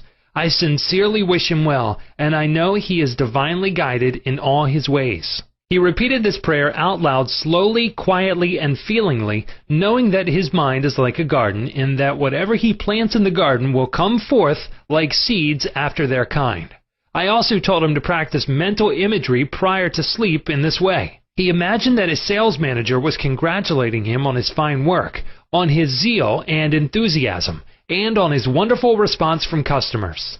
He felt the reality of all this, felt his hand shake, heard the tone of his voice, and saw him smile. He made a real mental movie, dramatizing it to the best of his ability. Night after night, he conducted this mental movie, knowing that his subconscious mind was the receptive plate on which his conscious imagery would be impressed. Gradually, by a process of what may be termed mental and spiritual osmosis, the impression was made on his subconscious mind, and the expression automatically came forth. The sales manager subsequently called him up to San Francisco, congratulated him, and gave him a new assignment as division sales manager over 100 men with a big increase in salary. He changed his concept and estimate of his boss, and the latter responded accordingly. Becoming emotionally mature. What the other person says or does cannot really annoy or irritate you except you permit him to disturb you. The only way he can annoy you is through your own thought. For example, if you get angry, you have to go through 4 stages in your mind. You begin to think about what he said. You decide to get angry and generate an emotion of rage. Then you decide to act. Perhaps you talk back and react in kind. You see that the thought, emotion, reaction, and action all take place in your mind. When you become emotionally mature, you do not respond negatively to the criticism and resentment of others. To do so would mean that you had descended to that state of low mental vibration and become one with the negative atmosphere of the other. Identify yourself with your aim in life, and you do not permit any person, place, or thing to deflect you from your inner sense of peace, tranquility, and radiant health. The meaning of love and harmonious human relations. Sigmund Freud, the Australian founder of psychoanalysis, said that unless the personality has love, it sickens and dies.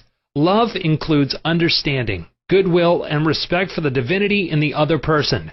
The more love and goodwill you emanate and exude, the more comes back to you. If you puncture the other fellow's ego and wound his estimate of himself, you cannot gain his goodwill. Recognize that every man wants to be loved and appreciated and made to feel important in the world. Realize that the other man is conscious of his true worth and that, like yourself, he feels the dignity of being an expression of the one life principle animating all men. As you do this consciously and knowingly, you build the other person up and he returns your love and goodwill. He hated audiences. An actor told me that the audience booed and hissed him on his first appearance on the stage. He added that the play was badly written and that undoubtedly he did not play a good role. He admitted openly to me that for months afterward he hated audiences. He called them dopes, dummies, stupid, ignorant, gullible, etc. He quit the stage in disgust and went to work in the drugstore for a year. One day, a friend invited him to hear a lecture in Town Hall, New York City, on how to get along with ourselves. This lecture changed his life. He went back to the stage and began to pray sincerely for the audience and himself. He poured out love and goodwill every night before appearing on the stage. He made it a habit to claim that the peace of God filled the hearts of all present, and that all present were lifted up and inspired. During each performance, he sent out love vibrations to the audience. Today, he is a great actor and he loves and respects people. His goodwill and esteem are transmitted to others and are felt by them.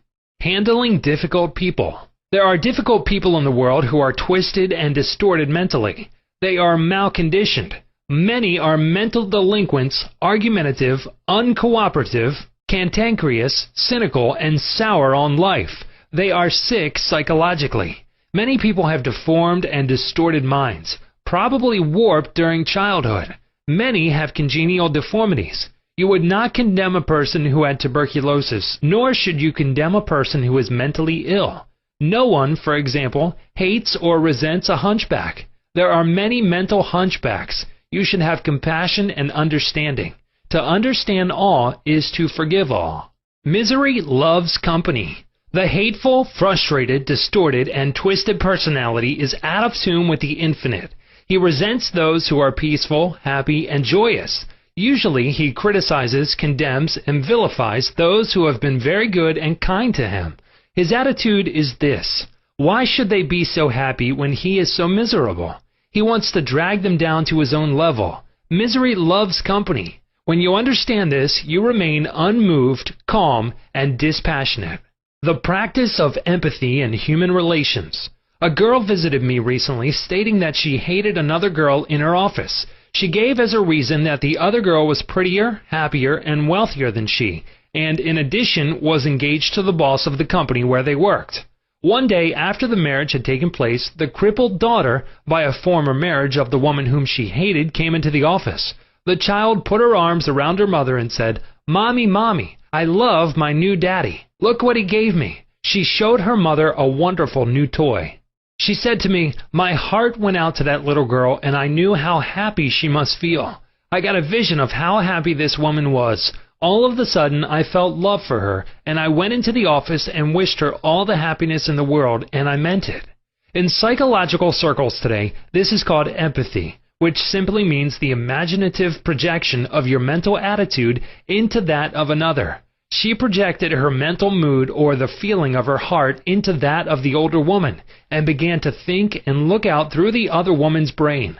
She was actually thinking and feeling as the other woman, and also as the child, because she likewise had projected herself into the mind of the child. She was looking out from the vantage point of the child's mother. If tempted to injure or think ill of another, project yourself mentally into the mind of Moses and think from the standpoint of the 10 Commandments. Appeasement never wins. Do not permit people to take advantage of you or gain their point by temper tantrums, crying jags, or so-called heart attacks. These people are dictators who try to enslave you and make you do their bidding. Be firm but kind and refuse to yield. Appeasement never wins. Refuse to contribute to their delinquency, selfishness, and possessiveness. Remember, do that which is right. You are here to fulfill your ideal and remain true to the eternal virilities and spiritual values of life, which are eternal. Give no one in all the world the power to deflect you from your goal, your aim in life, which is to express your hidden talents to the world, to serve humanity, and to reveal more and more of God's wisdom, truth, and beauty to all people in the world. Remain true to your ideal. Know definitely and absolutely that whatever contributes to your peace, happiness, and fulfillment must of necessity bless all men who walk the earth. The harmony of the part is the harmony of the whole, for the whole is in the part, and the part is in the whole. All you owe the other, as Paul says, is love, and love is the fulfilling of the law of health, happiness, and peace of mind. Chapter 17. How to use your subconscious mind for forgiveness. Life plays no favorites. God is life, and this life principle is flowing through you this moment. God loves to express himself as harmony, peace, beauty, joy, and abundance through you. This is called the will of God, or the tendency of life. If you set up resistance in your mind to the flow of life through you, this emotional congestion will get snarled up in your subconscious mind and cause all kinds of negative conditions. God has nothing to do with unhappy or chaotic conditions in the world. Man's negative and destructive thinking brings about all these conditions. Therefore, it is silly to blame God for your trouble or sickness. Many persons habitually set up mental resistance to the flow of life by accusing and reproaching God for the sin, sickness, and suffering of mankind. Others cast the blame on God for their pains, aches, and loss of loved ones, personal tragedies, and accidents. They are angry at God, and they believe He is responsible for their misery. As long as people entertain such negative concepts about God, they will experience the automatic negative reactions from their subconscious minds. Actually, such people do not know that they are punishing themselves. They must see the truth, find release, and give up all condemnation, resentment, and anger against anyone or any power outside themselves.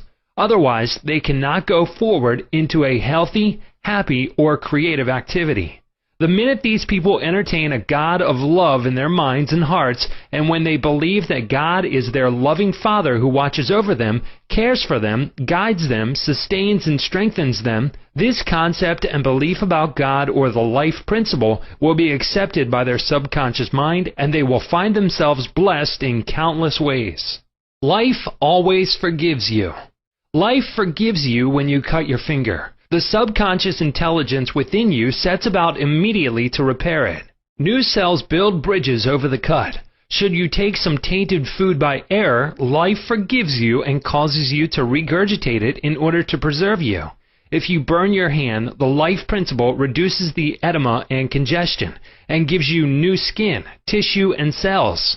Life holds no grudges against you, and it is always forgiving you. Life brings you back to health, vitality, harmony, and peace if you cooperate by thinking in harmony with nature. Negative, hurtful memories, bitterness, and ill will clutter up and impede the free flow of the life principle in you. How he banished that feeling of guilt. I knew a man who worked every night until about 1 o'clock in the morning. He paid no attention to his 2 boys or his wife. He was always too busy working hard. He thought people should pat him on the back because he was working arduously and persistently past midnight every night. He had a blood pressure of over 200 and was full of guilt. Unconsciously, he proceeded to punish himself by hard work, and he completely ignored his children. A normal man does not do that. He is interested in his boys and in their development. He does not shut his wife out of his world. I explained to him why he was working so arduously. There is something eating you inside. Otherwise, you would not act this way. You are punishing yourself, and you have to learn to forgive yourself. He did have a deep sense of guilt. It was toward a brother. I explained to him that God was not punishing him, but that he was punishing himself. For example, if you misuse the laws of life, you will suffer accordingly. If you put your hand on a naked charged wire, you will get burned. The forces of nature are not evil. It is your use of them that determines whether they have a good or evil effect.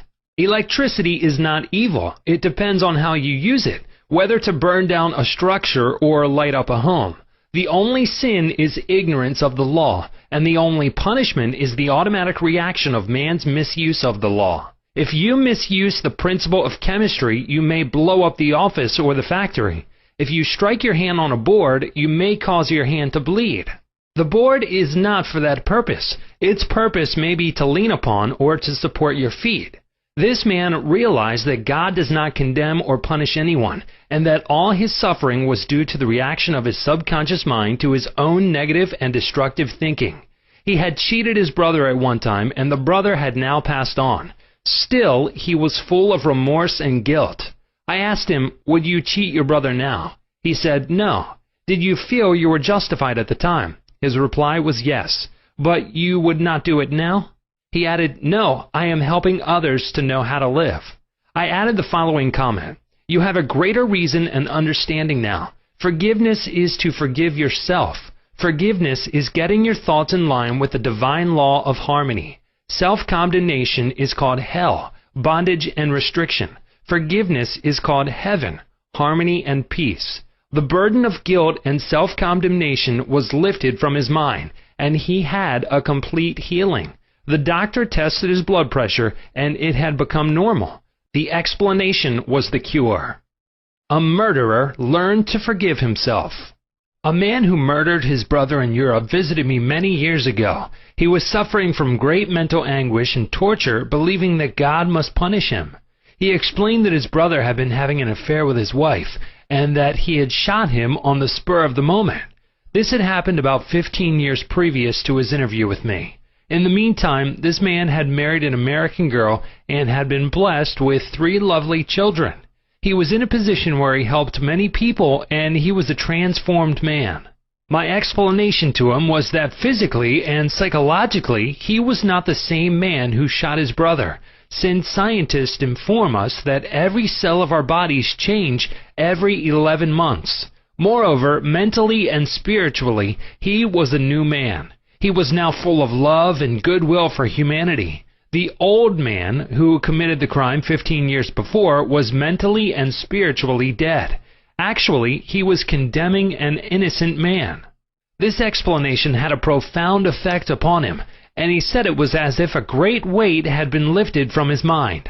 He realized the significance of the following truth in the Bible.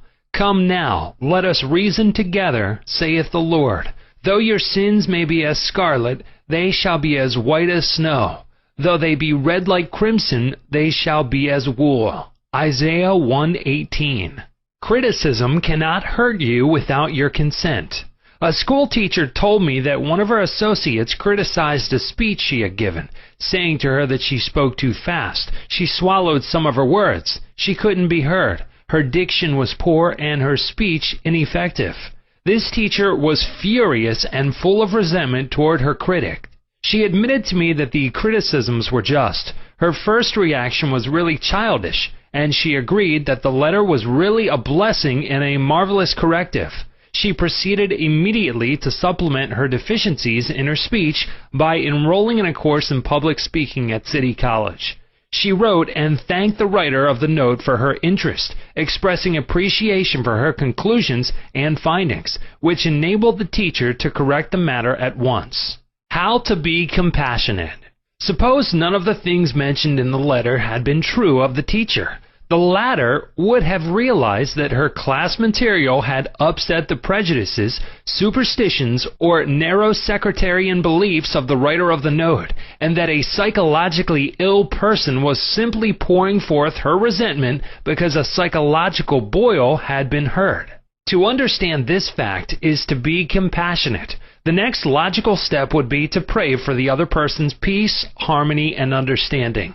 You cannot be hurt when you know that you are master of your thoughts, reactions, and emotions. Emotions follow thoughts, and you have the power to reject all thoughts which may disturb or upset you. Left at the altar. Some years ago, I visited a church to perform a marriage ceremony. The young man did not appear, and at the end of 2 hours, the bride-to-be shed a few tears, and then said to me, "I prayed for divine guidance. This might be the answer, for he never faileth." That was her reaction, faith in God and all things good. She had no bitterness in her heart because, as she said, it must not have been right action because my prayer was for right action for both of us.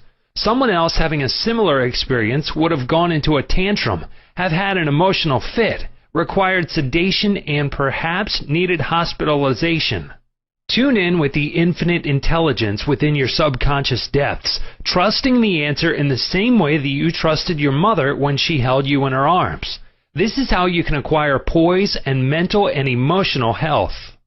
It is wrong to marry. Sex is evil, and I am evil. Some time ago, I talked to a young lady aged 22. She was taught that it was a sin to dance, to play cards, to swim, and to go out with men. She was threatened by her mother, who told her she would burn eternally in hellfire if she disobeyed her will and her religious teachings. This girl wore a black dress and black stockings. She wore no rouge, lipstick, or any form of makeup because her mother said that these things were sinful. Her mother told her that all men were evil, and that sex was of the devil and simply diabolic debauchery. This girl had to learn how to forgive herself as she was full of guilt. To forgive means to give for. She had to give up all these false beliefs for the truths of life and a new estimate of herself. When she went out with young men in the office where she worked, she had a deep sense of guilt and thought that God would punish her. Several eligible young men proposed to her, but she said to me, "It is wrong to marry. Sex is evil and I am evil." This was her conscious or early conditioning speaking. She came to me once weekly for about 10 weeks, and I taught her the workings of the conscious and subconscious mind as set forth in this book. This young girl gradually came to see that she had been completely brainwashed, mesmerized, and conditioned by an ignorant, superstitious, bigoted, and frustrated mother. She broke away completely from her family and started to live a wonderful life. At my suggestion, she dressed up and had her hair attended to. She took lessons in dancing from a man, and she also took driving lessons. She learned to swim, play cards, and had a number of dates. She began to love he. She prayed for a divine companion by claiming that infinite spirit would attract to her a man who harmonized with her thoroughly. Eventually, this came to pass. As she left my office one evening, there was a man waiting to see me, and I casually introduced them. They are now married and harmonize with each other perfectly. Forgiveness is necessary for healing. Forgiveness of others is essential to mental peace and radiant health. You must forgive everyone who has ever hurt you if you want perfect health and happiness. Forgive yourself by getting your thoughts in harmony with divine law and order. You cannot really forgive yourself completely until you have forgiven others first. To refuse to forgive yourself is nothing more or less than spiritual pride or ignorance. In the psychosomatic field of medicine today, it is being constantly stressed that resentment, condemnation of others, remorse, and hostility are behind a host of maladies ranging from arthritis to cardiac disease. They point out that these sick people who were hurt, mistreated, deceived, or injured were full of resentment and hatred for those who hurt them. This caused inflamed and festering wounds in their subconscious minds. There is only one remedy. They have to cut out and discard their hurts, and the one and only sure way is by forgiveness. Forgiveness is love in action. The essential ingredient in the art of forgiveness is the willingness to forgive. If you sincerely desire to forgive the other, you are 51% over the hurdle.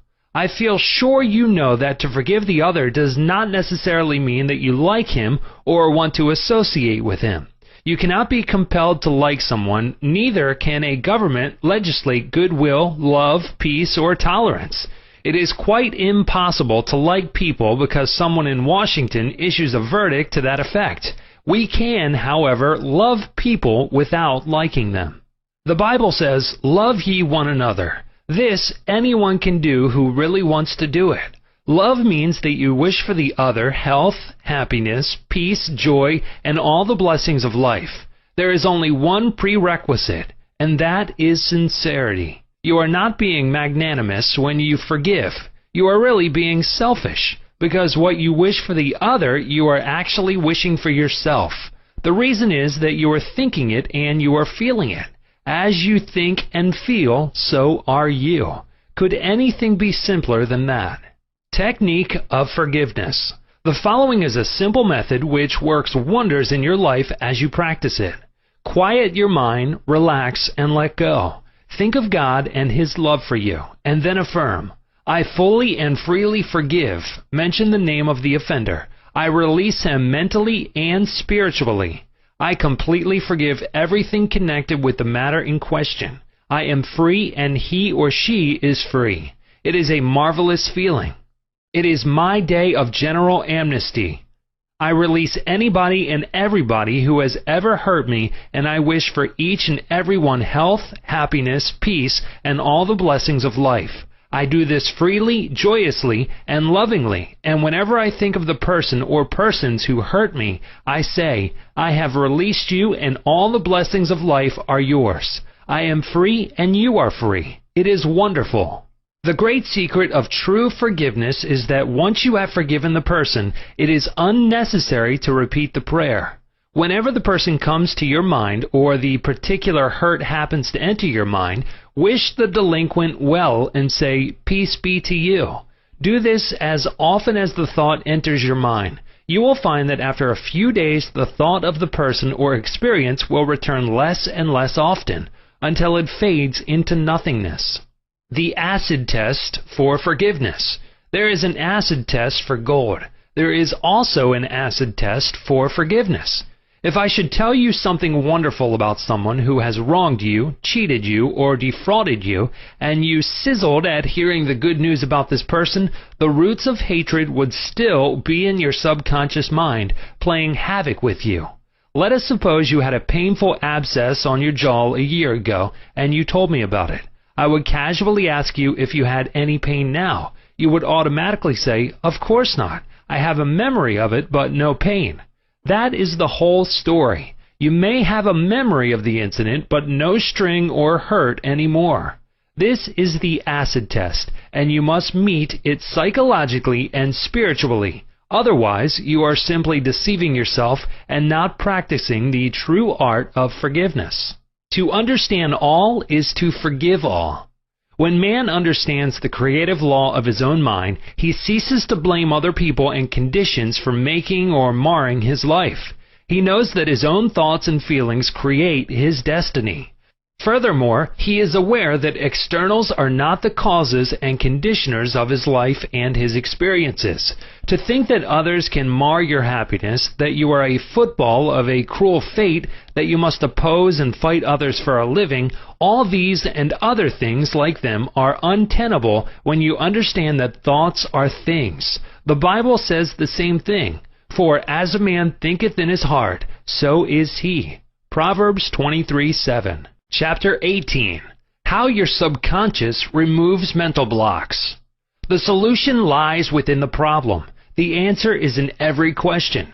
If you are presented with a difficult situation and you cannot see your way clear, the best procedure is to assume that infinite intelligence within your subconscious mind knows all and sees all, has the answer, and is revealing it to you now. Your new mental attitude that the creative intelligence is bringing about a happy solution will enable you to find the answer. Rest assured that such an attitude of mind would bring order, peace, and meaning to all your undertakings. How to break or build a habit. You are a creature of habit. Habit is the function of your subconscious mind. You learn to swim, ride a bicycle, dance, and drive a car by consciously doing these things over and over again until they establish tracks in your subconscious mind. Then the automatic habit action of your subconscious mind took over. This is sometimes called second nature, which is a reaction of your subconscious mind to your thinking and acting. You are free to choose a good habit or a bad habit. If you repeat a negative thought or act over a period of time, you will be under the compulsion of a habit. The law of your subconscious is compulsion. How he broke a bad habit. Mr. Jones said to me, "An uncontrollable urge to drink seizes me, and I remain drunk for 2 weeks at a time. I can't give up this terrible habit." Time and time again, these experiences had occurred to this unfortunate man. He had grown into the habit of drinking to excess. Although he had started drinking on his own initiative, he also began to realize that he could change the habit and establish a new one. He said that while through his willpower he was able to suppress his desires temporarily, his continued efforts to suppress the many urges only made matters worse. His repeated failures convinced him that he was hopeless and powerless to control his urge or obsession.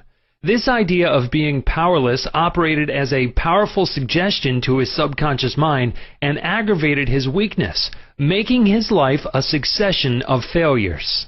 I taught him to harmonize the functions of the conscious and subconscious mind. When these two cooperate, the idea or desire implanted in the subconscious mind is realized. His reasoning mind agreed that if the old habit path or track had carried him into trouble, he could consciously form a new path to freedom, sobriety, and peace of mind. He knew that his destructive habit was automatic, but since it was acquired through his conscious choice, he realized that if he had been conditioned negatively, he also could be conditioned positively. As a result, he ceased thinking of the fact that he was powerless to overcome the habit. Moreover, he understood clearly that there was no obstacle to his healing other than his own thought. Therefore, there was no occasion for great mental effort or mental coercion. The power of his mental picture. This man acquired a practice of relaxing his body and getting into a relaxed, drowsy, meditative state. Then he filled his mind with the picture of the desired end, knowing his subconscious mind could bring it about the easiest way. He imagined his daughter congratulating him on his freedom and saying to him, "Daddy, it's wonderful to have you home." He had lost his family through drink. He was not allowed to visit them, and his wife would not speak to him. Regularly, systematically, he used to sit down and meditate in the way outlined. When his attention wandered, he made it a habit to immediately recall the mental picture of his daughter with her smile and the scene of his home enlivened by her cheerful voice. All this brought about a reconditioning of his mind. It was a gradual process. He kept it up. He persevered, knowing that sooner or later he would establish a new habit pattern in his subconscious mind. I told him that he could liken his conscious mind to a camera, that his subconscious mind was the sensitive plate on which he registered and impressed the picture. This made a profound impression on him, and his whole aim was to firmly impress the picture on his mind and develop it there. Films are developed in the dark. Likewise, mental pictures are developed in the dark room of the subconscious mind. Focused attention. Realizing that his conscious mind was simply a camera, he used no effort. There was no mental struggle. He quietly adjusted his thoughts and focused his attention on the scene before him until he gradually became identified with the picture. He became absorbed in the mental atmosphere, repeating the mental movie frequently. There was no room for doubt that a healing would follow. When there was any temptation to drink, he would switch his imagination from any reveries of drinking bouts to the feeling of being at home with his family. He was successful because he confidently expected to experience the picture he was developing in his mind. Today, he is president of a multi-million-dollar concern and is radiantly happy. He said a jinx was following him. Mr. Block said that he had been making an annual income of $20,000, but for the past 3 months, all doors seemed to jam tightly. He brought up clients to the point where they were about to sign on the dotted line, and then at the 11th hour, the door closed. He added that perhaps a jinx was following him. In discussing the matter with Mr. Block, I discovered that 3 months previously, he had become very irritated, annoyed, and resentful toward a dentist who, after he had promised to sign a contract, had withdrawn at the last moment. He began to live in the unconscious fear that other clients would do the same, thereby setting up a history of frustration, hostility, and obstacles. He gradually built up in his mind a belief of obstruction and last-minute cancellations until a vicious circle had been established. What I fear most has come upon me. Mr. Block realized that the trouble was in his mind and that it was essential to change his mental attitude.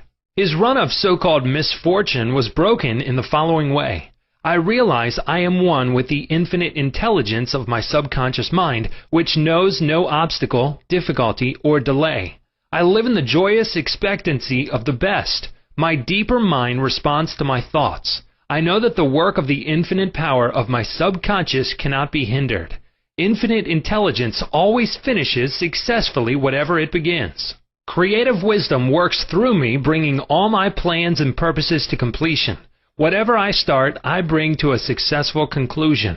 My aim in life is to give wonderful service, and all those whom I contact are blessed by what I have to offer. All my work comes to full fruition in divine order. He repeated this prayer every morning before going to call on his customers, and he also prayed each night prior to sleep. In a short time, he had established a new habit pattern in his subconscious mind, and he was back in his old accustomed stride as a successful salesman. How much do you want what you want? A young man asked Socrates how he could get wisdom. Socrates replied, "Come with me." He took the lad to a river, pushed the boy's head under the water, held it there until the boy was gasping for air, then relaxed and released his head. When the boy regained his composure, he asked him, "What did you desire most when you were underwater?" "I wanted air," said the boy. Socrates said to him, "When you want wisdom as much as you wanted air when you were immersed in the water, you will receive it."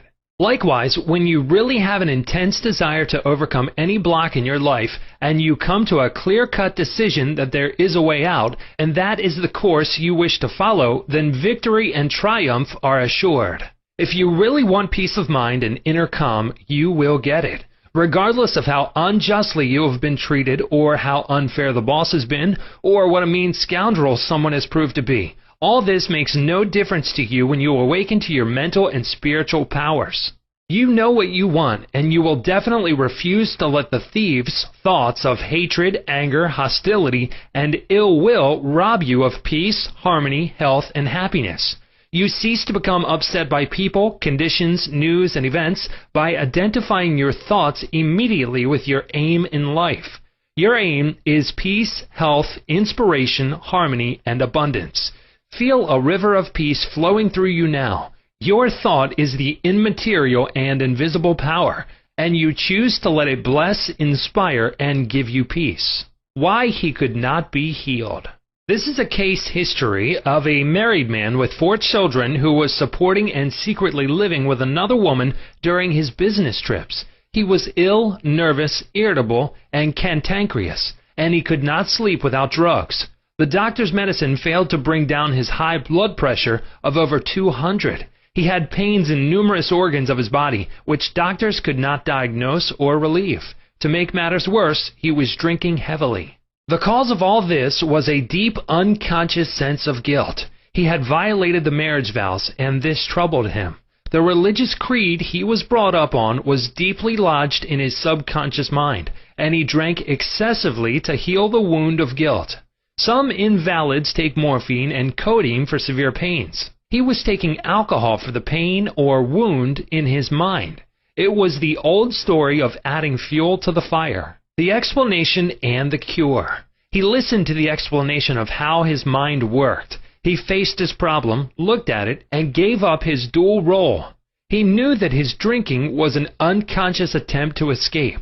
The hidden cause lodged in his subconscious mind had to be eradicated, then the healing would follow. He began to impress his subconscious mind 3 or 4 times a day by using the following prayer. My mind is full of peace, poise, balance, and equilibrium. The infinite lies stretched in smiling response within me. I am not afraid of anything in the past, the present, or the future. The infinite intelligence of my subconscious mind leads, guides, and directs me in all ways. I now meet every situation with faith, poise, calmness, and confidence. I am now completely free from the habit. My mind is full of inner peace, freedom, and joy. I forgive myself. Then I am forgiven. Peace, sobriety, and confidence reign supreme in my mind. He repeated this prayer frequently as outlined, being fully aware of what he was doing and why he was doing it. Knowing what he was doing gave him the necessary faith and confidence. I explained to him that as he spoke these statements out loud, slowly, lovingly, and meaningfully, they would gradually sink down into his subconscious mind. Like seeds, they would grow after their kind. These truths on which he concentrated went in through his eyes, his ears heard the sound, and the healing vibrations of these words reached his subconscious mind and obliterated all the negative mental patterns which caused all the trouble. Light dispels darkness. The constructive thought destroys the negative thought. He became a transformed man within a month. Refusing to admit it. If you are an alcoholic or a drug addict, admit it. Do not dodge the issue. Many people remain alcoholics because they refuse to admit it. Your disease is instability and inner fear. You are refusing to face life, and so you try to escape your responsibilities through the bottle. As an alcoholic, you have no free will, although you think you have, and you may even boast about your willpower. If you are a habitual drunkard and say bravely, I will not touch it anymore, you have no power to make this assertion come true, because you do not know where to locate the power. You are living in a psychological prison of your own making, and you are bound by your beliefs, opinions, training, and environmental influences. Like most people, you are a creature of habit.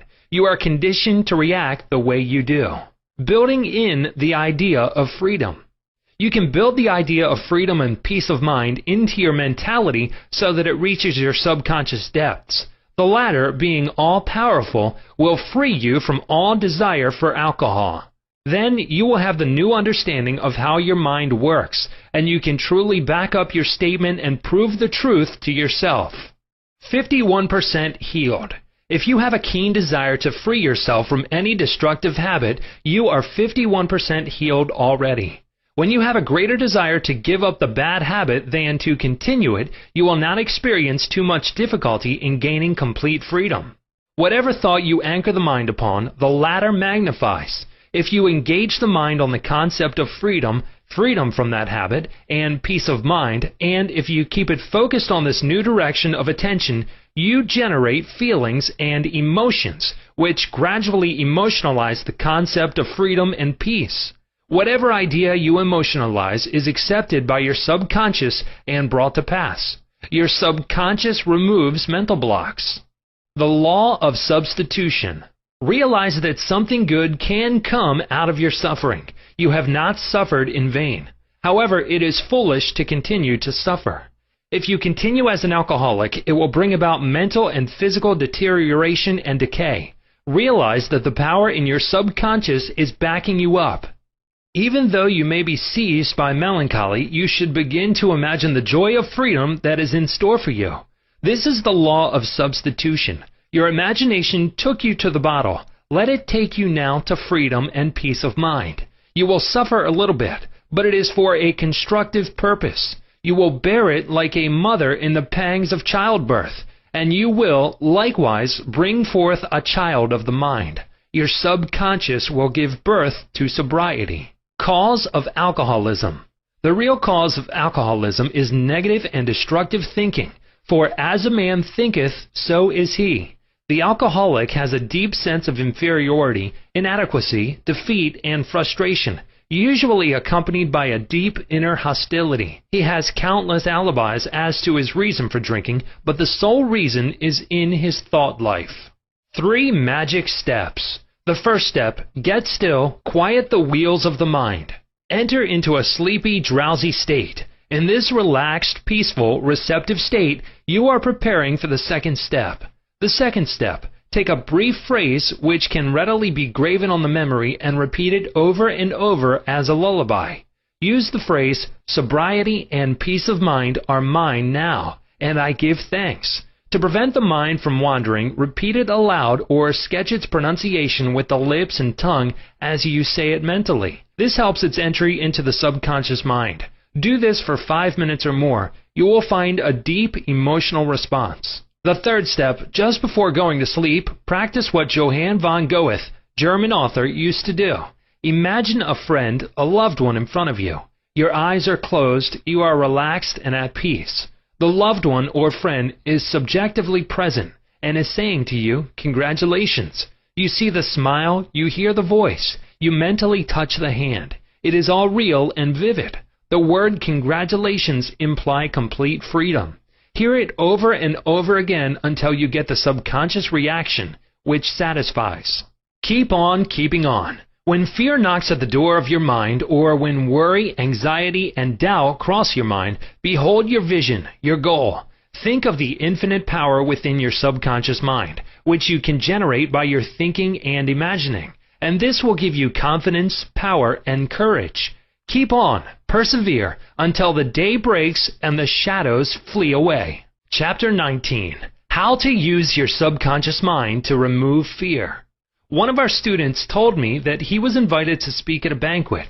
He said he was panic-stricken at the thought of speaking before 1,000 people. He overcame his fear this way. For several nights he sat down in an armchair for about 5 minutes and said to himself slowly, quietly, and positively, I am going to master this fear. I am overcoming it now. I speak with poise and confidence. I am relaxed and at ease. He operated a definite law of mind and overcame his fear. The subconscious mind is amendable to suggestion and is controlled by suggestion. When you still your mind and relax, the thoughts of your conscious mind sink down into the subconscious through a process similar to osmosis, whereby fluids separated by a porous membrane intermingle. As these positive seeds or thoughts sink into the subconscious area, they grow after their kind, and you become poised, serene, and calm. Man's greatest enemy. It is said that fear is man's greatest enemy. Fear is behind failure, sickness, and poor human relations. Millions of people are afraid of the past, the future, old age, insanity, and death. Fear is a thought in your mind, and you are afraid of your own thoughts. A little boy can be paralyzed with fear when he is told there is a boogeyman under his bed that is going to take him away. When his father turns on the light and shows him there is no boogeyman, he is freed from fear. The fear in the mind of the boy was as real as if there really was a boogeyman there. He was healed of a false thought in his mind. The thing he feared did not exist. Likewise, most of your fears have no reality. They are merely a conglomeration of sinister shadows, and shadows have no reality. Do the things you fear. Ralph Waldo Emerson, philosopher and poet, said, "Do the thing you are afraid to do, and the death of fear is certain." There was a time when the writer of this chapter was filled with unutterable fear when standing before an audience. The way I overcame it was to stand before the audience, do the thing I was afraid to do, and the death of fear was certain. When you affirm positively that you are going to master your fears, and you come to a definite decision in your conscious mind, you release the power of the subconscious, which flows in response to the nature of your thought. Banishing stage fright. A young lady was invited to an audition. She had been looking forward to the interview. However, on 3 previous occasions she had failed miserably due to stage fright. She possessed a very good voice, but she was certain that when the time came for her to sing, she would be seized with stage fright. The subconscious mind takes your fears as a request, proceeds to manifest them, and brings them into your experience. On 3 previous auditions, she sang wrong notes, and she finally broke down and cried. The cause, as previously outlined, was an involuntary autosuggestion. For example, a silent fear thought emotionalized and subjectified. She overcame it by the following technique. 3 times a day she isolated herself in a room. She sat down comfortably in an armchair, relaxed her body, and closed her eyes. She stilled her mind and body to the best of her ability. Physical inertia favors passivity and renders the mind more receptive to suggestion. She counteracted the fear suggestion by its converse, saying to herself, "I sing beautifully. I am poised, serene, confident, and calm." She repeated the words slowly, quietly, and with feeling from 5 to 10 times at each sitting. She had 3 such sittings every day, and one immediately prior to sleep at night. At the end of a week, she was completely poised, confident, and gave a definitely outstanding audition. Carry out the above procedure, and the death of fear is certain. Fear of failure. Occasionally, young men from the local university come to see me, as well as school teachers, who often seem to suffer from suggestive amnesia at examinations. The complaint is always the same. I know the answers after the examination is over, but I can't remember the answers during the examination. The idea, which realizes itself, is the one to which we invariably give concentrated attention. I find that each one is obsessed with the idea of failure. Fear is behind the temporary amnesia, and it is the cause of the whole experience. One young medical student was the most brilliant person in his class, yet he found himself failing to answer simple questions at the time of written or oral examinations. I explained to him that the reason was he had been worrying and fearful for several days previous to the examination. These negative thoughts became charged with fear. Thoughts enveloped in the powerful emotion of fear are realized in the subconscious mind.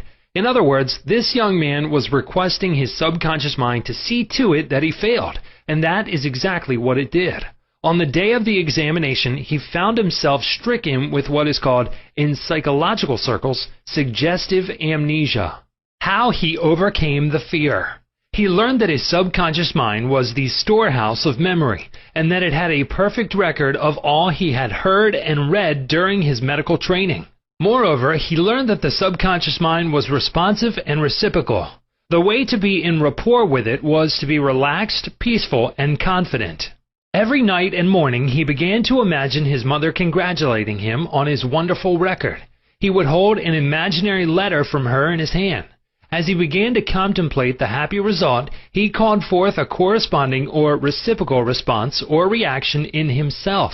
The all-wise, omnipotent power of the subconscious took over, dictated, and directed his conscious mind accordingly. He imagined the end, thereby willing the means to the realization of the end.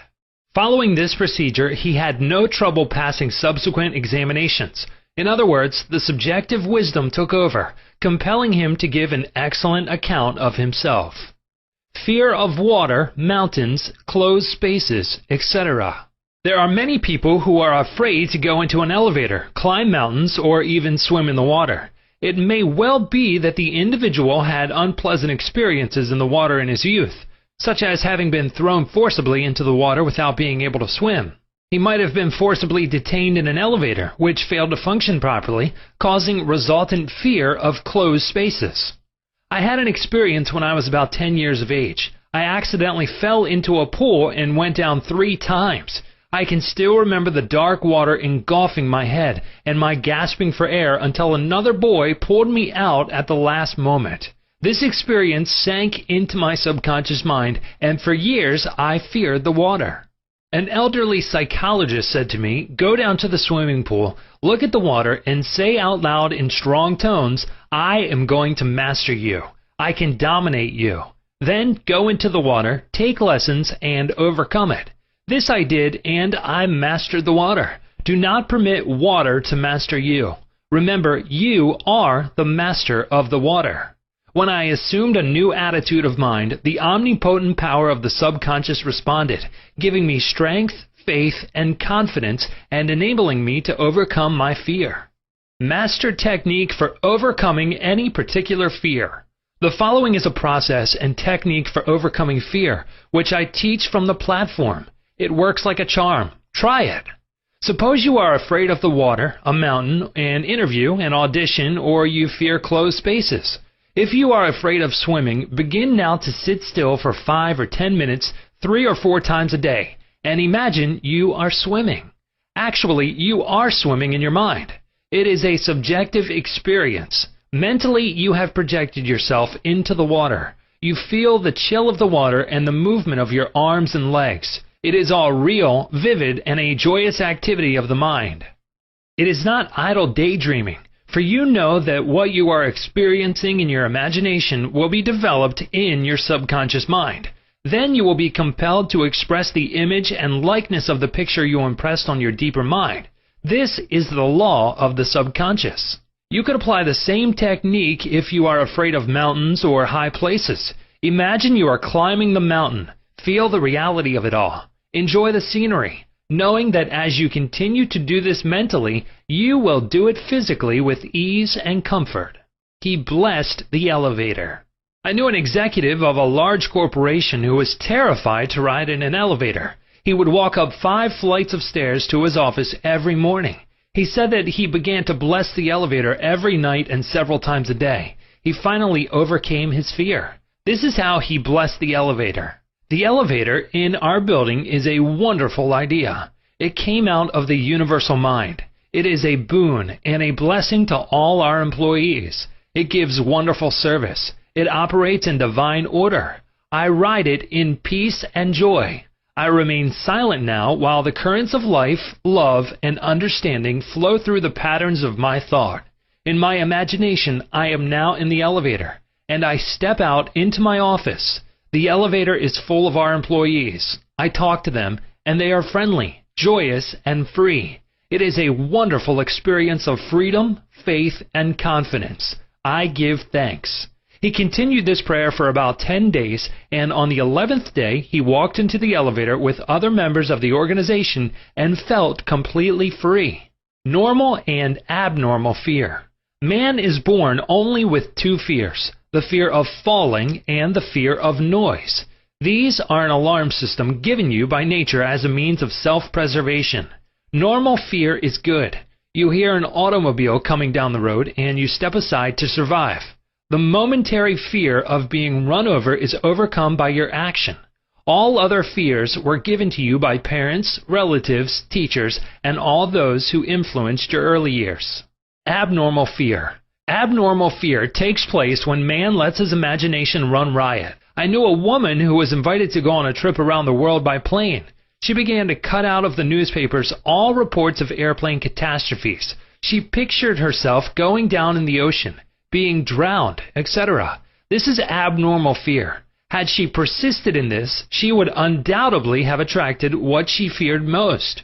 Another example of abnormal fear is that of a businessman in New York who was very prosperous and successful. He had his own private mental motion picture, of which he was the director. He would run this mental movie of failure, bankruptcy, empty shelves, and no bank balance until he sank into a deep depression. He refused to stop this morbid imagery and kept reminding his wife that this can't last. There will be a recession. I feel sure we will go bankrupt, etc. His wife told me that he finally did go into bankruptcy, and all the things he imagined and feared came to pass. The things he feared did not exist, but he brought them to pass by constantly fearing, believing, and expecting financial disaster. Job said, "The thing I feared has come upon me." There are people who are afraid that something terrible will happen to their children, and that some dread catastrophe will befall them. When they read about an epidemic or a rare disease, they live in fear that they will catch it, and some imagine they have the disease already. All this is abnormal fear. The answer to abnormal fear: move mentally to the opposite. To stay at the extreme of fear is stagnation plus mental and physical deterioration. When fear arises, there immediately comes with it a desire for something opposite to the thing feared. Place your attention on the thing immediately desired. Get absorbed and engrossed in your desire, knowing that the subjective always overturns the objective. This attitude will give you confidence and lift your spirits. The infinite power of your subconscious mind is moving on your behalf, and it cannot fail. Therefore, peace and assurance are yours. Examine your fears. The president of a large organization told me that when he was a salesman, he used to walk around the block 5 or 6 times before he called on a customer. The sales manager came along one day and said to him, "Don't be afraid of the boogeyman behind the door. There is no boogeyman. It is a false belief." The manager told him that whenever he looked at his own fears, he stared them in the face and stood up to them, looking them straight in the eye. Then they faded and shrank into insignificance. He landed in the jungle.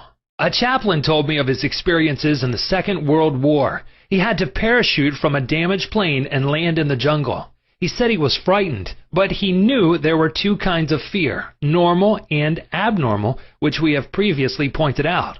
He decided to do something about the fear immediately and began to talk to himself, saying, "John, you can't surrender to your fear. Your fear is a desire for safety and security and a way out." He began to claim infinite intelligence which guides the planets in their courses is now leading and guiding me out of this jungle.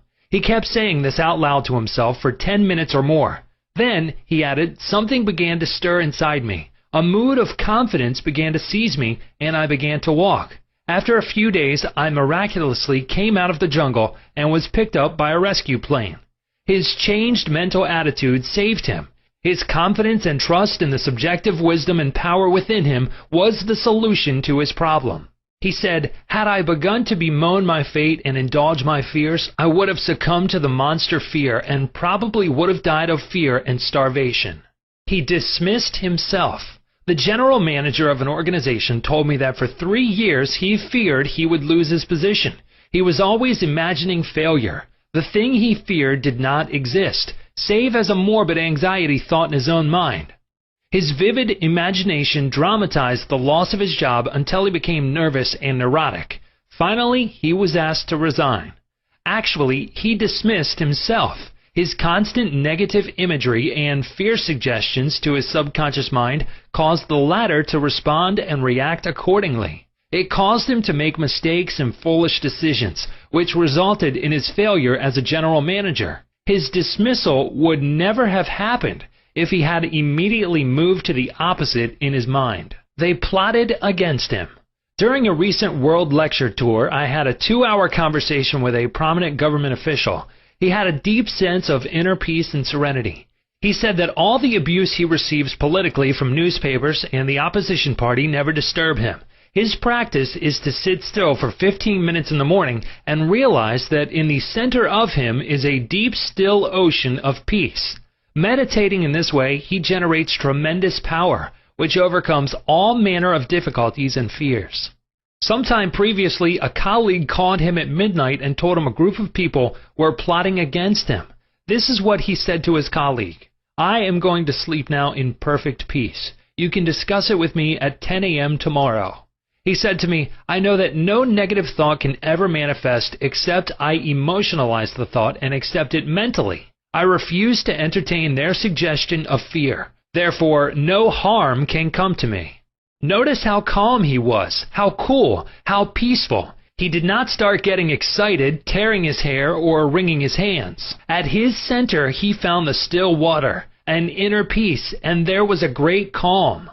Deliver yourself from all your fears. Use this perfect formula for casting out fear. I sought the Lord, and he heard me, and delivered me from all my fears. Psalm 34:4. The Lord is an ancient word meaning law, the power of your subconscious mind. Learn the wonders of your subconscious and how it works and functions. Master the techniques given to you in this chapter. Put them into practice now, today. Your subconscious will respond, and you will be free of all fears. I sought the Lord, and he heard me, and delivered me from all my fears. Chapter 20. How to stay young in spirit forever. Your subconscious mind never grows old. It is timeless, ageless, and endless. It is a part of the universal mind of God, which was never born, and it will never die. Fatigue or old age cannot be predicted on any spiritual quality or power. Patience, kindness, veracity, humility, goodwill, peace, harmony, and brotherly love are attributes and qualities which never grow old. If you continue to generate these qualities here on this plane of life, you will always remain young in spirit. I remember reading an article in one of our magazines some years ago which stated that a group of eminent medical men at the DeCourcy Clinic in Cincinnati, Ohio, reported that years alone are not responsible for bringing about degenerative disorders. These same physicians stated that it is the fear of time, not time itself, that has a harmful aging effect on our minds and bodies, and that the neurotic fear of the effects of time may well be the cause of premature aging. During the many years of my public life, I have had occasion to study the biographies of the famous men and women who have continued their productive activities into the years well beyond the normal span of life.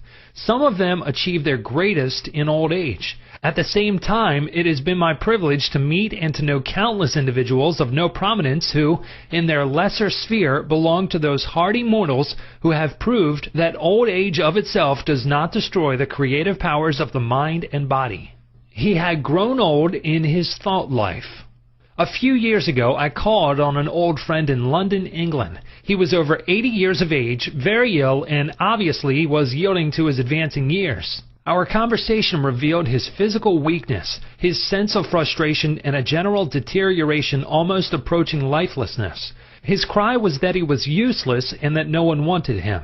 With an expression of hopelessness, he betrayed his false philosophy. We are born, grow up, become old, good for nothing, and that's the end. This mental attitude of futility and worthlessness was the chief reason for his sickness. He was looking forward only to senescence, and after that, nothing. Indeed, he had grown old in his thought life, and his subconscious mind brought about all the evidence of his habitual thinking. Age is the dawn of wisdom. Unfortunately, many people have the same attitude as this unhappy man. They are afraid of what they term old age, the end, and extinction, which really means that they are afraid of life. Yet life is endless. Age is not the flight of years, but the dawn of wisdom. Wisdom is an awareness of the tremendous spiritual powers in your subconscious mind and the knowledge of how to apply these powers to lead a full and happy life.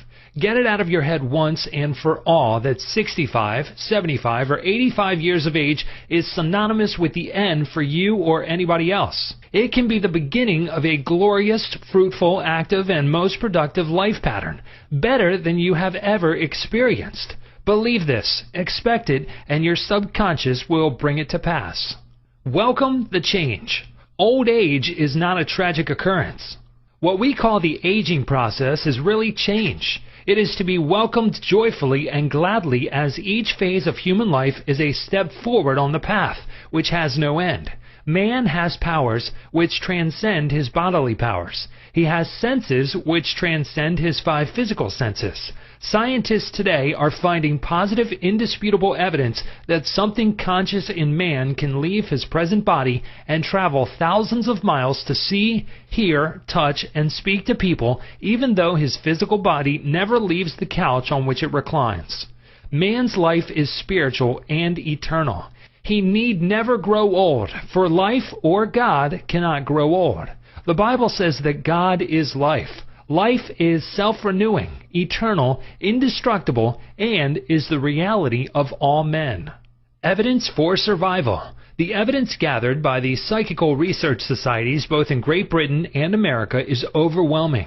You may go into any large metropolitan library and get volumes on the proceedings of the Psychical Research Society based on findings of distinguished scientists on survival following so-called death. You will find a startling report on scientific experiments establishing the reality of life after death in the case for psychic survival by Hereward Carnington, director of the American Psychical Institute. Life is. A woman asked Thomas Edison, the electrical wizard, "Mr. Edison, what is electricity?" He replied, "Madame, electricity is, use it." Electricity is a name we give an invisible power which we do not fully comprehend, but we learn all we can about the principle of electricity and its uses. We use it in countless ways. The scientist cannot see an electron with his eyes, yet he accepts it as a scientific fact, because it is the only valid conclusion which coincides with this other experimental evidence. We cannot see life, however, we know we are alive. Life is, and we are here to express it in all its beauty and glory. Mind and spirit do not grow old. The man who thinks or believes that the earthly cycle of birth, adolescence, youth, maturity, and old age is all there is to life is indeed to be pitied. Such a man has no anchor, no hope, no vision, and to him life has no meaning. This type of belief brings frustration, stagnation, cynicism, and a sense of hopelessness resulting in neurosis and mental aberrations of all kinds.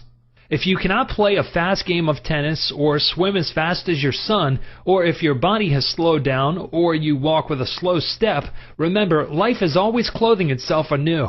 What men call death is but a journey to a new city in another dimension of life. I say to men and women in my lectures that they should accept what we call old age gracefully. Age has its own glory, beauty, and wisdom, which belong to it. Peace, love, joy, beauty, happiness, wisdom, goodwill, and understanding are qualities which never grow old or die. Ralph Waldo Emerson, poet and philosopher, said, "We do not count a man's years until he has nothing else to count." Your character, the quality of your mind, your faith, and your convictions are not subject to decay. You are as young as you think you are. I gave public lectures in Caxton Hall, London, England, every few years, and following one of these lectures, a surgeon said to me, "I am 84 years of age. I operate every morning, visit patients in the afternoons, and I write for medical and other scientific journals in the evening." His attitude was that he was as useful as he believed himself to be, and that he was as young as his thoughts. He said to me, "It's true what you said. Man is as strong as he thinks he is, and as valuable as he thinks he is." This surgeon had not surrendered to advancing years. He knows that he is immortal. His final comment to me was, "If I should pass on tomorrow, I would be operating on people in the next dimension, not with a surgeon's scalpel, but with mental and spiritual surgery." Your gray hairs are an asset. Don't ever quit a job and say, "I am retired, I am old, I am finished." That would be stagnation, death, and you would be finished. Some men are old at 30, while others are young at 80. The mind is the master weaver, the architect, the designer, and the sculptor. George Bernard Shaw was active at 90, and the artistic quality of his mind had not relaxed from active duty. I meet men and women who tell me that some employers almost slam the door in their faces when they say they are over 40. This attitude on the part of employers is to be considered cold, callous, evil, and completely void of compassion and understanding. The total emphasis seemed to be on youth. For example, you must be under 35 years of age to receive consideration. The reasoning behind this is certainly very shallow. If the employer would stop and think, he would realize that the man or woman was not selling his age or gray hair.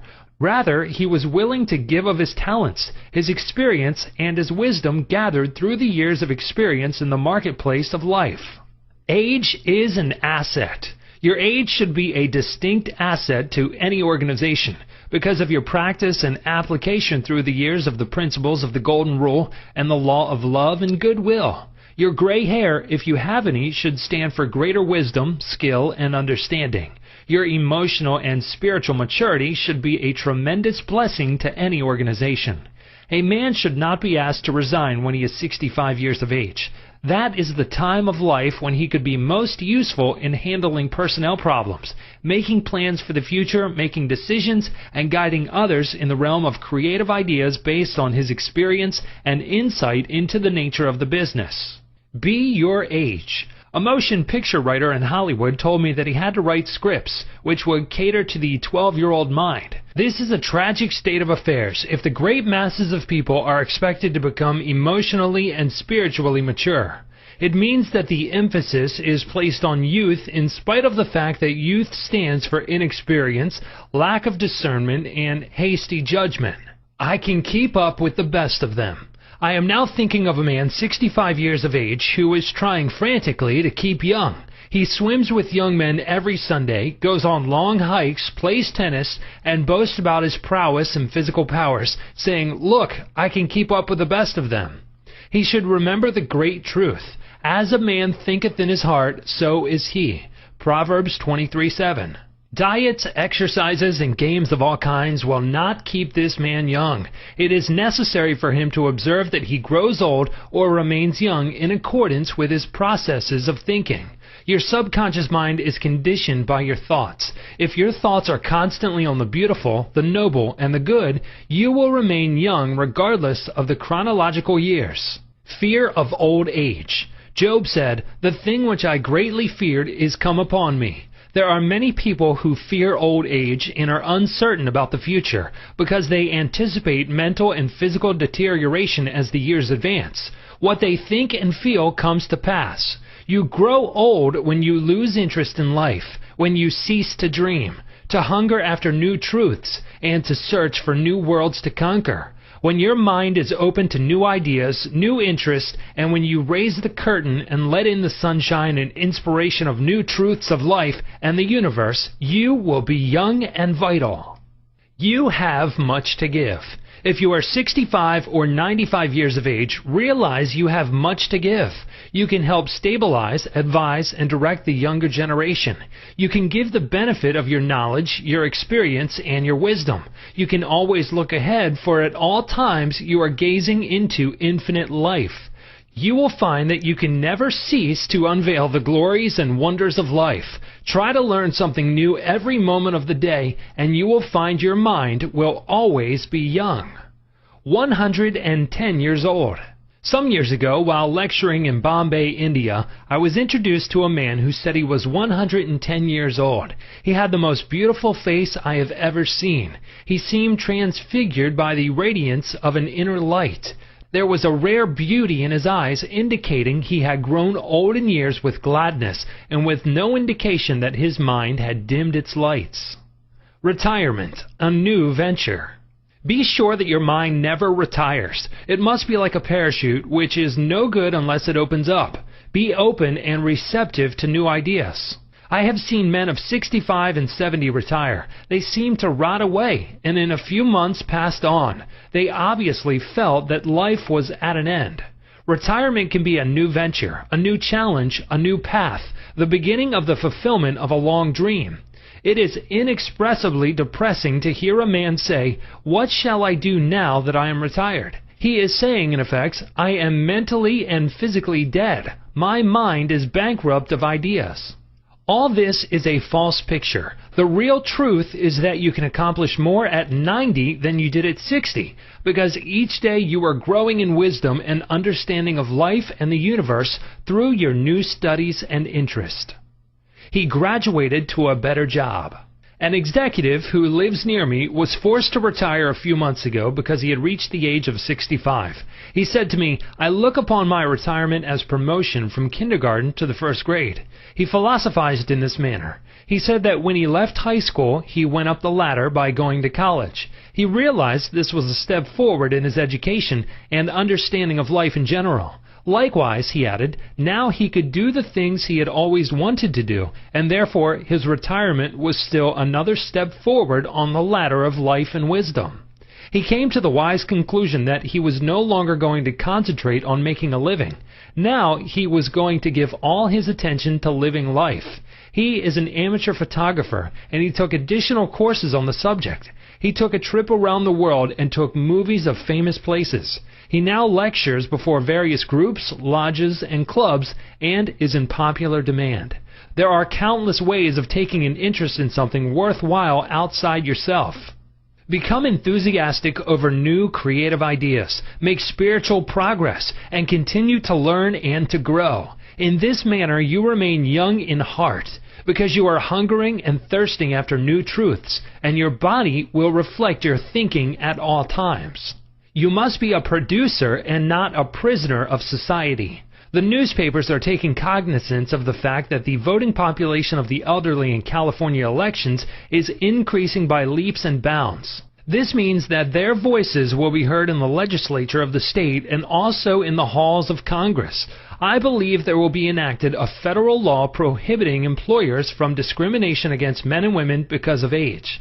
A man of 65 years may be younger mentally, physically, and psychologically than many men at 30. It is stupid and ridiculous to tell a man he cannot be hired because he is over 40. It is like saying to him that he is ready for the scrap heap or the junk pile. What is a man of 40 or over to do? Must he bury his talents and hide his light under a bushel? Men who are deprived and prevented from working because of age must be sustained by government treasuries at county, state, and federal levels. The many organizations who refuse to hire them and benefit from their wisdom and experience will be taxed to support them. This is a form of financial suicide. Man is here to enjoy the fruit of his labor, and he is here to be a producer and not a prisoner of society, which compels him to idleness. Man's body slows down gradually as he advances through the years, but his conscious mind can be made much more active, alert, alive, and quickened by the inspiration from his subconscious mind. His mind, in reality, never grows old. Job said, "Oh, that I were as in months past, as in the days when God preserved me, when his candle shined upon my head, and when by his light I walked through darkness, as I was in the days of my youth, when the secret of God was upon my tabernacle." Job 29, verses 2 through 4. Secret of youth. To recapture the days of your youth, feel the miraculous, healing, self-renewing power of your subconscious mind moving through your whole being. Know and feel that you are inspired, lifted up, rejuvenated, revitalized, and recharged spiritually. You can bubble over with enthusiasm and joy, as in the days of your youth, for the simple reason that you can always mentally and emotionally recapture the joyous state. The candle which shines upon your head is divine intelligence and reveals to you everything you need to know. It enables you to affirm the presence of your good, regardless of appearances. You walk by the guidance of your subconscious mind because you know that the dawn appears and the shadows flee away. Get a vision. Instead of saying, "I am old," say, "I am wise in the way of the divine life." Don't let the corporation, newspapers, or statistics hold a picture before you of old age, declining years, decrepitude, senility, and uselessness. Reject it, for it is a lie. Refuse to be hypnotized by such propaganda. Affirm life, not death. Get a vision of yourself as happy, radiant, successful, serene, and powerful. Your mind does not grow old. Former President Herbert Hoover, now 88 years old, is very active and is performing monumental work. I interviewed him a few years ago in his suite at the Waldorf Astoria, New York City. I found him healthy, happy, vigorous, and full of life and enthusiasm. He was keeping several secretaries busy handling his correspondence and was himself writing books of a political and historical nature. Like all great men, I found him affable, genial, amiable, loving, and most understanding. His mental acumen and sagacity gave me the thrill of a lifetime. He is a deeply religious man and is full of faith in God and in the triumph of the eternal truth of life. He was subjected to a barrage of criticism and condemnation in the years of the Great Depression, but he weathered the storm and did not grow old in hatred, resentment, ill will, and bitterness. On the contrary, he went into the silence of his soul, and communing with the divine presence within him, he found the peace which is the power at the heart of God. His mind active at 99. My father learned the French language at 65 years of age and became an authority on it at 70. He made a study of Gaelic when he was over 60 and became an acknowledged and famous teacher of the subject. He assisted my sister in a school of higher learning and continued to do so until he passed away at 99. His mind was as clear at 99 as it was when he was 20. Moreover, his handwriting and his reasoning powers had improved with age. Truly, you are as old as you think and feel.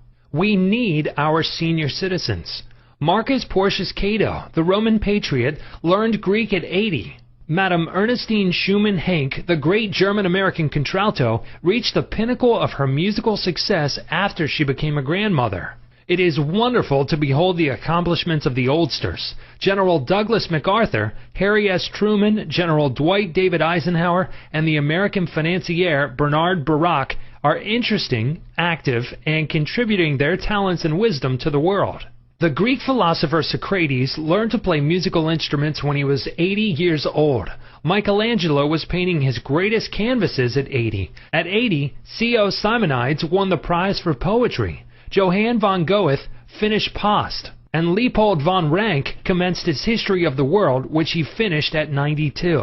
Alfred Tennyson wrote a magnificent poem, Crossing the Bar, at 83. Isaac Newton was hard at work close to 85. At 88, John Wesley was directing, preaching, and guiding Methodism. We have several men of 95 years who come to my lectures, and they tell me they are in better health now than they were at 20. Let us place our senior citizens in high places and give them every opportunity to bring forth the flowers of paradise. If you are retired, get interested in the laws of life and the wonders of your subconscious mind. Do something you have always wanted to do. Study new subjects and investigate new ideas.